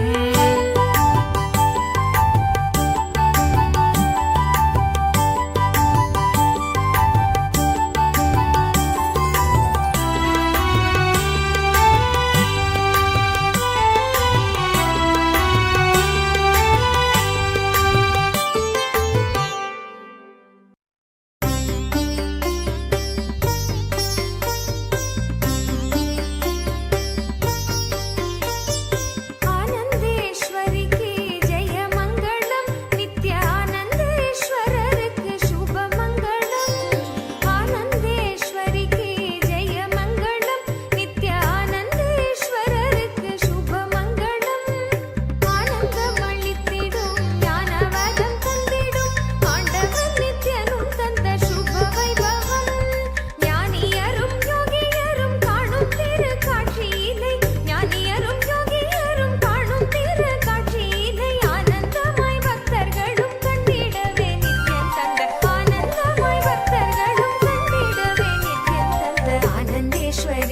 திருமண வைபவம்.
आनंदेश्वरी तिरुमण वैभवम् शुभमङ्गलम् नित्य शुभमङ्गलम्.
ஆனந்தேஸ்வரி ஹிமகிரியின் தவ புதல்வி தெய்வீக அழகுடன் ஆனந்தேஸ்வரி தவ கோலம் பூண்ட பலன் இந்த தெய்வீக திருமணத்தின் வதுவாம் தவ கோலம் பூண்ட பலன் இந்த தெய்வீக திருமணத்தின் வதுவாம் ஆனந்தேஸ்வரா Jaya Jaya ஆனந்தேஸ்வரி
Yes. Nityanandam, everyone. After this beautiful round of the power manifestation, let us now enter into the verification step. So now please do a measurement of the object now that you have manifested the power. So for example, if you measured the object to a scale, then you would be measuring it with the scale. If you had traced the boundaries of the object, you would be tracing the boundaries of the object again so that you can compare. So please take a few minutes and measure the object and note the change in the dimension. And please do share here in the chat. So we see a lot of comments here. Okay. Yes, understand that sharing your power manifestation results is not separate from the power manifestation itself. As we are manifesting these powers from the space of oneness, naturally enriching the other people who are present here with you about the power manifestation, about your experience, getting into the entanglement from the space of Advaita is definitely part of the power manifestation. We have seen even in the completion sessions, when you enter into the completion, you sincerely go through the emotion, and then you share, you open up, you allow others to benefit from your completion as well. That is when you start manifesting powers. It is a subtle, multidimensional science. So we're requesting everyone to sincerely participate in all the sessions.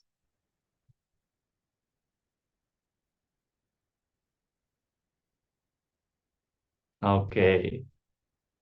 All right. Mahashukran is sharing that we did completion with the VARC. All right, Ma. Then you can share whatever was revealed, whatever decisions you have taken, how you are going to be in integrity with your VARC.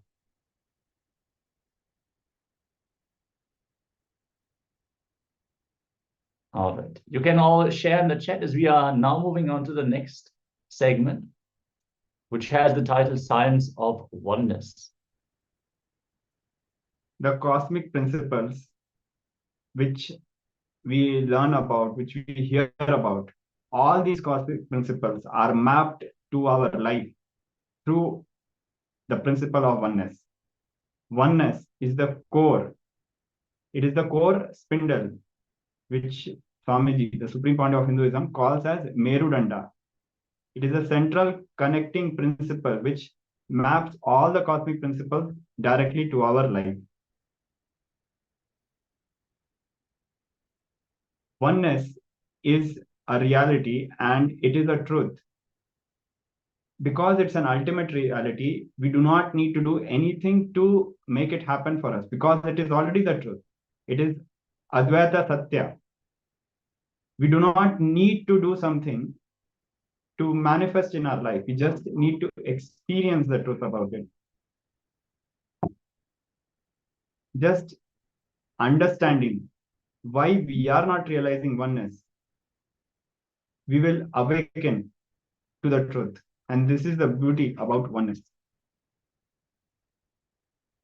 For example, if your health is the way you want, you are in oneness with your health. If your wealth is the way you want, you are in oneness with your wealth. Likewise for relationship and all other dimensions of your life. But if something is not as you want, it means that in that particular aspect of your life, you haven't realized. Yes, Swamiji beautifully told about the very nature of Paramashivoham. See, there are so many things which we discriminate into black and white. But Shiva, the fundamental principle, Paramashivoham, he is worshipped both by gods and by demons, both by the Devatas and the Asuras, because he does not have any blind spot. There is nothing which he does not identify as himself. There's nothing with which he is not in oneness. We might feel, oh, this is evil, so we keep ourselves ignorant about it. We literally put ourselves in delusion about it. So it becomes a pattern, it becomes a subconscious thought current. It does not mean that this aspect of reality is not part of our life. but we will not be conscious about it. See, when we are not in oneness with relationships the way we want, if we are not in oneness with wealth the way we want, if we are not in oneness with health the way we want, be very clear, there is an aspect with which we are keeping ourselves in delusion. There is a certain habit which we entertain, which is working against that reality to happen, and we are consciously choosing it, not wanting to recognize that this is detrimental to our health, to our wealth, to our relationships. The moment we can liberate this thought current and we can bring it into our conscious space, simply our reality will manifest as we want. So why oneness is important? One of the prominent things you need to develop in your life is confidence to function out of the space of love. Because from there only you can take a jump and function out of the space of oneness. In the space of oneness, there is no cunningness, there is no condition, there is no planning. And because of that, it is one of the most beautiful, graceful, natural way of relating with the cosmos. Advaita, that is oneness, is not a retirement insurance plan. It is a driving license to start your life. Only when you are established in the space of Advaita, life's mysteries will be revealed to you. The great powers, like different spiritual powers, can be opened to you and made available to you. You can cause any reality. You can fulfill the purpose of your life, and you can enjoy and celebrate. The deeper and deeper you go in your inner space, you experience the vast oneness. The more deeper you start traveling, first, you get integrated. Now, this is very important. Before even conquering the world, when Devi Meenakshi went around conquering the world, all the 56 Hindu nations, the first thing she did was she conquered all her senses. That is, the you fighting with you stops and you become integrated. Once you become integrated, the whole world around you also gets integrated.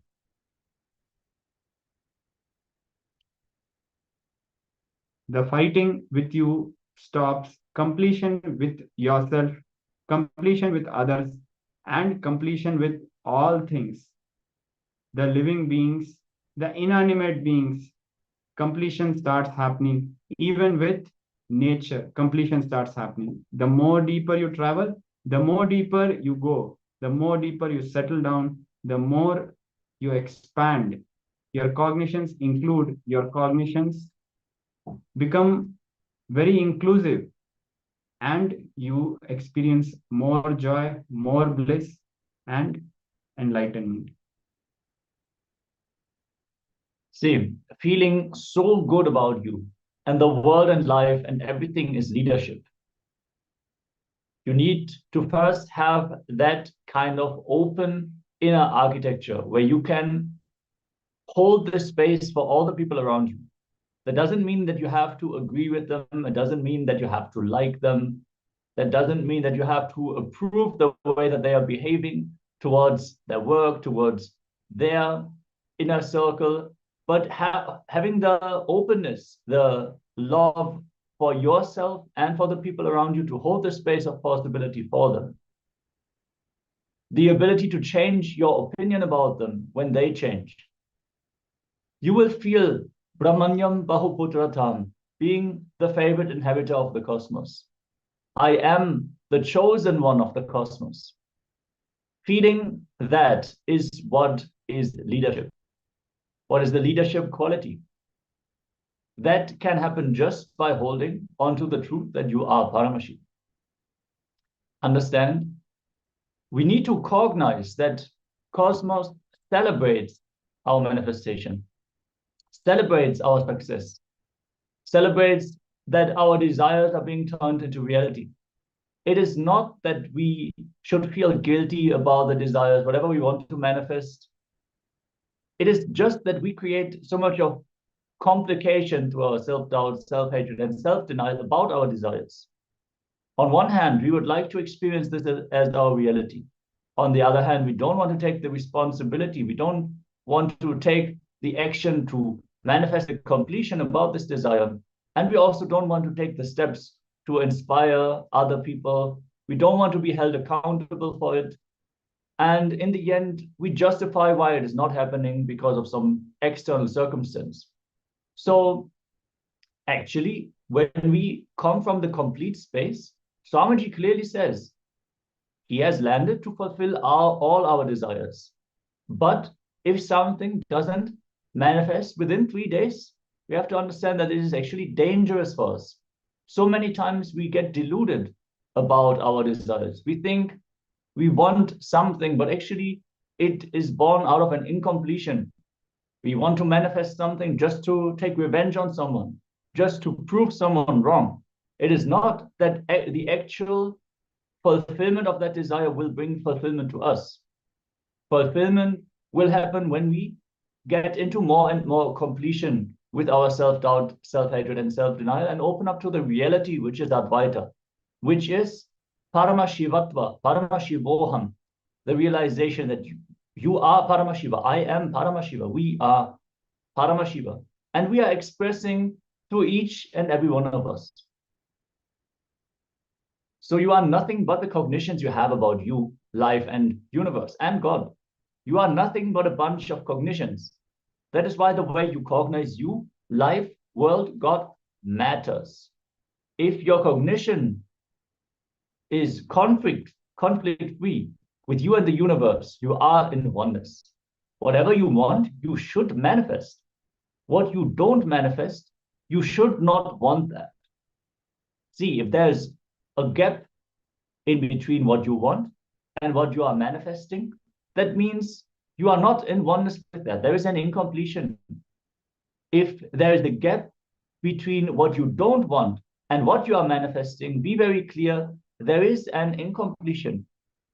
You need to complete with that. That is what Swamiji is powerfully teaching us in the very beginning of every season of Paramashivoham with the Kalpataru process.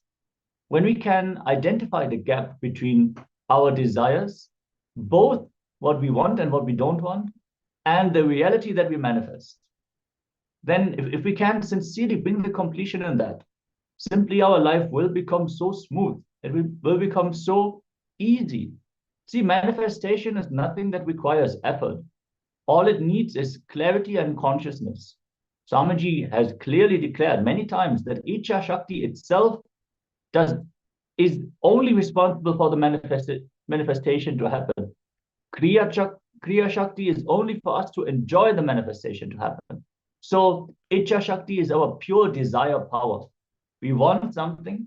If we want it clearly, without any self-doubt, without any cunning logic behind it, the universe will manifest it. We are Paramashiva. The universe itself manifests out of our desire only. The action that we are taking is only there for us to enjoy our desire. We have that idea that, oh, we have to do a lot of action, only then what we want will become reality. No. We have to do a lot of action because that is what we believe. That is what we feel we deserve. Only if we are very busy, if we prove that we are good people, only then we deserve to even get what we want. But that is not the truth. You will see many people who we feel are evil. They got what they want in many aspects of their life because they are clear about that part of their desire. That doesn't mean that they are complete about everything. No. But about that desire, they are clear. This is what they want to experience, and they don't have any self-doubt, self-hatred, or self-denial about that. So Swamiji clearly says life doesn't distinguish between good and evil. It only distinguishes between powerful and powerless. If you make yourself powerless, be very clear, this is what you want. This is what you want to entertain. You want to entertain your victimhood. You want to entertain that cute, small identity because based on your belief system, this is what is going to bring you the success in life. But we have to see, where if there is a gap between our manifestation and our desire, then we need to complete to come back to our original identity. understand that there is no conflict zone, whether in the level of cognition about yourself or the way you cognize the Jagat, the universe, or the way you cognize Ishvara, God, the way you cognize life, in whichever field you have no conflict, you are in oneness. It is by practice, the confidence to operate from the space of love, that this space of oneness starts developing in you. You will take a big jump to operate from the space of oneness, but it will start from the space of love. Loving oneness, loving Advaita will lead to living Advaita. And Swamiji has told us time and again to take this as a spiritual practice. Yes, Swamiji has clearly spoken that even if your love is conditional at first, making this as your spiritual practice to act out of love more and more, even if you expect something in return, it is better than not acting out of love. If you're acting out of love, at some point, naturally, you will take this jump to acting out of oneness, which is the unconditional love. Understanding that the other person is not separate from you at all. So your desires and their desires, your will and their will, ultimately both are Paramashiva's will. So naturally, their success is your success, their fulfillment is your fulfillment. So the goal of all of us is to fulfill each and every one of us. In Upanishad, there are many powerful cognitions. If you hold the powerful cognition that you are Paramashiva, the ultimate oneness space where you're free from everything, where you are completely unclutched, manifest, and you experience the truth. You come out from all your problems and you settle down in the true relaxation in all the aspects of life. Universe will literally come out of you, rest in you, relax in you. Just hold the truth of enlightenment, and you will experience all the powerful cognitions in your being. We might think that all these teachings of oneness are abstract or they are good only for theory. It is not the case. Whether it be in the level of how the universe is actually there at the physical level, or what we understand at a philosophical level, or how it is truly at a spiritual level, oneness is the truth.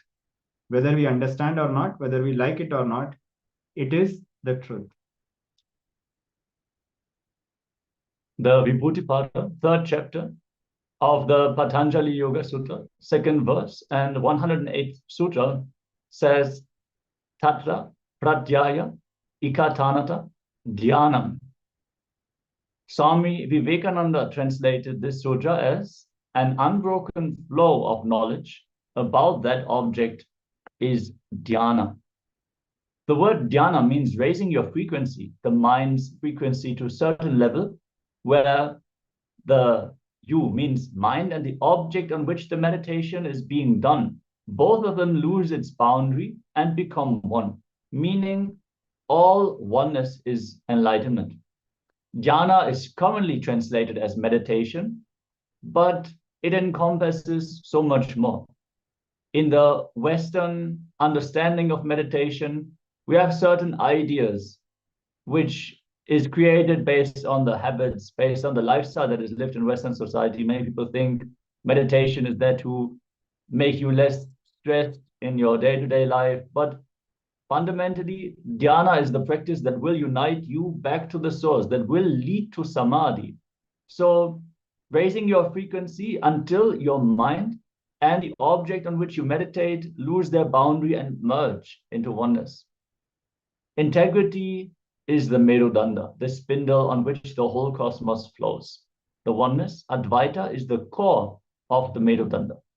When the Merudanda moves, when it is spindled, the force generated is integrity. Oneness, the Advaitic Shuddhadvaita Satya, that is the core of the spindle. When the spindle is churned, when that spindle starts moving, the force generated is integrity. Bring integrity as the force to move your life. You will manifest oneness with Paramashivatva. You will manifest oneness with Paramashiva. How the spindle is used for churning the milk or curd to get the butter out. How the Medudanda was used to churn the milky ocean to get the nectar out. That force of churning is integrity. The Medudanda itself is oneness. Bring integrity. It will empower you. Integrity will literally make you Paramashiva. That is the energy generated by the spindle of Advaita Satya, the oneness, the truth of oneness. The cosmic oneness is the Merudanda, and that cosmic oneness gets moved, churned. The energy generated is integrity. Integrity is the force of Advaita. The primal force of Advaita is integrity. The principal force of Advaita is integrity. Practice integrity, you will get into Advaita. So many times we feel integrity is like a moral. To fulfill the word that you have given, it feels like a moral to us, but it is not. It is a fundamental principle on which this entire cosmos runs. Even though we have that kind of choice to say, okay, I will fulfill this word, I will fulfill that word, that doesn't mean that it is a moral practice to fulfill our word. If we want to manifest the reality, if we want to manifest the realization, we have to be integrated. Otherwise, we are committing the worst crime to our own consciousness. We are literally denying our higher existence. And we are not enriching the world with the possibilities and powers that are there inherent in us. We are literally binding ourselves to be moved around by the external happenings. Isha Upanishad, verse 7 declares, Yasmin Sarvani Bhutanya Mai Vabhut Vijanataha Tatra Ko Mota Ka Shoka Ekatvam Anupashyataha. In one who has cognized the reality, all existing beings become the very self. Then what delusion, what sorrow of incompletion can there be for that seer living in the space of oneness, living Advaita? Understand, the idea of incompletion can only exist as long as you cognize yourself as separate from anyone else, from anything else. If you cognize yourself as a being having to become the ultimate, as long as you understand yourself as man having to become divine, only that long incompletion can exist in you. If you understand, if you cognize the fundamental principle of Advaita, that you are already that Tattvamasi, there is no completion that can be performed. There is no separation that can exist. Swamiji beautifully told Paramashiva, he is Mahapurusha. He is the only being that exists, manifesting through all of us. If he is Mahapurusha, existing in everything, nothing else can exist, and nothing else exists. So whether we want to cognize, whether we believe, whether we experience, it is the truth. And all we need to do is cognize, declare, and manifest that as a reality for us. So we're now going to enter into a very beautiful revelation from Swamiji, where Swamiji is sharing a very powerful, very engaging story about his own initiation into the oneness experience. So we are going to listen to Swamiji as he's sharing these beautiful truths.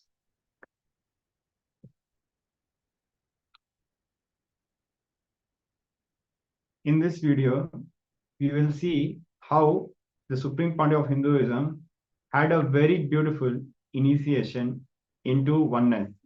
It is often the moment which Swamiji will very lovingly tell us about a Swami Anuda. And all of us will also have that experience with the Supreme Pontiff of Hinduism, our beloved Guru. So let us watch this video and understand how one small click will just make this experience happen in all of us, and also cherish the sweet sharings and enlightened sharing by the Supreme Pontiff of Hinduism. Requesting everyone to please be on camera. Be seated with your head, neck, and spine in a straight line. When you sit in the deep space of listening, when you're not distracted by anything else happening outside, simply this initiation can become a part of you. As you sit in the deep feeling connection to Swamiji, whatever he shares will not only be words, it will be a direct energy transmission. So let us be ready to receive this initiation into the oneness experience from Swamiji himself.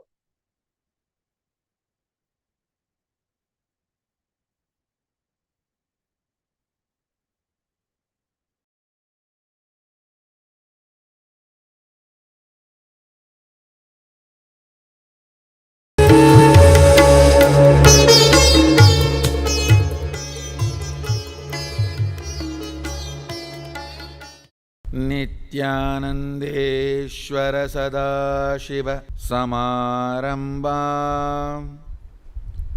नित्यानन्देश्वरि आदिशक्तिमध्यमाम् अस्मदाचार्यपर्यन्तां वन्दे गुरुपरम्परा.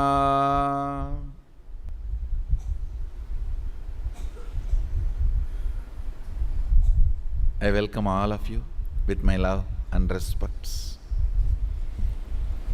I welcome all the devotees, disciples, Samajis, Satsangis, Sarvanyapita Yajamans, Kotaris, Danidars, sitting with us all over the world through Nityananda TV, YouTube Live, two-way video conferencing, Facebook Live through hundreds of Adinavasis IDs.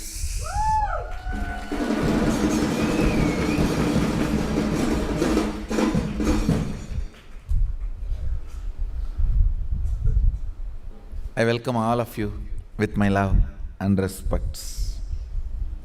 Today's subject, manifesting Shaktis.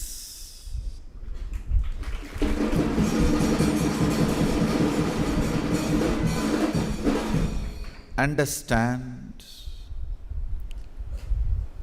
first principle you need to know about manifesting Shaktis is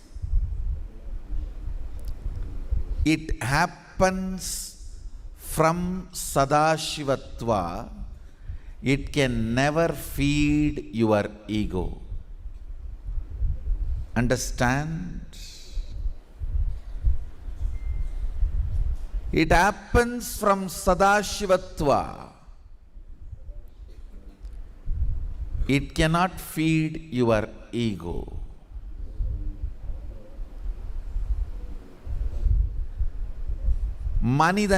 மனித மாமிசத்தை உண்டு வாழ முடியாது. Human being cannot eat human flesh and survive. Understand? Yesterday I was reading a book called Agathiyar Karukkidai Nigandu. The statement now I uttered is from that Nigandu. Agathiyar Karukkidai Nigandu. மனித மாமிசம் உண்டு வாழ இயலாது. Human being cannot survive with the flesh of human being. Maybe Agastya want to say should not. Listen, human body cannot flourish with human eating human flesh, your ego cannot flourish with manifesting powers. One of the important problem we have, people feel, oh, if I get powers, will I not become egoistic? Or people who get powers, will they not become egoistic? No. Because it comes from the source of Sadashiva, where naturally your ego loses its power over you. The more power manifestation, more divine you become. Understand? Shakti comes with buddhi. Only siddhi comes without buddhi. Shakti is mother, siddhi is stepmother.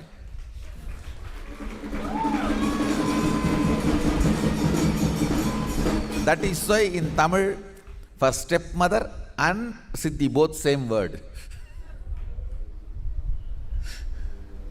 Siddhi is chitti. Shakti is mother. Understand?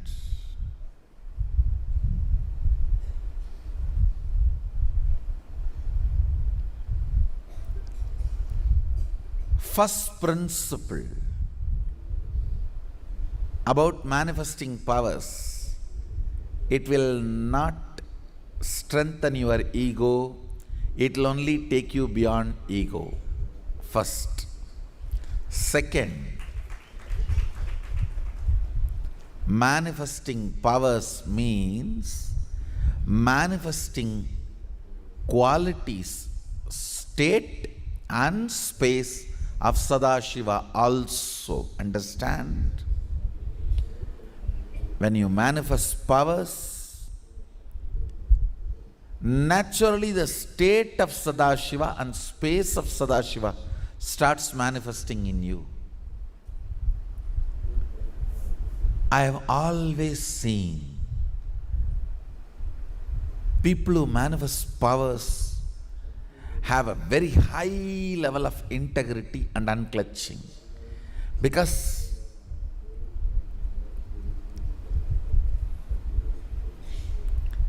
if they do not maintain that too, the power manifestation will stop. Understand?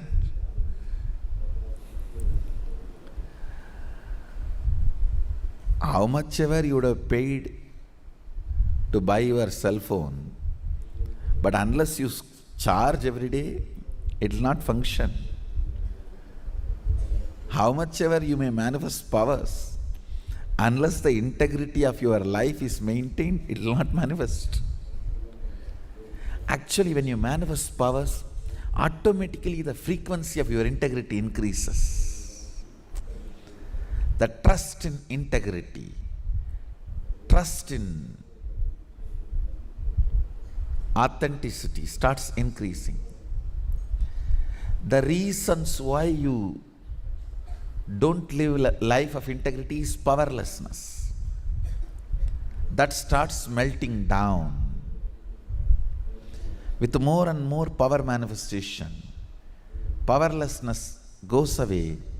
You become more integrated, more authentic. The second principle of power manifestation, listen carefully. Shakti comes always with buddhi. Means more power manifestation, more integrity. More power manifestation, more unclutching. More power manifestation, more nirvikalpa samadhi. More power manifestation, more joy. More power manifestation, more restful awareness. More power manifestation, more responsibilism. More power manifestation, more enriching. More power manifestation, more bliss. What is power manifestation? deciding. Listen. Integrity needs your declaration, but power manifestation does not even needs your declaration. It only needs your decision. Deciding to be one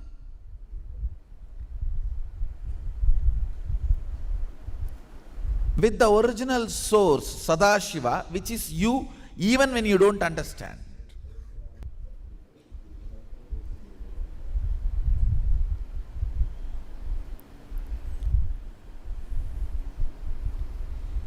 He was using very few words. That is his beauty.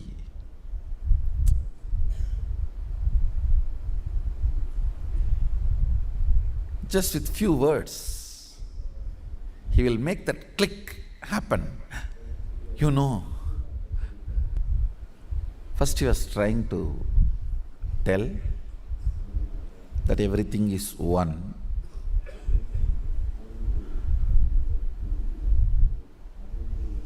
Few words.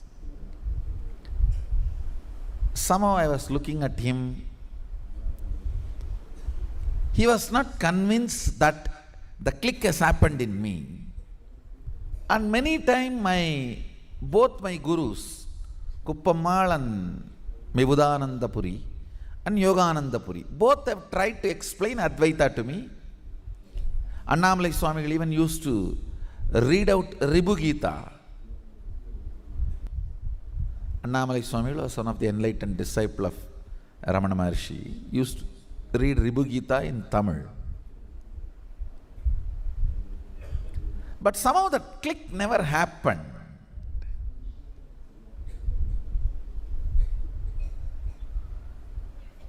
But just with few words,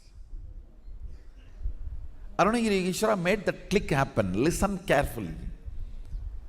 I'll explain scene by scene. If you listen intensely, now that click can happen to you. Now that very click can happen to you. Listen. Scene by scene I will narrate.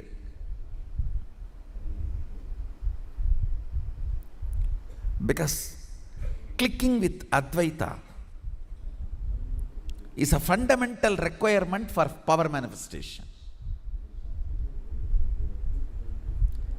Clicking with Advaita is fundamental requirement for power manifestation.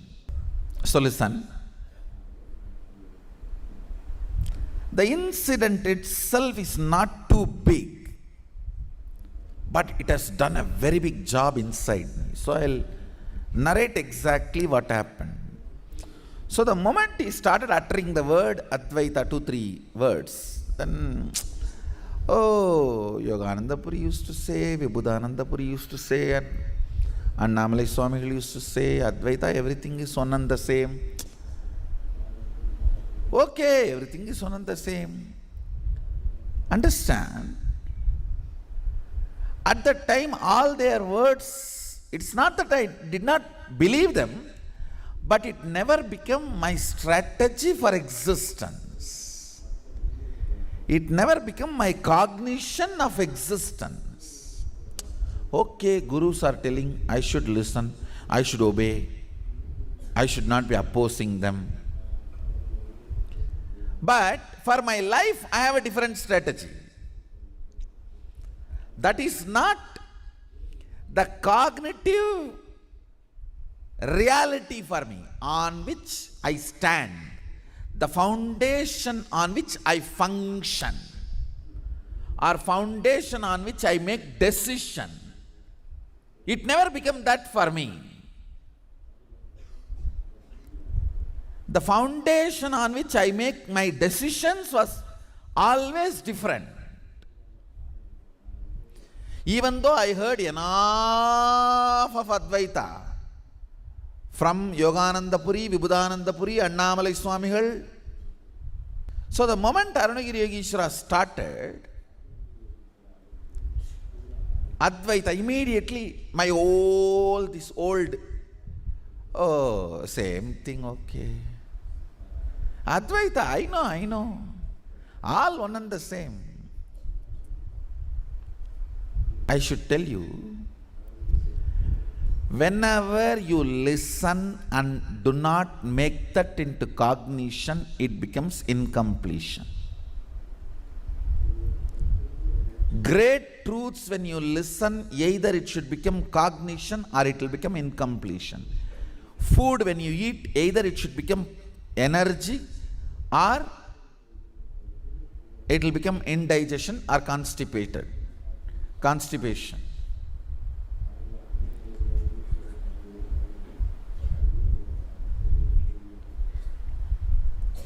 So the moment Arunagiri Yogeshwara uttered the word Advaita, my constipation comes out. Incompletion comes out. I know. All one and the same. Listen. Now, frame by frame. He was sitting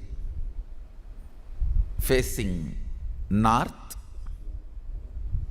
I was sitting next, the down step. He was actually sitting in the steps of the Tiruvannamalai Arunachaleshwara's temple, Kalyana Mandapam, facing his samadhi. His samadhi mandapam is there. So on the steps he was sitting facing north. You can see the photograph, exactly the place.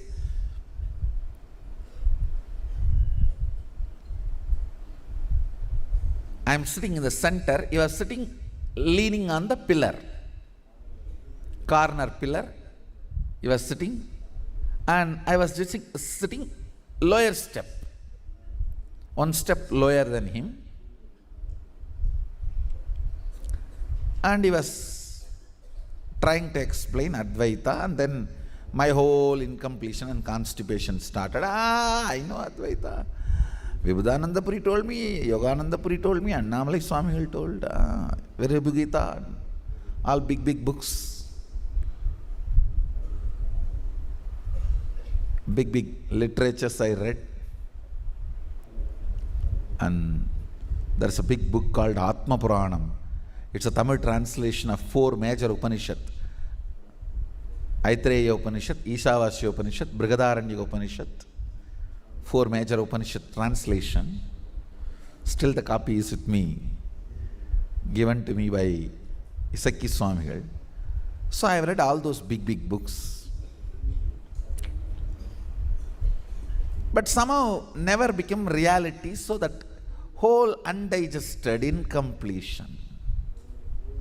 So the moment Arunagiri Ishvara saw in my eyes the kind of a non-interest, sleepy mood, I know. He was looking into my eyes. I know he is reading me. He will be so deep. Oh God. It is just such lovely, beautiful, sweet eyes. You can just dive into his eyes for ages and forever, never to return back. Come out of it.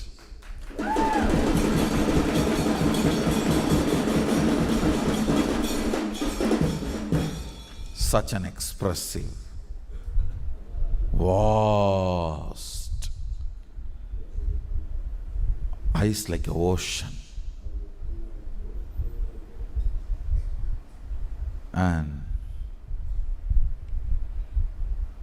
his eyes had an amazing, it is like a Pacific and pacifying both. The depth like Pacific and compassion like pacifying. It can pacify anything.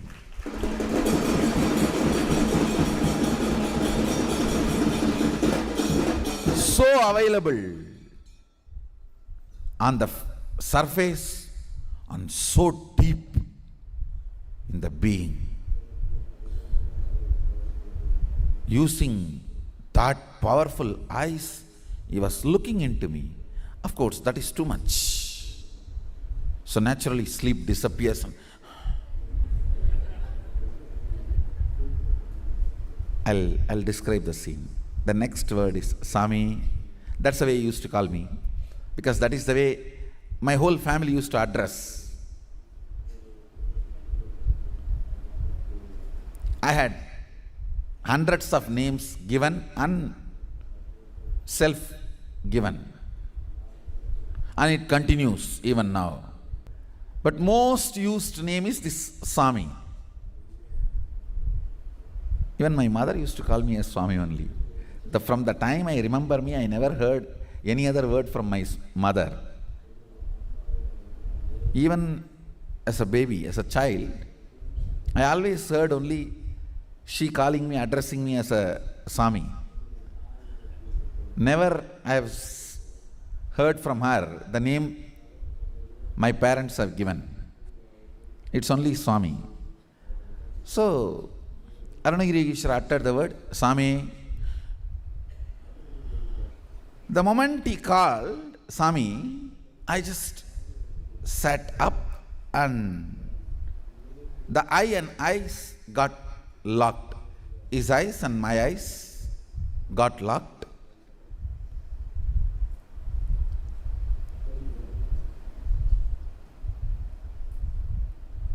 He raised the right hand with a gesture.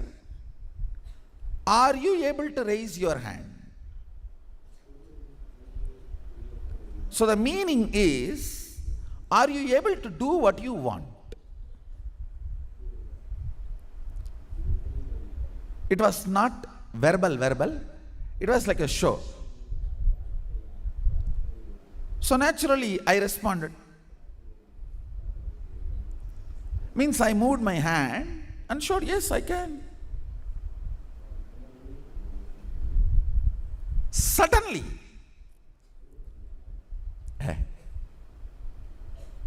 Onada.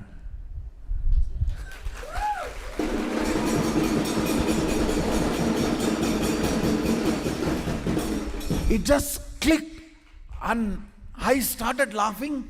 He started laughing. Both of us were laughing for 10 minutes. Understand, I'll tell you exactly what happened in me. When you have a consciousness which can command and execute something that is one with ultimate, so you are ultimate.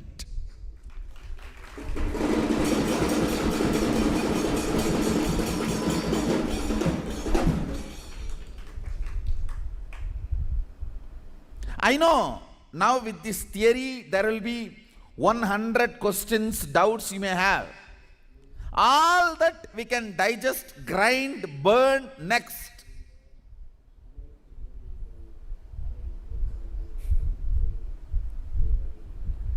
But the first click is right. That first click was so powerful.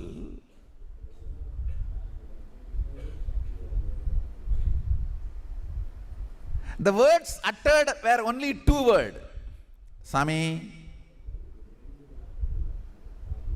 Then he showed through the gestures, are you able to move the right hand? So I responded in the same way, gestures, not words. Yes, I can move. What is there?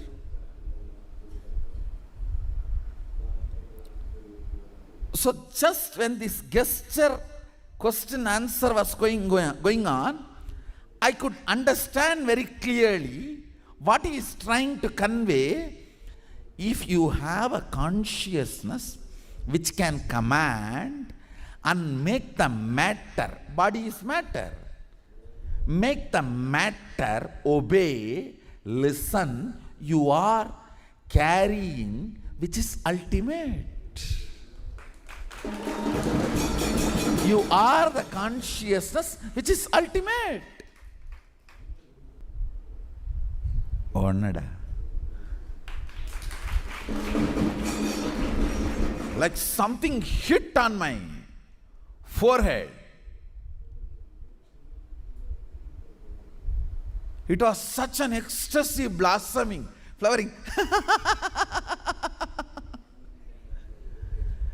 I started laughing and he started laughing.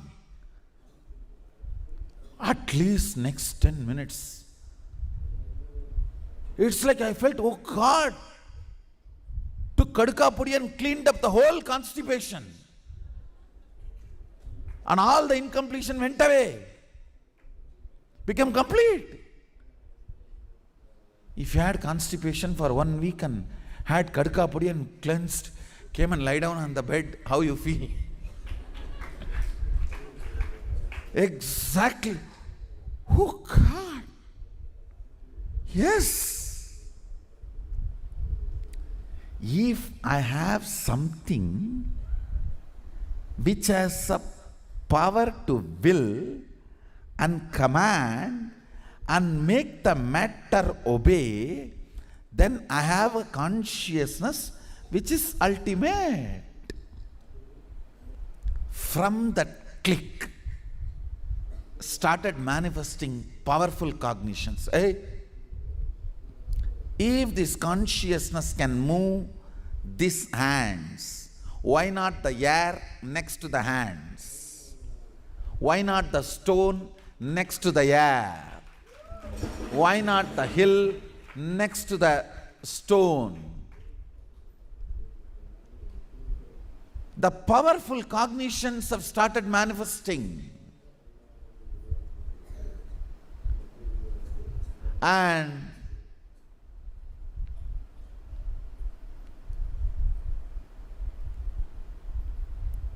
the powerful cognitions have brought understanding, knowledge, powers, all rooted, centered on this one click. Listen. I can only reenact. I cannot tell what happened. I can only reenact. He showed the gesture like a. Are you able to move your hands?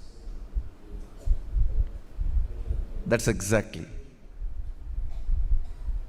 In my inner space, I can immediately understand the gesture and respond. Why not? See?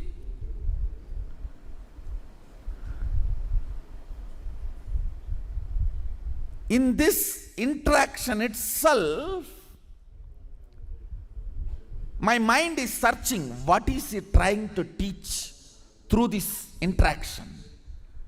What is he trying to insert into me by this gesture? I started looking for, yes, he is asking, can you move your hand? And I am saying, yes, I can. What is the problem? What is he trying to convey through this?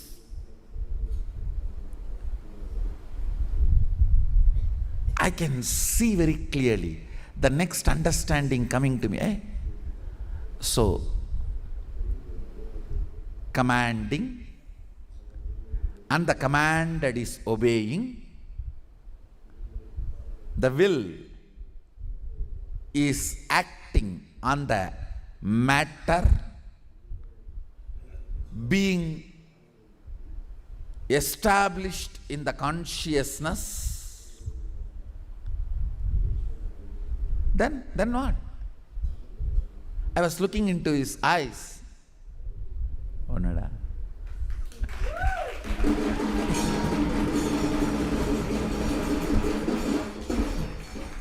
I can still remember that casual, sweet, most simple way of giving initiation into the most complicated truth, Advaita. Oh, nada.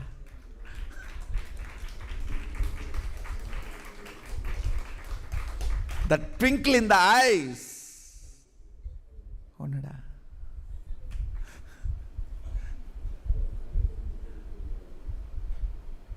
Means, he said in Tamil, it's one. It is same.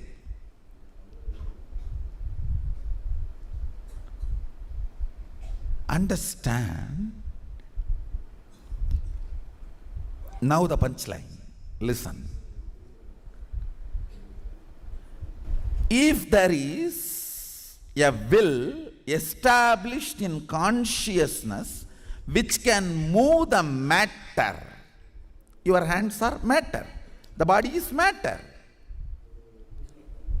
If there is something which is you, which can give a command to move this matter, and this matter moves, the ultimate is in you. It can tell, command, order any matter to move.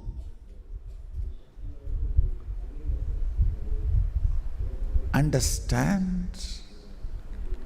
The moment you decide, it can command any matter to move, manifesting Shaktis starts.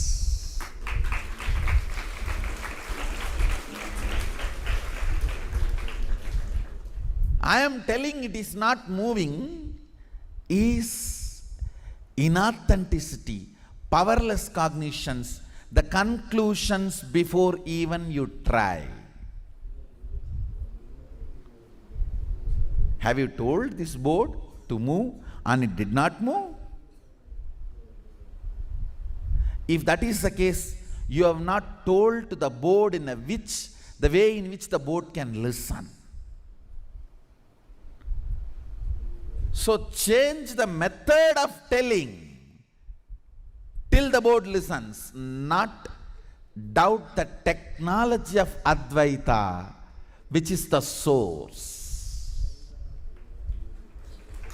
You always do the stupidity of doubting the technology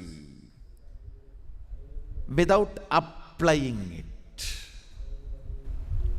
Understand? Guru Bhakti is a strength to make you apply the technology, update the technology without doubting the original science. Fortunately, I had that kind of a bhakti with Arunagiri Yogeshwara. So immediately when powerful cognition started manifesting in me, he said, right, if I can move this hand, I can move the air next to the hand. If I can move the air next to the hand, I can move the stone next to the air. If I can move the stone next to the air, I can move the hill next to the stone. I just need to find a method of conveying my command to it. To the hand, my command is passed through the nerves. So I have to pass my command to the air. Air bending is possible if I know how to do my mind bending.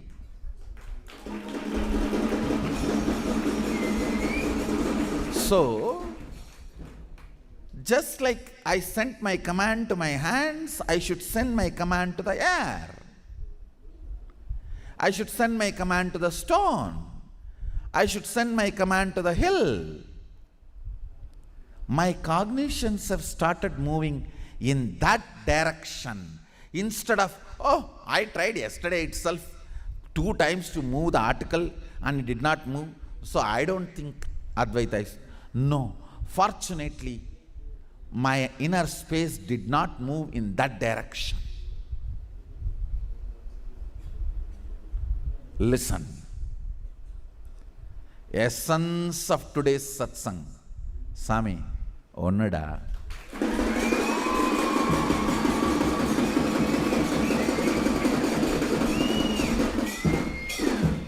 Listen. It is too small incident, but the first sword of Advaita fell on me, cut across through my being, and started releasing powerful cognitions. I think in this whole incident, that intimacy matters, that space matters. the ability to get locked into the eyes matters.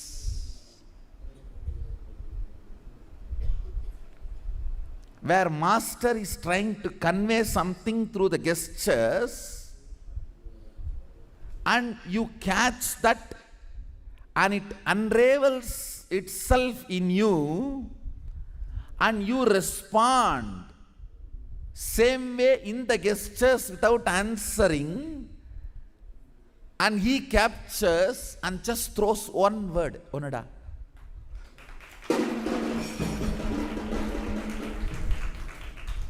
And it just hits you like a thunderbolt, and you start laughing. Hey!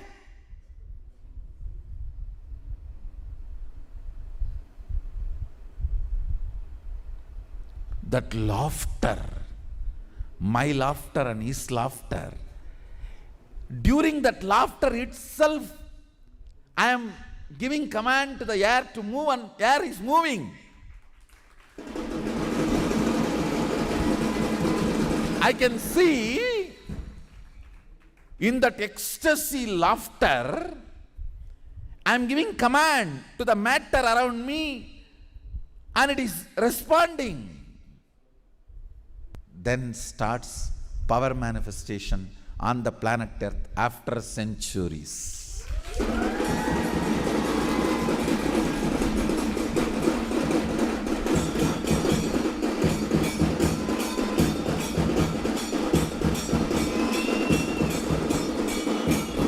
This is exactly, precisely power manifestation initiation I received from Arunagiri Yogeshwara. This is exactly the fundamental foundation, thought current, or the cognition which clicked with me, and the power manifestation has started. After that, we sat for many hours, many days. He was helping me, supporting me to play with various elements. Then he explained tattva, all the 36 tattvas, and how when you give command to your biceps, any principle which is parallel, using your eyes, seeing the scene in front of you, and using the third eye, seeing the scene somewhere happening, and say at the same time cognizing both, and getting that information and sharing with the person who is sitting in front of you, is what is parallel action. Understand? You see what is going on remote through third eye, come back and share it to the person who is in the front. It means you are cognizing this and that simultaneously. All parallel. Command is given to your biceps. Soon I'll prove all this with medical researchers and scientific researchers. Whenever you go through the remote vision, your biceps will be very active.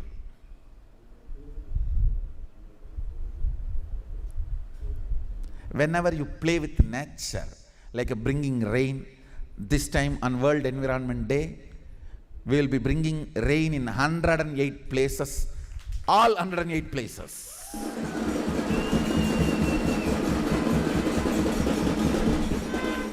We will declare the places and successfully bring rain.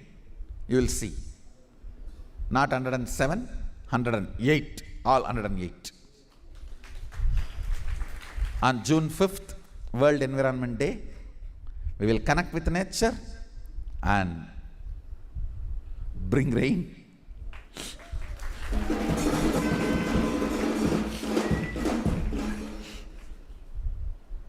Whenever you play with nature, your shoulder will be active.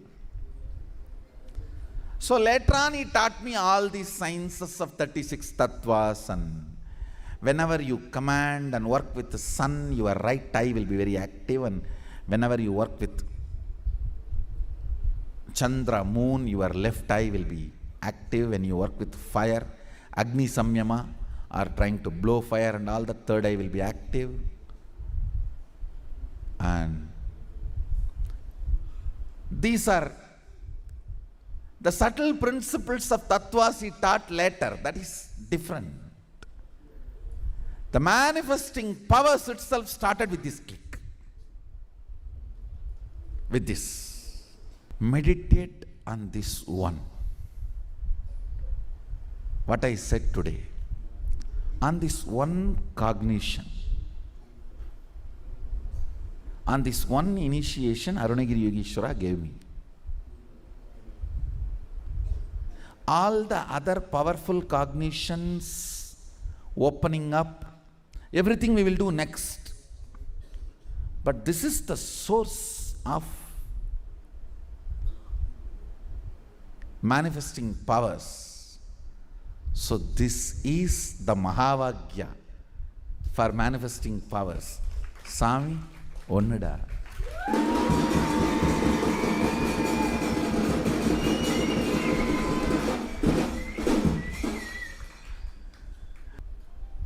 And then 10 minutes of, at least 10 minutes of uproarious rolling laughter.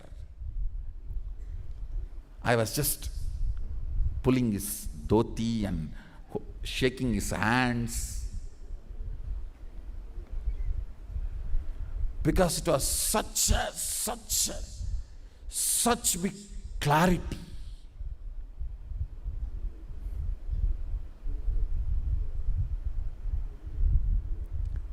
It is like I heard enough of Advaita, but never it clicked as a cognition out of which I can function, understand? Only when something becomes cognition out of which you can function, that becomes life for you, not otherwise. Not otherwise. Whether it is a love or hatred, anger or compassion, fear or forgiveness, only when it becomes your cognition out of which you can function, it becomes reality to you. Not otherwise. Not otherwise.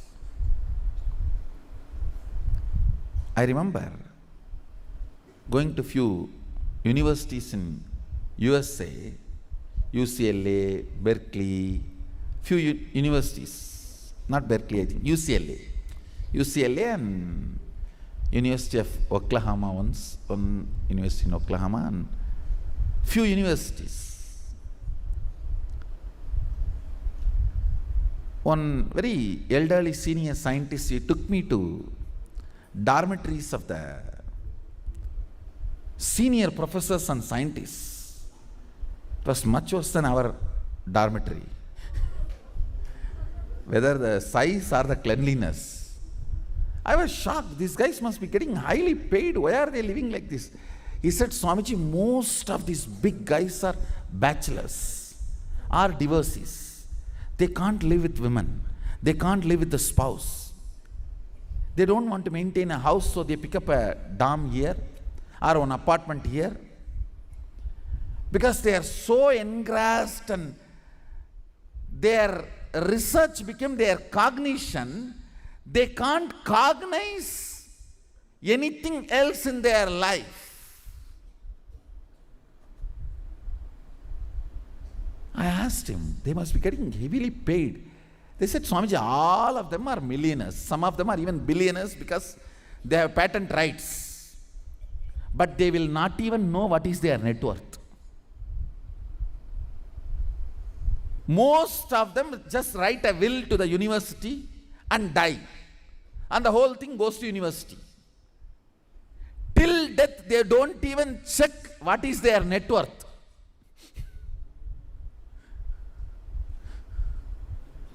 What becomes your cognition only is your reality. Listen, I'll repeat. What becomes your cognition only is your reality. Even if they have money, it has not become their cognition, so it has not become their reality. Their reality is something else. Same way, I heard so much about Advaita, but it never became my reality. This one initiation. Onada.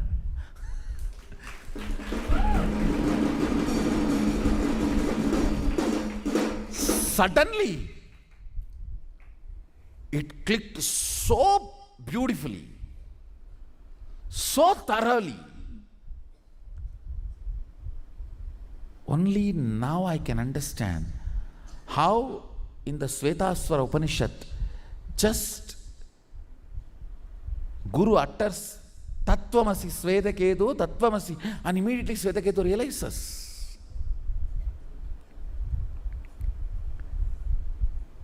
Only after I experienced, I can catch, yes.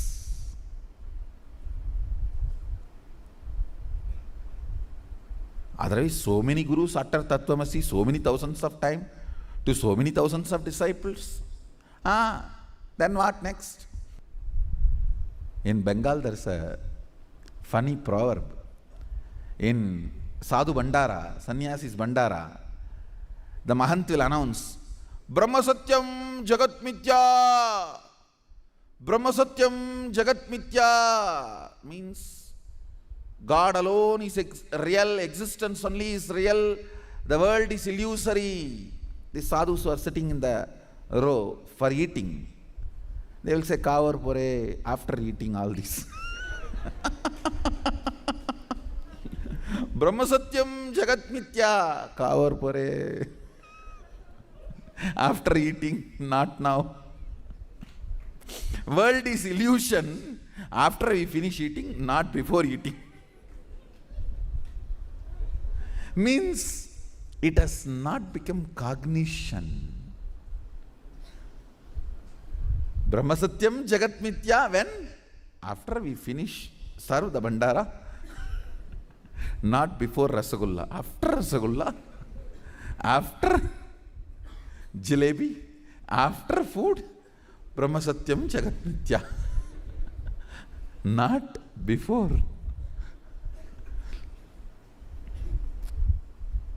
I should tell you,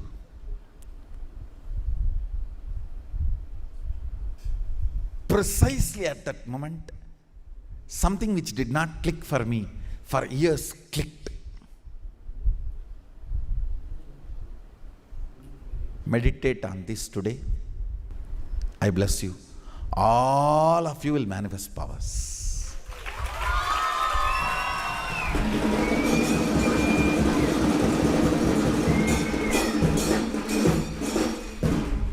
Today, manifesting powers from this initiation, from this source.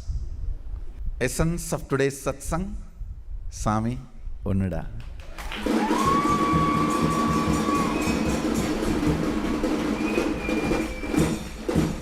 Understand. See, you need to understand the click happened in me. See, I know he also gives command, and not only his hands, he can move much beyond. So I also can give command. As of now, my hands are moving. Maybe quantity of his ability to move and quantity of my ability to move may be different, but the quality is not different.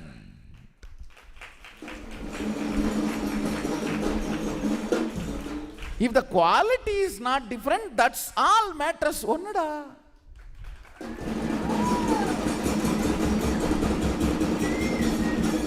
Quantity does not matter. It will come by itself by the more and more powerful cognitions. It is quality that matters. So when he said Onada, means it is same. The multiple levels of click happened. Like the sword fell on my being, cut all the grandhis, knots, incompletions. Kids, if you give a thread ball to them, they will always make a big knot. Trying to pull this side and that side, it will become knot. So what is the way to cut the knot? The only way is to cut it completely. Only then all the knots will be cleared. Same way with too many Advaitic, confusing, corrupt cognitions from so many people, it has become knot in my Anandagandha, like a Chitjada Grandhi. This whole thing, Onada, like a sword fell on that Chitjada Grandhi and broke the whole thing. So now, in quality one, then quantity does not matter. That naturally follows. When that powerful cognition landed, more and more powerful cognitions are more and more manifesting powers. That's all.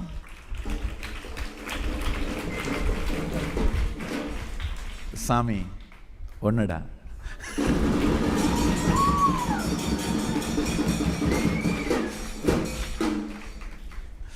So, with this, I bless you all.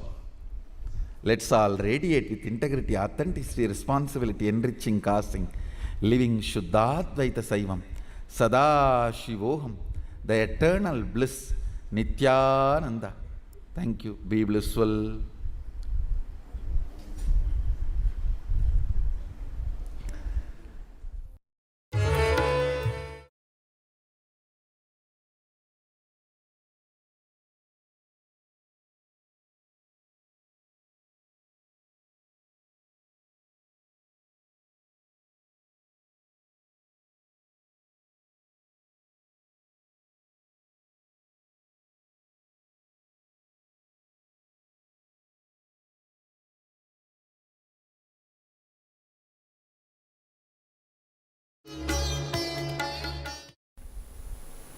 It's one of the very important revelation by Sadashiva.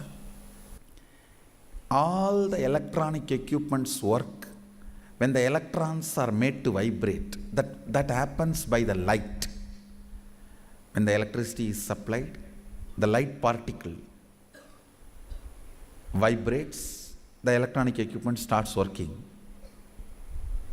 Just like that, the spiritual power and the umbilical cord connection, spiritual umbilical cord connection between you and me, it works with sound particle. For example, my integrity with the cosmos, Sadashiva, Mahasadashiva, it reverberates in certain level of frequency. When you are integrated to me, you also start reverberating in the same frequency.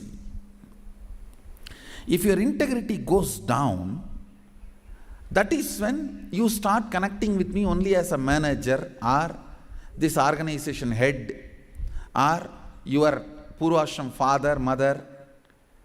Your connection with me goes down to the lower level if the integrity gets reduced. I was wondering what is the way we can bring people to the higher integrity immediately and the feeling connection so they start manifesting the powers. they start staying in the space of Sadashivatva. Sadashiva revealed a beautiful sound. I can tell you, this is like a password. At any point, if you are not able to bring yourself to oneness, you are a little shaken, disturbed, or for some reason, you are not able to bring yourself to oneness. This is like a password. You type, whether your mind feels connected or not, the energy will start flowing in you beyond the depth dimension. You see, all mind oscillation, restlessness, all mental idea based feeling connected or not feeling connected is only length, breadth, depth level, not in the space level. But this sound will straight infuse energy from the space level. Like for example, if the power goes off, automatically the generator will get switched on and the power supply will be going on. So end result will not be lost. Whether government power supply or the generator power supply, end result will not be stopped. So whenever you feel little that oneness is, you are not catching it, just feed this password. Immediately the oneness will open up and you will start manifesting the powers, energy, and the whole space will shift. It is directly from Sadashiva. It's a beautiful sound. I don't even want to say it's a mantra. It is not even a mantra because there is no meaning in it. You can't derive a meaning for it. It just flashed like a password for all the initiations I am giving. One single password for all the initiations I am giving. And the initiations I gave, I am giving, I will be giving for all that. This is like one password. Don't even repeat like a mantra. Just feed like a password and it will just open up. Your whole being will open up. Listen carefully. It starts with the vibration Om. Listen and then repeat. Om. Very deep. Om. Nityananda. Nityananda. Maha Sadashivoham.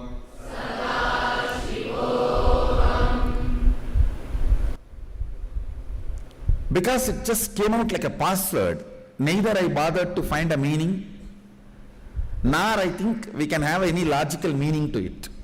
Maybe we can set our own context, like a, because through the form, this form and the name Nityananda, you are feeling connected with that Maha Sadashiva, the whole, the cosmos. And it is not even Nama, it is Aham. It's concluding with Aham, means asserting your oneness, declaring your oneness to the cosmos. So there is no logical meaning to it. I cannot say this is mantra because all mantras are supposed to end only at the 7 end. Namaha, Vaushat, Vashat. These are the 7 ends. Swaha, Swada. All mantras have to end only with that 7 ending. But this is not ending with any of that 7. So I cannot call this as mantra. I should only call this as a password just got delivered by Sadashiva. The moment you declare this frequency, the umbilical cord connection will become fully alive, awakened, opened up, and the powers will start manifesting. The Sadashivatva, that real oneness will start manifesting. It is like every time the life inside the egg declares its authority and comes out. So every time when you declare this mantra, this password, Sadashiva who is in you, Mahasadashiva, he just breaks, he opens up through you and starts manifesting. He breaks all that small human identity in you. He overtakes. He just possesses you, takes over you, and he starts manifesting. So use this as a declaration, like a password. Like a password and declaration for any power manifestation. Before doing anything, whether power manifestation or eating or sitting or walking or talking, before doing anything, declare this and then start doing. Not as mantra, understand? Mantra means unconsciously, Om Am Samaya Namaha, Om Am Shivaya Namaha, Om Am Shivaya Namaha, thinking about brinjal and chanting mantra. It's not like mantra, just declaration. You are telling who you are, how you remember who you are. This is you now. This is me. This is me. So this is the declaration of password about you.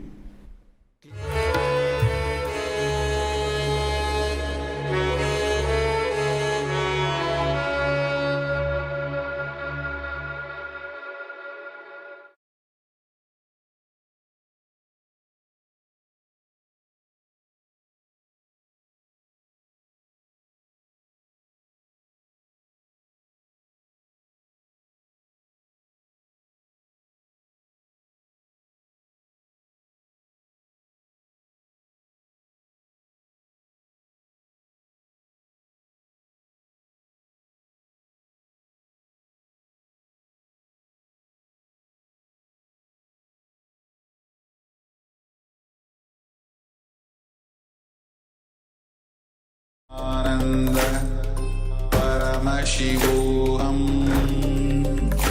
Om Nityananda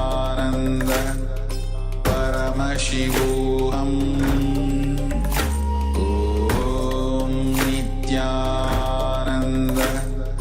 Paramashivoham Om Nityananda Paramashivoham Om Nityananda Paramashivoham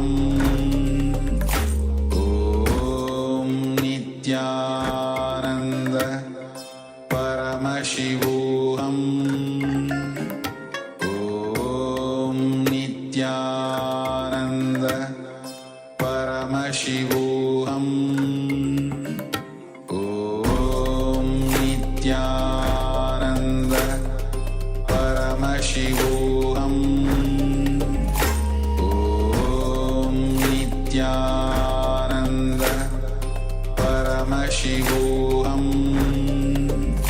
Om Nityananda Paramashivoham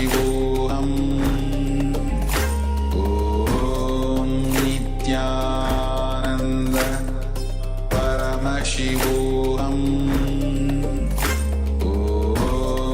Nityananda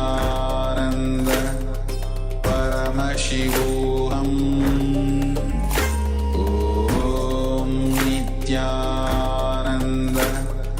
Paramashivoham Om Nityananda Paramashivoham Om Nityananda Paramashivoham. Yes, Nityananda Vibhu. After these beautiful and very powerful revelations from Swamiji, the oneness initiation, Sami Ananda, he has received from Arunagiri Yogeshwara, and the deeper insights into mahavakya and how it is useful for us not only to manifest powers, but to manifest enlightenment itself.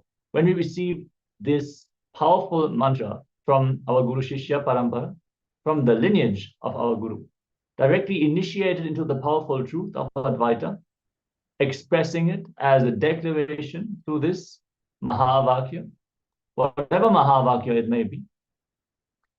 If we declare from the space of oneness, our highest identity, then we can simply manifest this realization and the powers that come with it.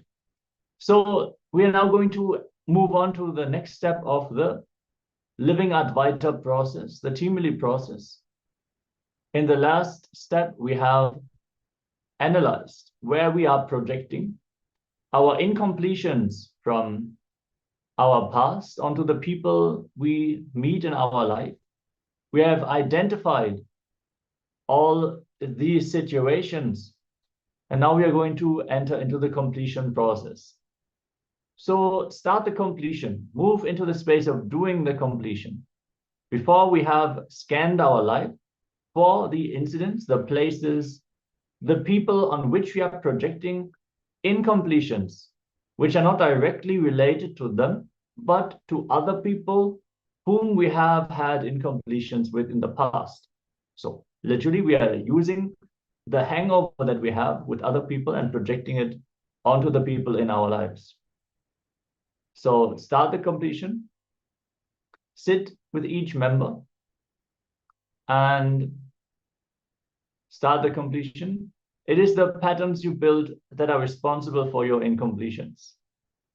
Yes, and as you understood, competition with others is a very important part of this process of bringing competition to ourselves, because every time we encounter the people in our lives, they will always remind us of certain parts of ourselves. So, for example, you may be working on yourself and trying to manifest new cognitions and to change your thought currents and so on.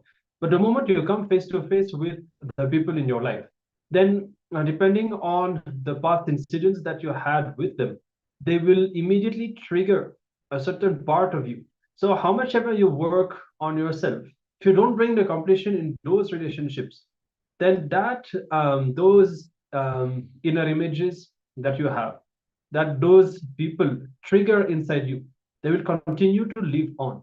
And so you will be again and again trapped by these incompletions when you face these people in your life. So that is why it's very important that we do this completion with others, because every time you restore completion with a relationship in your life, then you will unlock one aspect of yourself as well. And also Swamiji says again and again, in life you should never break any relationship.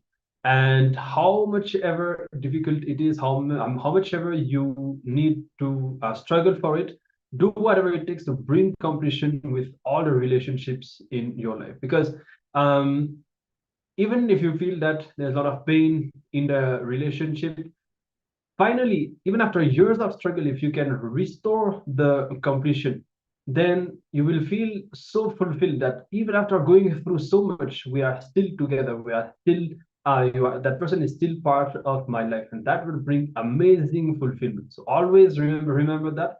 And if the other person is really not ready to listen, you may just give some time. Don't force people. Don't if you say that the other person, you're not able to get a space of listening in the other person, it's okay. Take more time and see how you can do that. But otherwise, take a sincere decision to bring completion in all your relationships, and you will see that this should be something that you will not regret, and that will bring a lot of change and transformation in your life. All right. So with this, let's now get into the exercise, moving to doing the completion. If you have any question throughout this exercise, you can reach out to us, you can let us know. And otherwise, let's now begin.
Yes. So we are back. Hopefully you were able to reach out to at least some of the people on your list. This is an extensive process. If at least you go through these all the steps today, reaching out at least to one or two people, and you experience this process, you get to understand how it goes. Then you will understand the science and you will catch the knack how to bring completion to your relationships, and then you will be able to just know when and how to do that, and how to restore the completion with all your relationships. What is the right way to do it? What is the right moment? How to introduce it? It is a whole science. It's extensive, but it's actually more simple than it seems. And if you have any question, of course, you can let us know. You can also let us know what is the feedback that you got from the people, especially both if you had any great experience, if it was well received, and if you feel that the completion has happened with someone, you can share that with us. And also, if on the other hand you feel that the other person was not open, or you're not able to bring the space of listening, you can let us know also of what went wrong, and we can guide you to understand why it happened and what to do going forward. All right.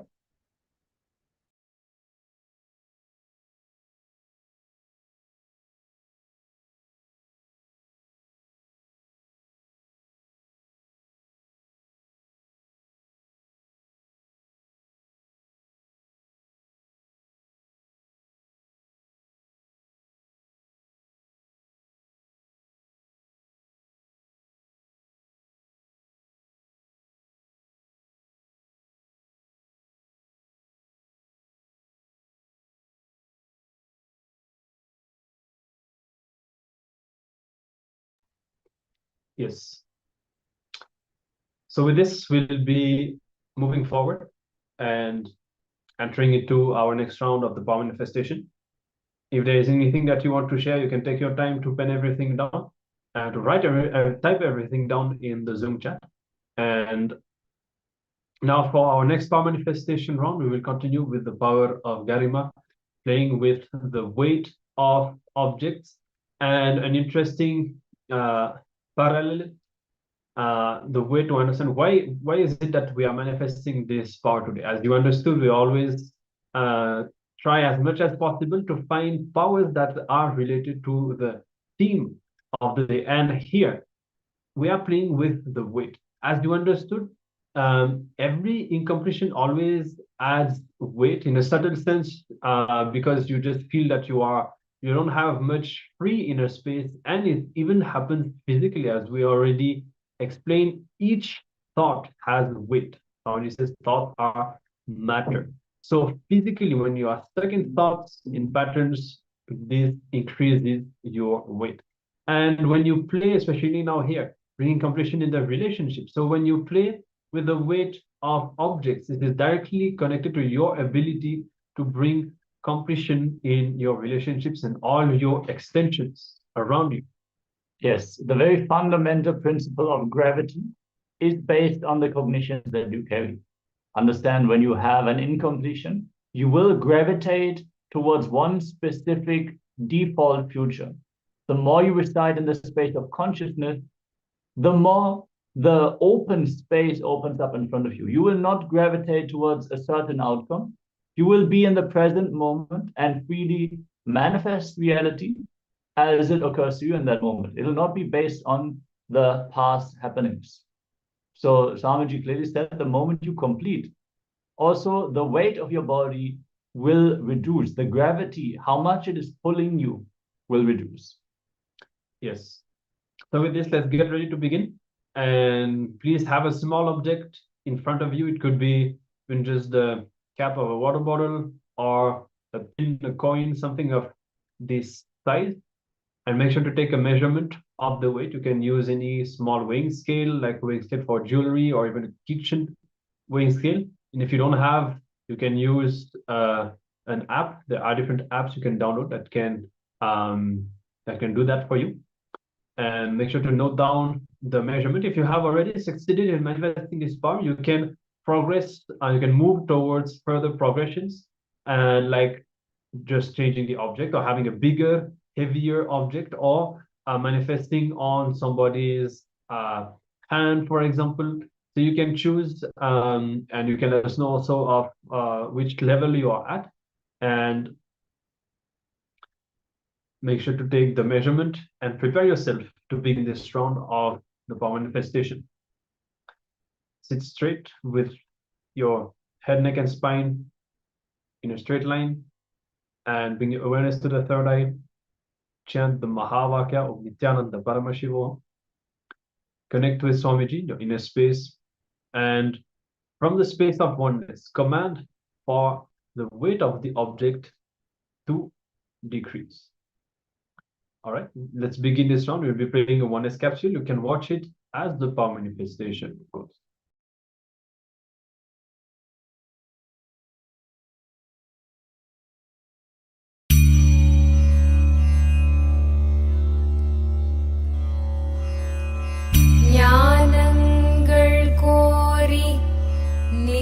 ஆனந்த கணபதியை துதித்து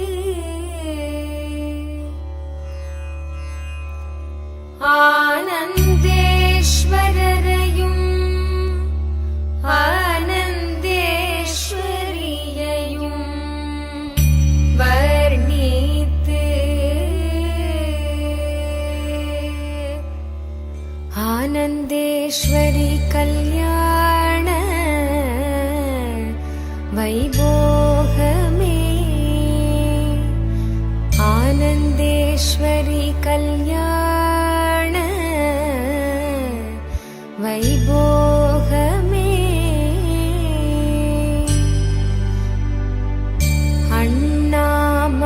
அண்ணாமலையோனே ஆதிசிவரூபா அண்ணாமலையோனே ஆதிசிவரூபா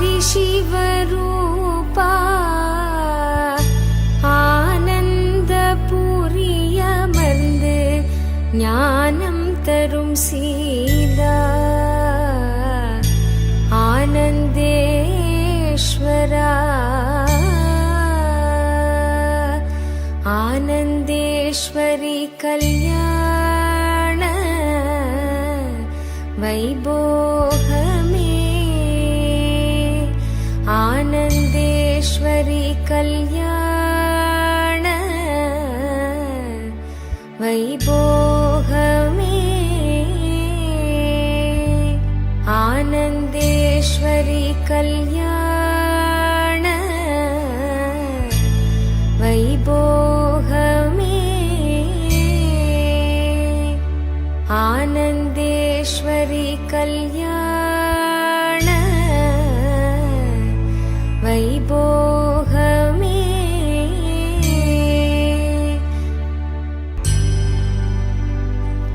ஆனந்த ஈசனவன் மடி மீது அமர்ந்து ஆனந்த ஈசனவன் மடி மீது அமர்ந்து அகிலம் தன்னை காக்கும் அன்னையன எழுந்த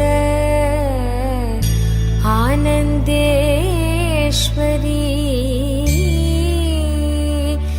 ஆனந்தேஸ்வரி கல்யாண வைபோகமே ஆனந்தேஸ்வரி கல்யாண வைபோகமே ஆனந்தேஸ்வரி கல்யாண வைபோகமே ஆனந்தேஸ்வரி கல்யாண வைபோகமே வாழையடி வாழையன ஞான குலம் தழைக்க வாழையடி வாழையன ஞான குலம் தழைக்க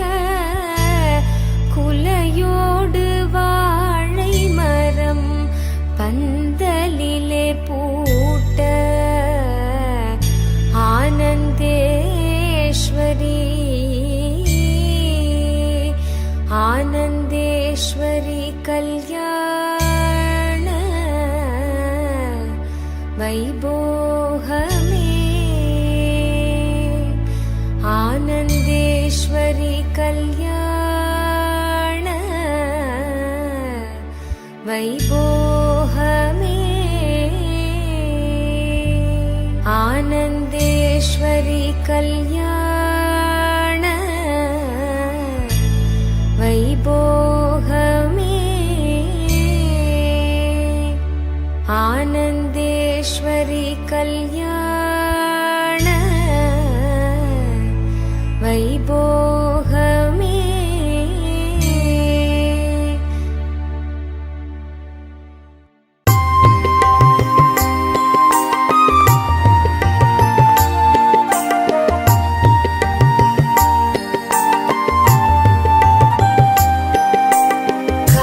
கண்ணூஞ்சலாடி இருந்தாள்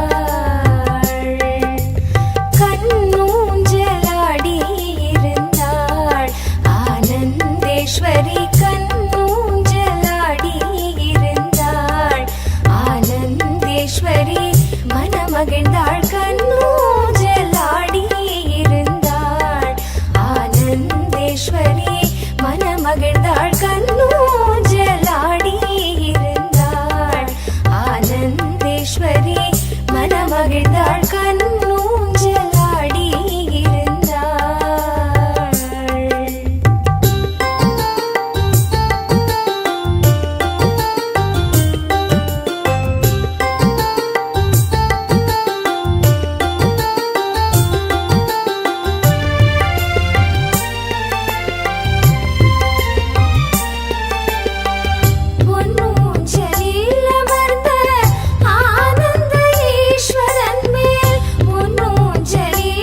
ஆனந்த ஊஞ்சலில் ஆடினாள் ஆனந்தேஸ்வரநாதனுடன் ஆனந்த ஊஞ்சலில் ஆடினாள் ஆனந்தேஸ்வரநாதனுடன் ஆனந்த ஊஞ்சலில் ஆடினாள் ஆனந்தேஸ்வரநாதனுடன்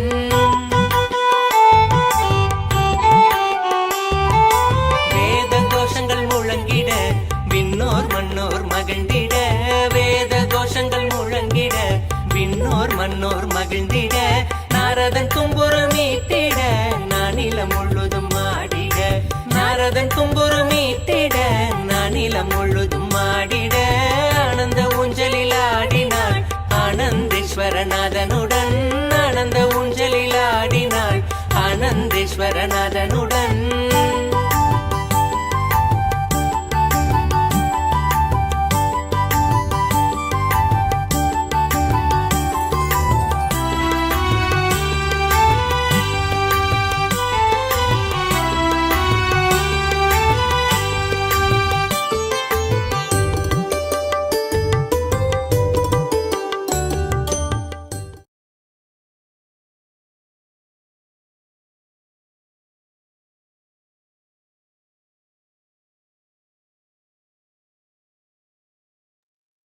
Yes.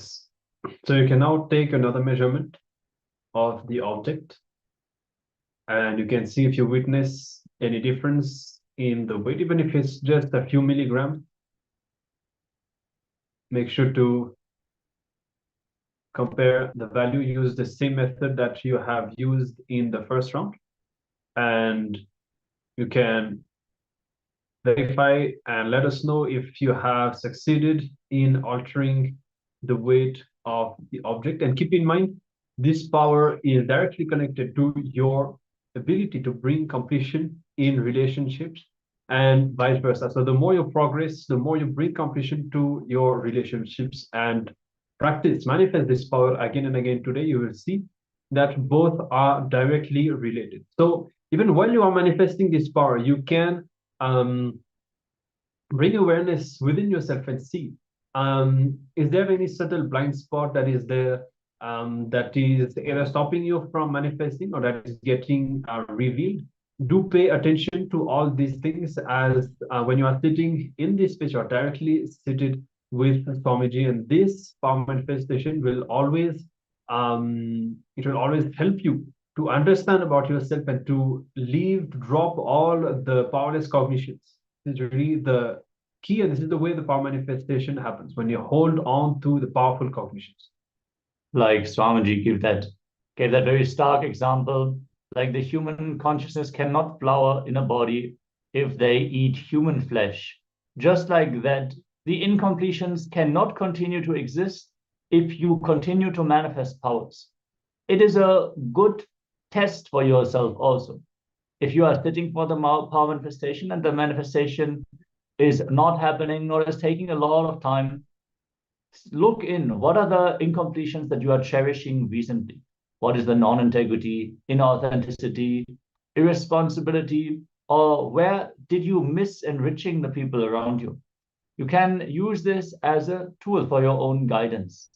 And you will see, when you manifest the completion, when you expand in your powerful cognitions, the power manifestation will also happen.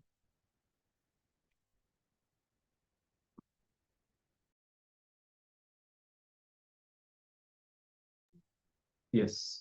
So you can share your results with us and share your experience. If you had any clicks, or if you experienced anything special, particular in this round of the power manifestation, you can let us know what your experience was.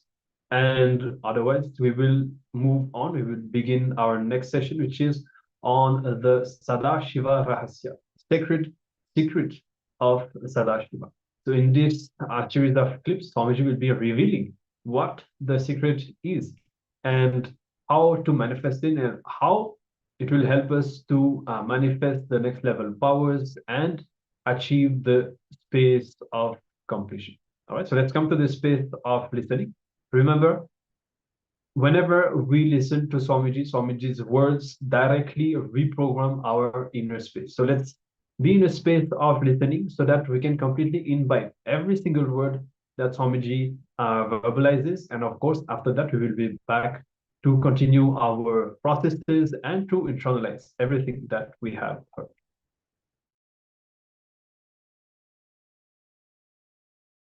Everybody has three life. Public life, so means social life. Private life, with the family, close family. Secret life. Very rarely, maybe only 1 or 2 persons will be part of your secret life. Understand? Public life is your friends, relatives.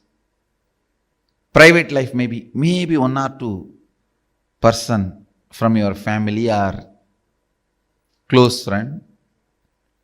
Secret life, very rarely 1 or 2. Surely it will not be from the family. Very rare. Somebody from your family becomes part of your secret life. God is not one. God is oneness. If God is one, the God has to be jealous.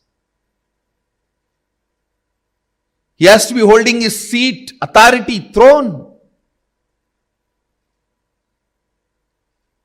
But Sadashiva knows the reality. Oneness is God, not one.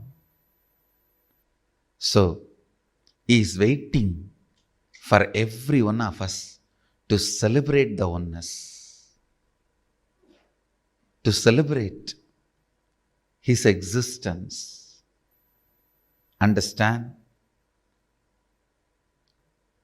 This is the most important secret you need to know.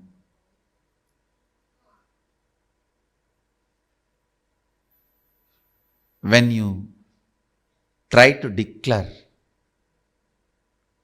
when you try to raise yourself, when you want to experience Shivoham, you are Shiva. The space of Sadashiva is not jealous of you, is not angry with you.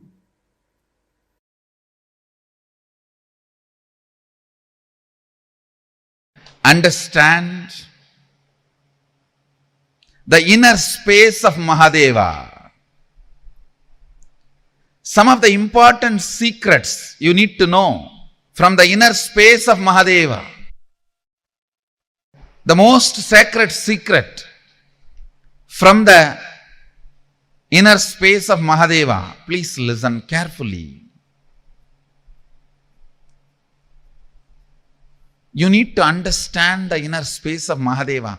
Only then you will understand the value of this great teaching, the great truth, the sacred secret.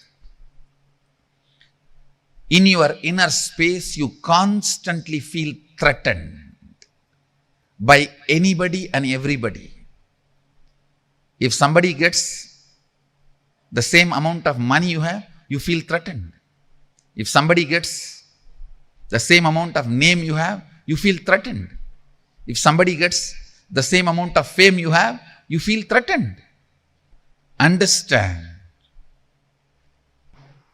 In your inner space, you constantly feel threatened by others. If somebody gets the same power you have, you feel threatened by them. Your inner space feels threatened because you have a cognition, resources are limited. Resources are limited. So if somebody has, you can't have. Which is not the reality, which is only a comparative reality, not existential reality. Listen. Which is only a comparative reality, not existential reality. Sadashiva's inner space never feels threatened because he knows Shakti is endless. Resources are not limited. Shakti is not limited. The logic, if you have, I can't have, does not apply there.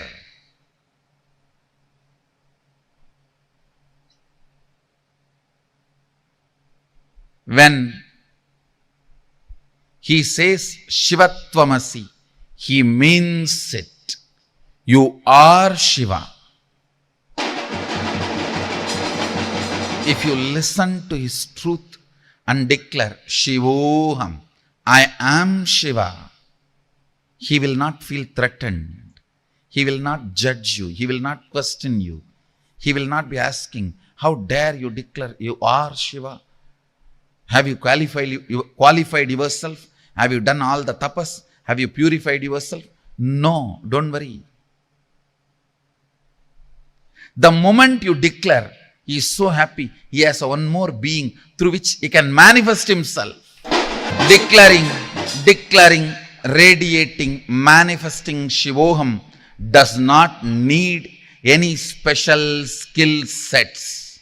It just needs your decision, anya, will. He may tell the cup, keep it aside. The other cups like you, when they come, let them eat. At the most, he may keep the grass in corner. For the other cups who are thinking they are sheep, when they come in, they need 1 or 2 meal till they realize they are lion. Sadashiva has no use from you. He has nothing to gain from you, but he is passionate about you, just to manifest himself through you. Nothing which you think is useful for him. For the sheep, the grass may be life. For the lion, it has no use. Understand, Sadashiva has no use. From your skill sets are the things you value. But he is passionately calling you, waiting for you. He is passionate about you, just to manifest through you. That is why I am saying, whenever you declare Shivoham, Sadashivoham, not only he does not feel jealous, competition, threatened, not only he is not going to question your qualification, purity, he is not going to ask for anything.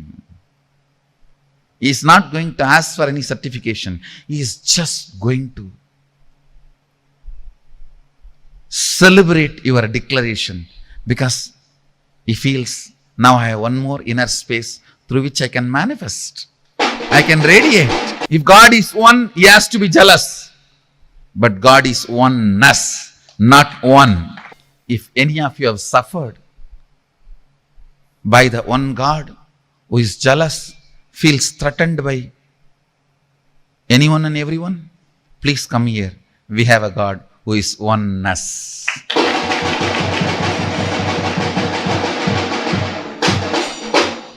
God is not one, he is oneness. That is why when you declare Shivoham, he celebrates you. Now he knows he has one more being through which he can celebrate his oneness.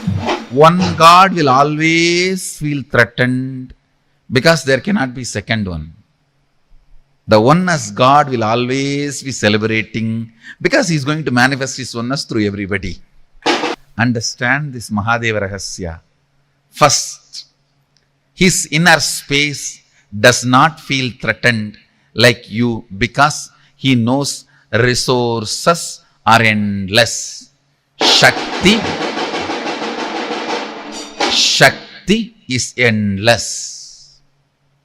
Second, because he does not feel threatened, when you declare Shivoham, he is not going to ask you for your qualification, purity, all the certifications. He is only going to celebrate and start manifesting, radiating, encouraging, enriching, helping, supporting you to manifest the Shivoham completely. Third, he has nothing to gain from you other than fulfilling you by manifesting himself through your being. Mahadeva Rahasya. On this auspicious Guru Purnima day, for all of you is Vedanta, Siddhanta, Agamanta, Vedagamanta, Sara, Shivatvamasi. Shivatvamasi is the initiation from Guru. Shivoham is the declaration from yourself towards the cosmos. Shivatvamasi is initiation.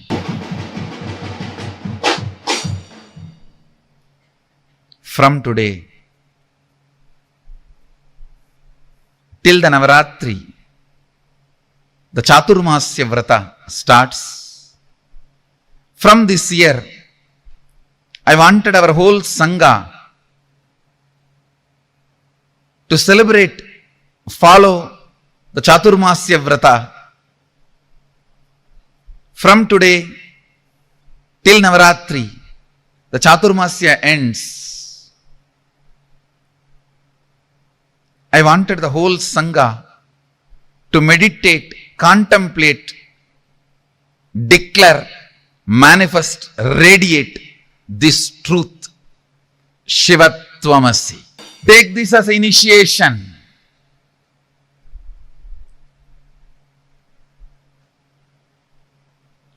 From Sadashiva, and contemplate every day.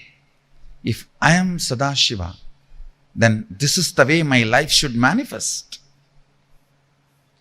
Again and again and again, let your will declare you are Shiva and decide to manifest your life as you want. When you see life starts manifesting as you want, you will become more and more integrated to this truth of Shivoham. You will become more and more authentic to the truth, Shivoham. You will become more and more responsible to the truth, Shivoham. You will become more and more enriched. You will be enriched and enriching the truth, Shivoham.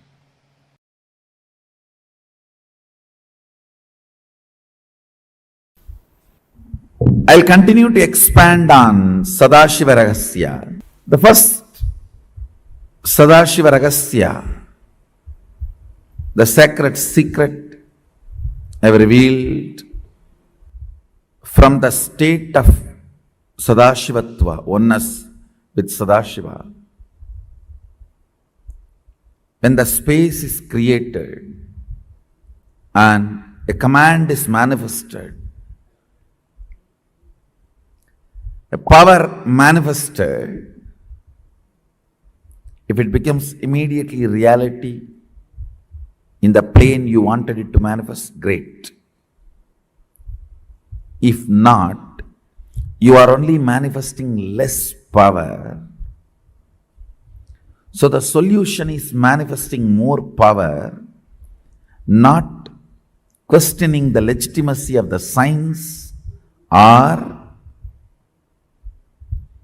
your ability to live that science. Listen carefully.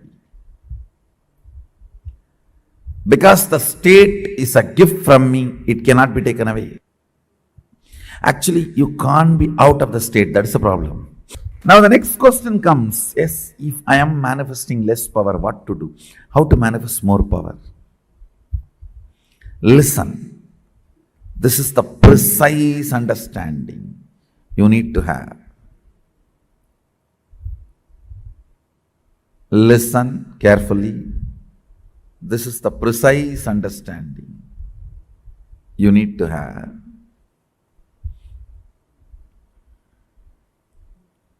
State is the bow, the space is the thread,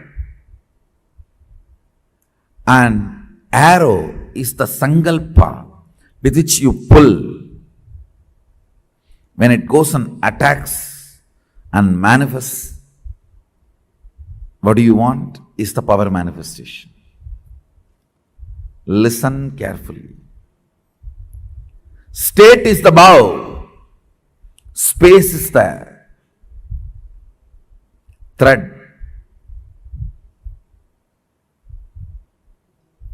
The action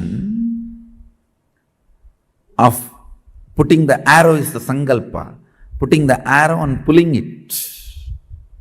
That is creating the space and manifesting the sankalpa as the reality. Listen carefully. The way to manifest more power is create better space. What I mean by the word create better space, more and more integrity, more and more completion, more and more responsibility, more and more enriching, complete with more and more of the blind spots you are carrying. Understand? Your stomach pain will be directly connected to the cobwebs you have not cleaned in your bedroom.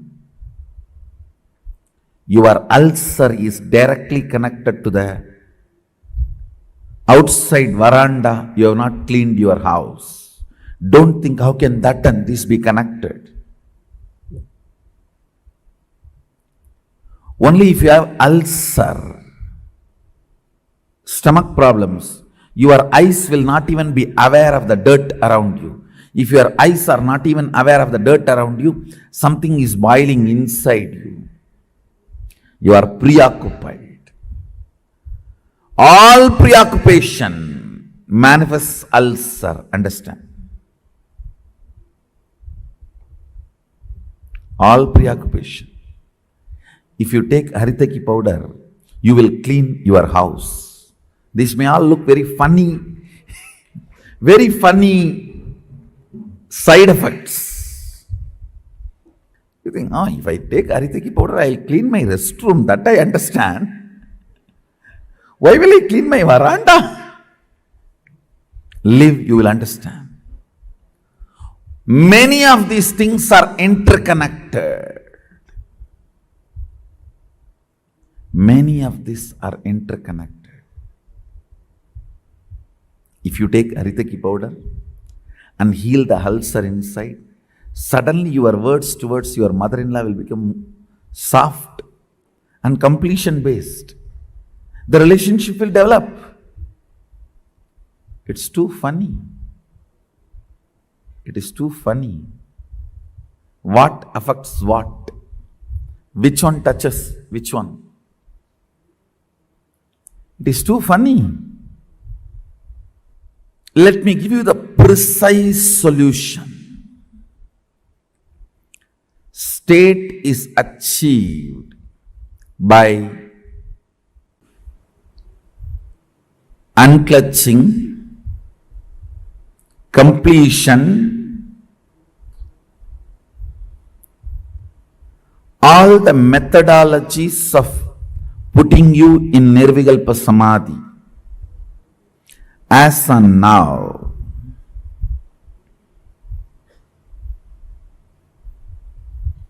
understand,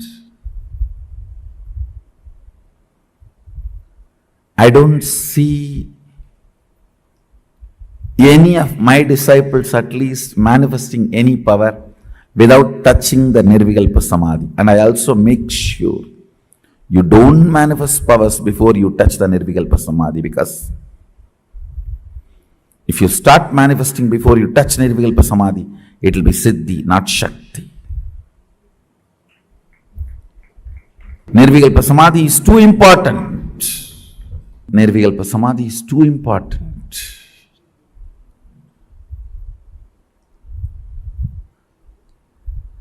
State is achieved by unclutching, completion. Of course, ultimately by initiation. The Shaktipada puts you into the state of Nirvikalpa Samadhi, state of Sadashivatva, oneness with Sadashiva. The space is created by more and more completion with others. When I say completion with others, whatever you perceive or cognize as others, making them part of your oneness is completion with others.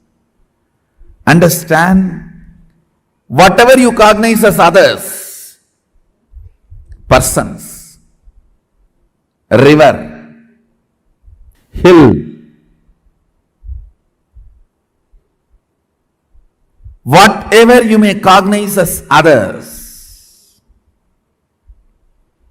imbibing them as part of you, getting them as part of you, making them feel as you,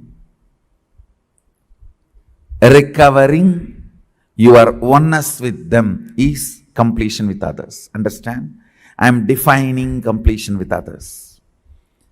Anything, anybody you cognize as others, bringing the original cognition back that they are one with you.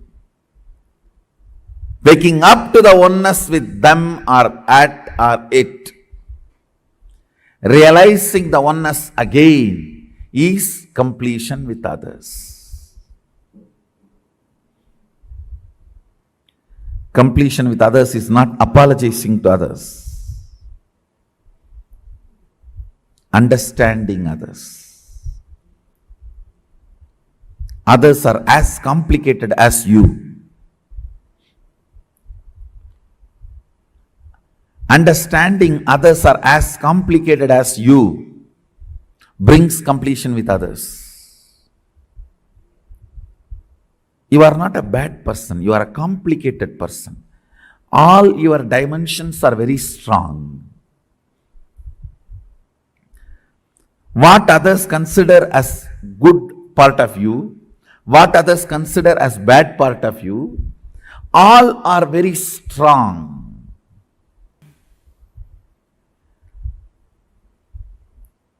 Creating the space,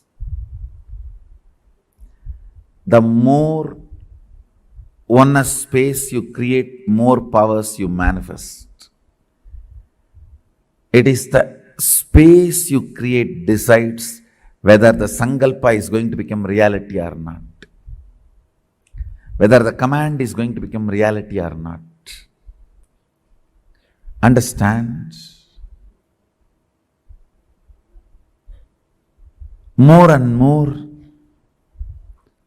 proper space means continuously discover the blind spots and complete with it. Discover the blind spots and complete with it.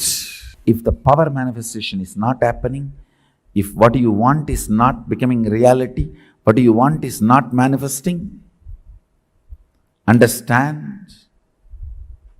all you need to do is create more powerful space by completion with others, taking more responsibility for your life and others' life, enrich yourself and others.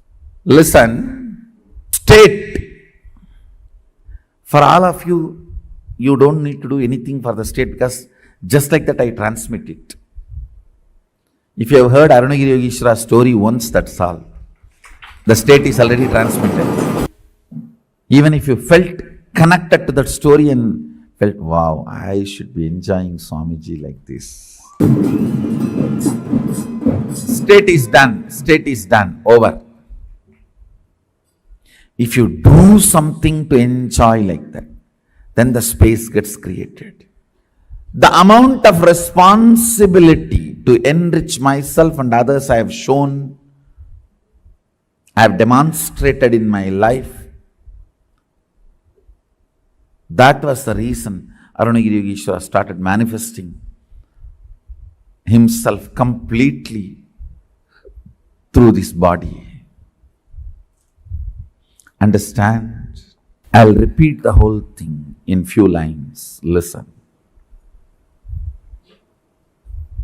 Creating the space by bringing unclutching, complete completion or oneness with Guru or Sadashiva, and creating a space through responsibility, enriching completion with others, and manifesting your sankalpa is power manifestation.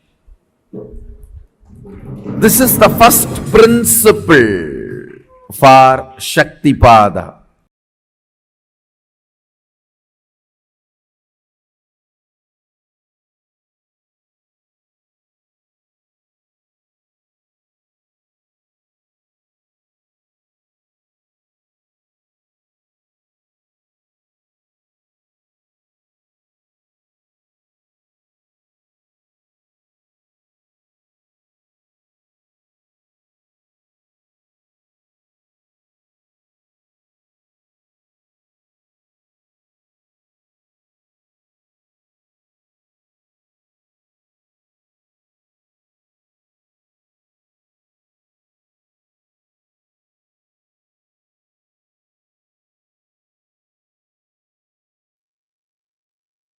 Yes, beautifully. Swamiji has revealed the Sadashiva Rahasya. How? Through the visualization of Sadashiva's bow, we can manifest our reality as we want. Entering into the state of Nirvikalpa Samadhi, the pure unclutching, is the bow, the very foundation of our manifestation. Putting the string and pulling it, that is the completion. The material out of which the string is made is the completion. The strength of our completion defines how strong we are able to pull the bow and how far we can shoot the arrow. Placing the arrow and pulling the string is the sankalpa, the satya sankalpa, our command that we give to reality. So we need to establish ourselves in the space of the state of Nirvikalpa Samadhi. Create the space for our manifestation to happen. And then we need to give the command. We need to take the necessary action to make it happen. This way, we will hit the target. We will manifest our reality as we want. So let us now enter into the internalization exercise.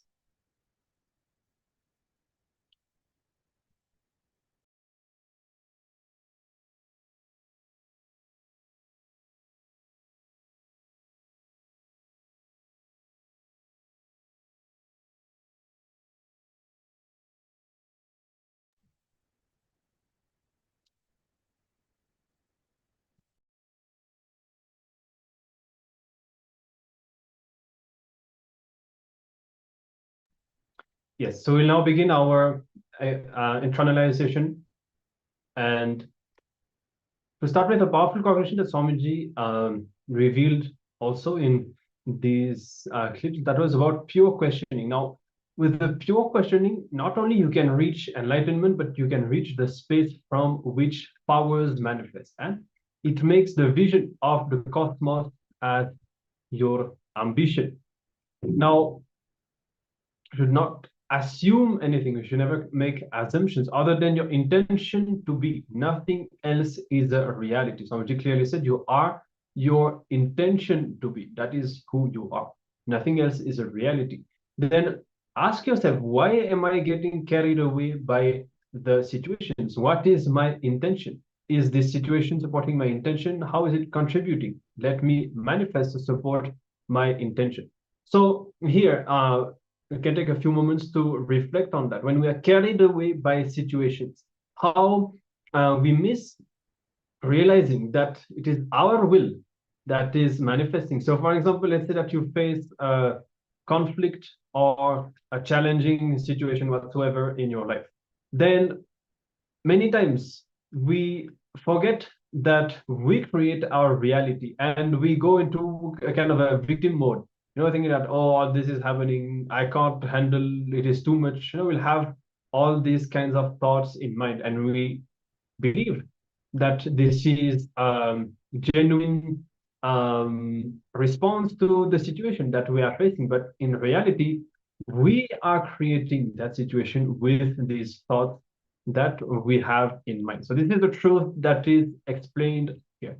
Now, to the assignment that we are going to be performing now.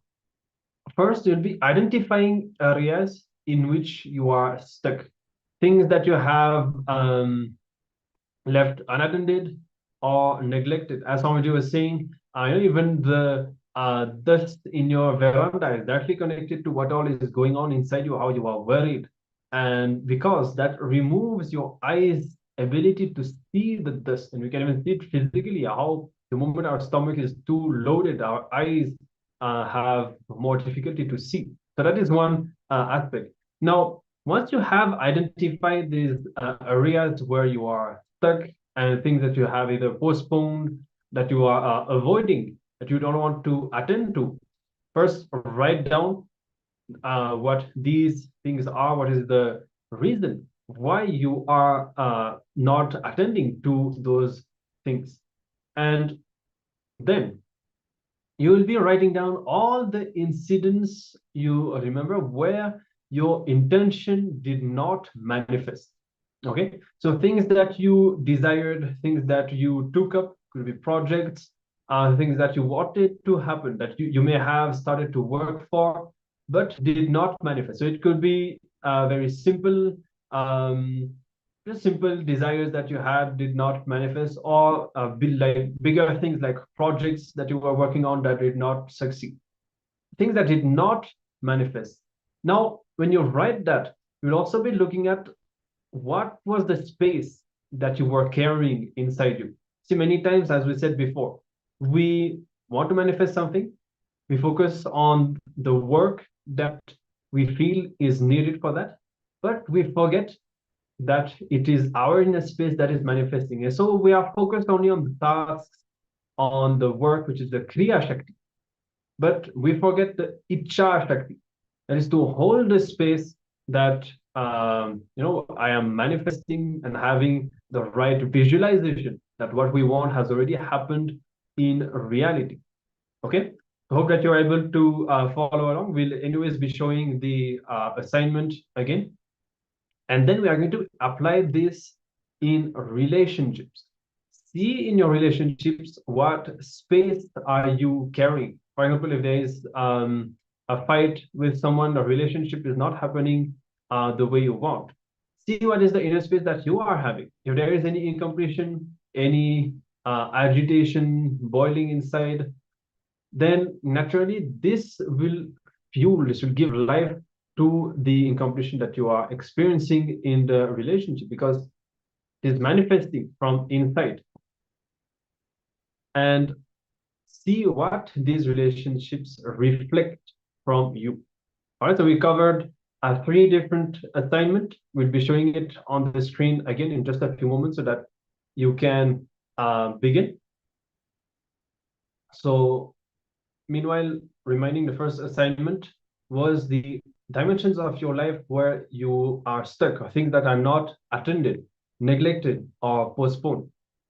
So you can start writing down, just adjusting the slide for you all. You can begin the first assignment of all the dimensions of your life, all the things that you are postponing, avoiding, or not attending to. can write that down. Make sure to write always in extensive details. Don't leave anything inside yourself.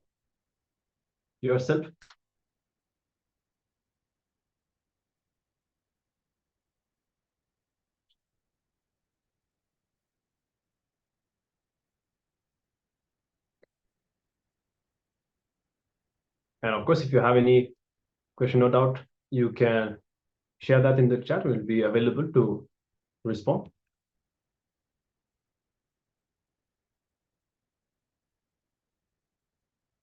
And you can even see how the things that are left unattended and postponed, whenever you have faced a failure, not able to manifest your will into reality in the past, then you that part, and this is how you enter into that zone of just leaving things unattended, not deciding to use your will anymore, to just manifest, and tolerating this kind of space of postponing and so on. All right, you can start penning down, and if there is anything that you wish to share or ask, please feel free to do so. Let's begin.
Yes.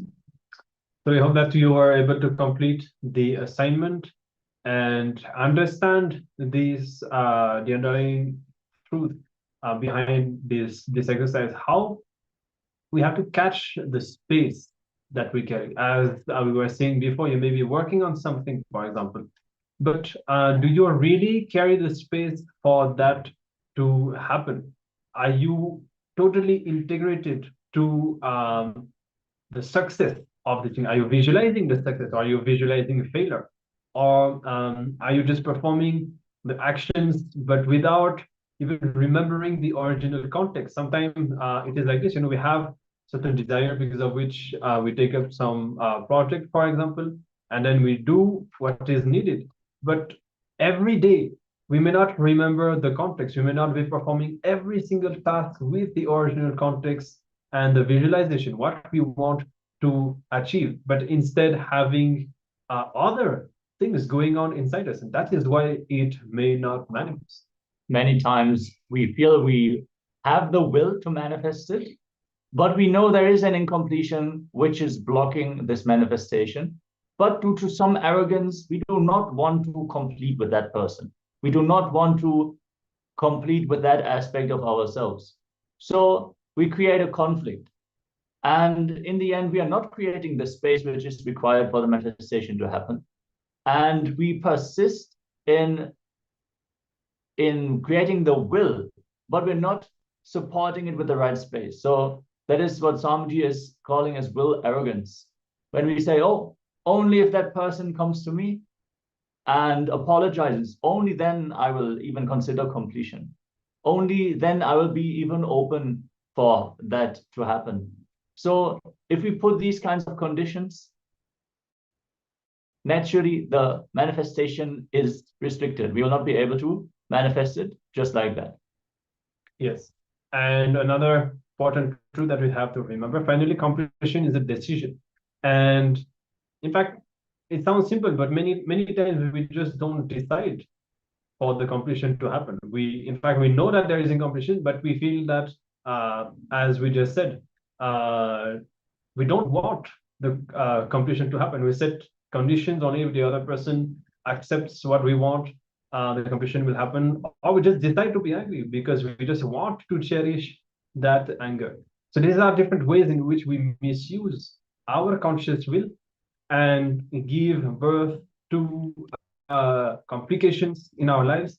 And finally, because of that, we even lose confidence on our own ability to manifest what we want and get what we want in life. All right. So hope that you were able to understand that this exercise was insightful. And we will now move on to our power manifestation session and another round. Once again, playing with the power of altering the weight of objects. And remember, the more you come to completion, you should be able to see that cognitive shift, the way in which your inner space is evolving should reflect in this power manifestation. So before we enter, make sure to create the right space inside you. Once again, you may find yourself starting the power manifestation mechanically just because the session starts and we have to sit, close our eyes. You may be performing the actions, but are you creating the space consciously, creating a space of completion within yourself and unclutching, connecting with Swamiji, remembering the context. Remember that you are Paramashiva. All this needs to be done consciously every single time, either for the power manifestation and for everything in life. Before entering into anything, consciously creating the space for it and unclutching from any incompletion, or ultimately once we master this technique of unclutching, just unclutching from everything and establishing ourselves in a pure space. When we are pure space, whatever we want always manifests. All right, just keep that in mind. Sit with yourself, have your object ready. If you need to take a measurement again, you can do so now. And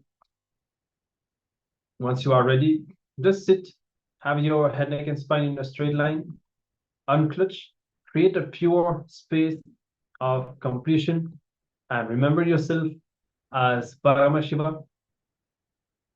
Connect to Swamiji in your inner space and start chanting the mahavakya, and make a conscious will for the weight of the object to change. Could be a decrease or increase, you are free to decide. Remember, it is your conscious will that manifests. All right, so we'll be playing a Oneness capsule. If you feel like, you can watch it and experience the feeling connection and tangle with Swamiji. And let us now begin this round of the power manifestation.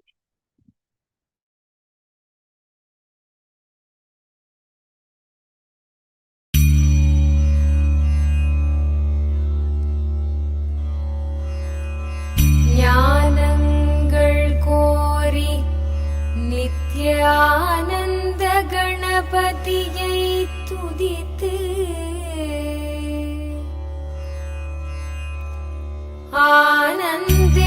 ஆனந்தேஸ்வரரையும் ஆனந்தேஸ்வரியையும் வர்ணித்து ஆனந்தேஸ்வரி கல்யாண வைபோகமே ஆனந்தேஸ்வரி கல்யாண வைபோகமே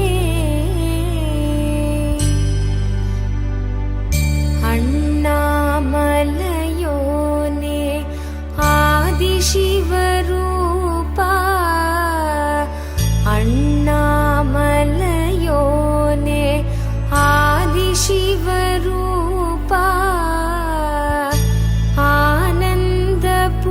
ஆனந்தபுரியமர்ந்து ஞானம் தரும் சீலா ஆனந்தேஸ்வரா ஆனந்தேஸ்வரி கல்யாண வைபோகமே ஆனந்தேஸ்வரி கல்யாண வைபோகமே ஆனந்தேஸ்வரி கல்யாண வைபோகமே ஆனந்தேஸ்வரி கல்யாண வைபோகமே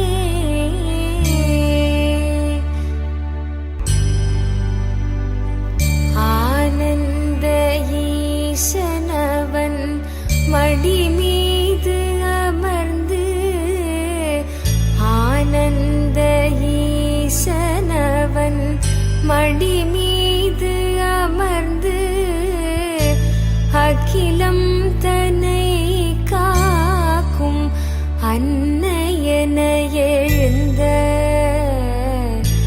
ஆனந்தேஸ்வரி ஆனந்தேஸ்வரி கல்யாண வைபோகமே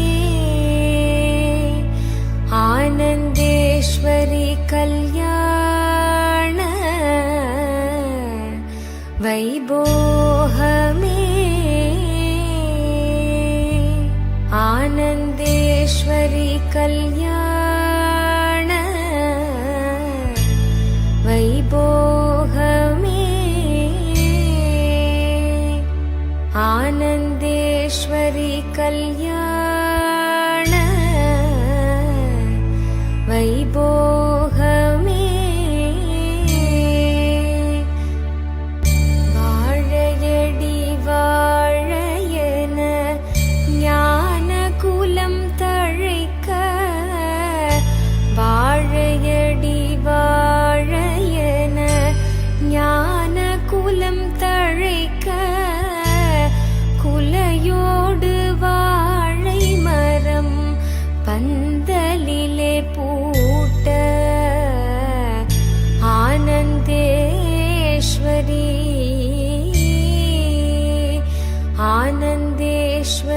कल्याण वैभोहमे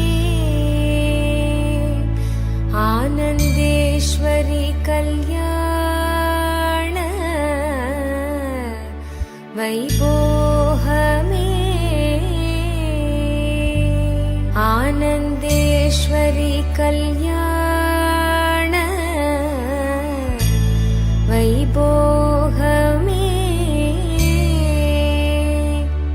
आनन्देश्वरी कल्याण वैभोहमे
Yes. So you can now take another measurement of the object, and you can see if you have succeeded in altering its weight. And you can share your experience, share your results, any clicks, or even any obstacle that you are facing in the power manifestation, and we'll be more than happy to guide you to have a breakthrough with this power of Garima. And we'll be entering into our next session right now so that we can conclude on time before the darshan begins. You can continue to share whatever you'd like from this power manifestation all the way, and we'll be there, and we will be seeing and going through it. Now, we're going to enter into another segment along the lines of the Advaitic experience, where we are going to learn how everything is an expression of our inner space. Everything is an extension of us, manifesting straight from the cognitions that we carry inside. Let us listen to Swamiji as he is giving us these powerful insights. Be in a space of deep listening and restful awareness as we are going to enter into another Jnana segment.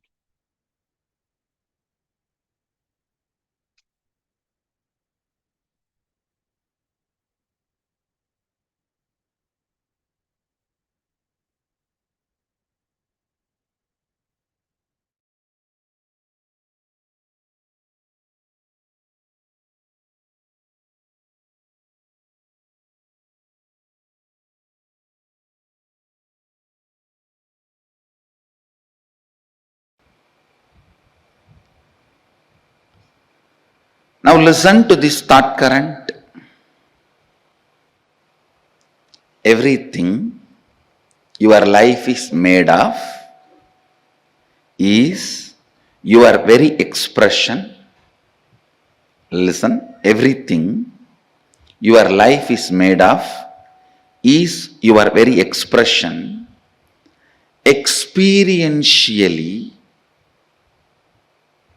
playing with them, changing them, altering them, manipulating them is powers, siddhis.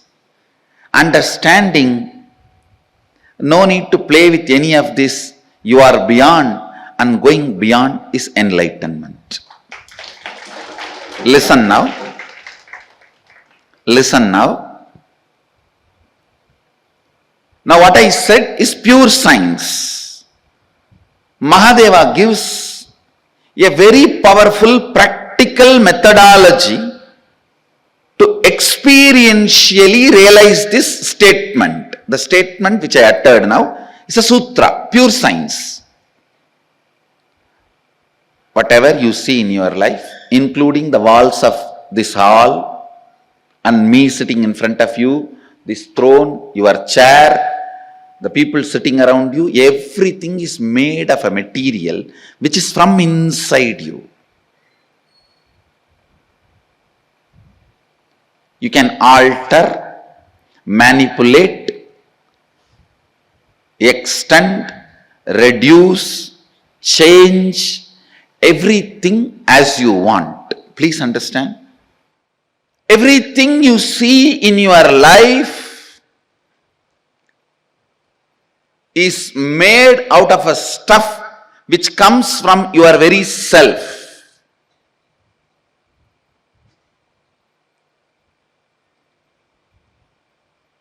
The wax, the material in which your waking state is made and your dream state is made,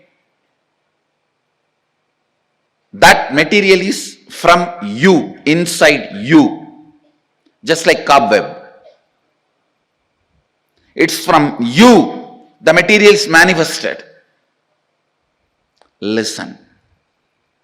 Listen. How this can become our realization. How this can become our realization. This thought current now which I said is a pure science. Now Mahadeva comes next to applied science. How to make that into reality for you and how to use that in your day-to-day life. It's a very beautiful revelation. Listen. Mahadeva says,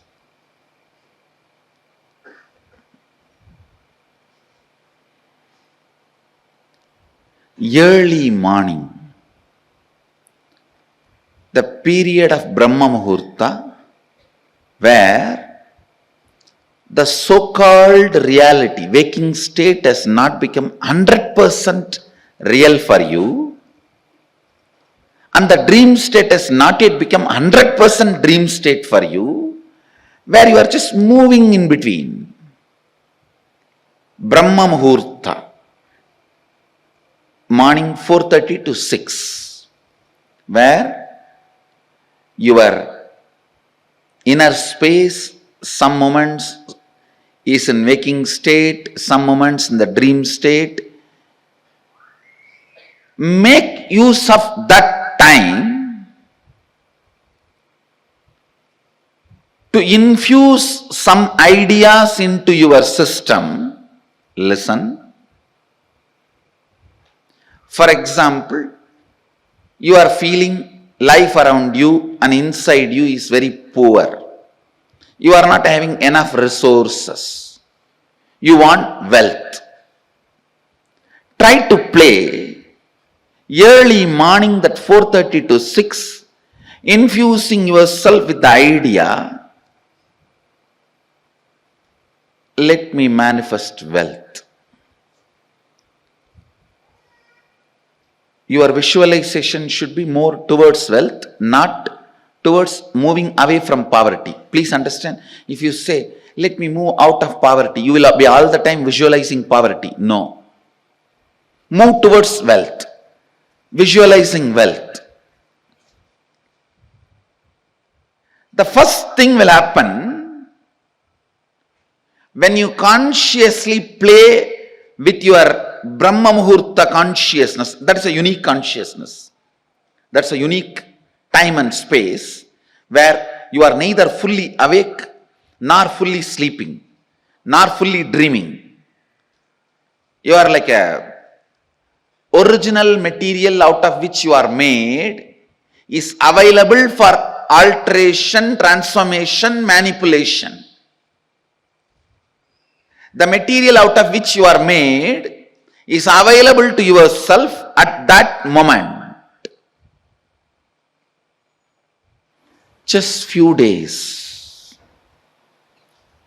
from today to next Sunday, this 1 week, every morning, this Brahma Muhurta time, try to play with your consciousness. I gave you the example of money because that is the biggest problem everyone has. Whether you have or don't have, you have a problem. If you don't have some type of problem, if you have some type of problem,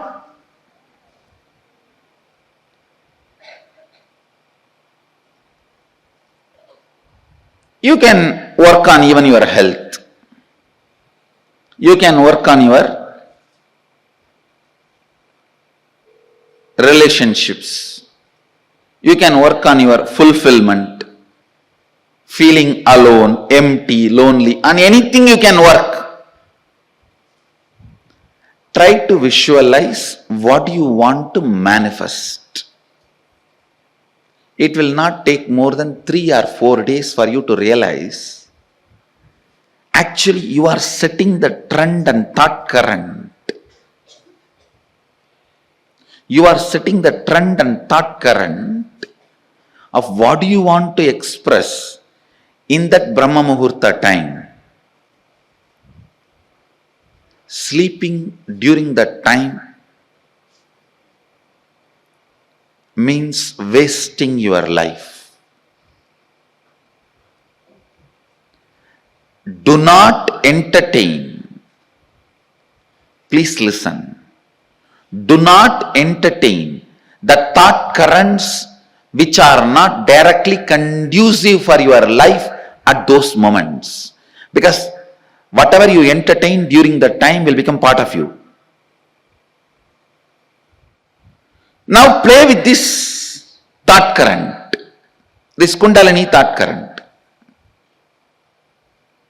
The first realization you will have is your whole life is not solid as you think. It is just liquid or semi-solid.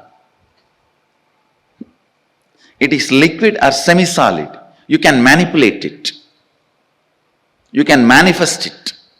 You can play around with it. Understand? Now, unfortunately, you guys have already frozen. See, after 6, you get frozen. Now, anything I tell, it takes time for it, that thought current to reach your being. But at that moment of Brahma Muhurta, anything you try to infuse into you, very easily it goes, just like a needle moves into the banana. It can just enter into your system. Meditate on this.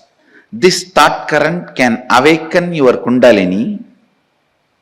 Kundalini awakening means understanding you and the stuff out of which your life is made is ultimately from you. Because of that, you can transform, manifest, manipulate, play around, do anything you want with the stuff out of which your life is made. Understand? When you work on this thought current of everything you manifest is you,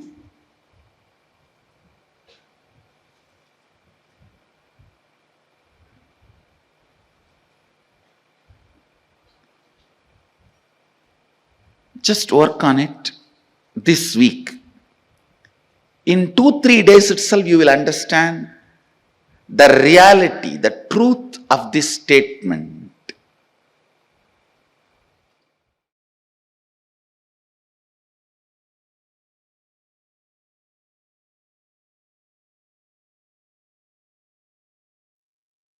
Yes. We interrupt this video for now. We'll be resuming later as the darshan preparations have started. For now, you can still contemplate on these first revelations that Swamiji has said, especially how, for example, if you want to manifest wealth, don't have your focus on getting out of poverty. Many times we want wealth because we struggle and then we feel that I can't tolerate this poverty anymore. I need to do something about it. But still, this is not creating a positive affirmation, creating a positive reality. for wealth to happen. So this is how everything is an extension of us. If you want wealth, of course, yes, you will have to do certain actions that will be there, but this naturally happens because you already are taking so many actions. I mean, it says even poverty is something that you create and sustain through actions. So actions are always going to be there. You don't need to worry about the actions. You need only to understand which part of you is creating that situation. So wealth is not something external. It is you. If you identify that part of you, this is the wealth that you are going to have. And the same things applies to relationship. If you want love, harmony, completion, you cannot put your focus on continuously remembering the completions that you have with that person. Even if you think that you are going to solve it, as long as you remember the incompletion, you will create it. You will manifest it again and again. All right. So with this, remembering these powerful truths, we can keep them in our mind, start to reflect on this, and we will be resuming this session, exploring the deeper revelations on this topic after the darshan. We can all prepare ourselves to receive Swamiji today. If you are a grahasta and you're looking into giving birth to a divine child, keep an apple or a pineapple ready with you, since the apple baby initiation with Swamiji is going to happen today during the darshan. So if you want to conceive a divine child, keep an apple ready to be blessed and then to be consumed by you and your partner. Yes. So with this, let's get ready to receive Swamiji for today's darshan. You can invite, as usual, all your friends and family. Let them know that Swamiji is there, bestowing all the boons and blessings for everything that we want, attending to all the prayers, and be there right back after the darshan for the remainder of today's Paramashivoham session. Nityananda. Nityananda. Today, during the darshan, all of us are going to be receiving the initiation to experience that space of oneness in all relationships in life. Each time, in all aspects, in all areas, today during the darshan, just post your prayers and your boons requests to Swamiji, and Swamiji himself bless and initiate all of us today to manifest the true love. Whenever each of you are having the idea of, you're seeking for some fulfillment, because this is the reason of lack of fulfillment in all relationships, right? Today, Paramashiva as Kalyana Sundara Murthy is going to be gracing all of us, manifesting through his embodied form as Swamiji. Actually, what more is an ideal relationship other than that of Paramashiva and Paramashiva Shakti, Parashakti? You can, just the way how they are the real couple goals, right? The way how an ideal couple should be. They embody that principle of oneness. Today in the session, all those who attended the session that Swamiji was revealing about enlightened relationships today, Swamiji very beautifully revealed how all relationships in life should be oneness-centered, oneness-based relationship.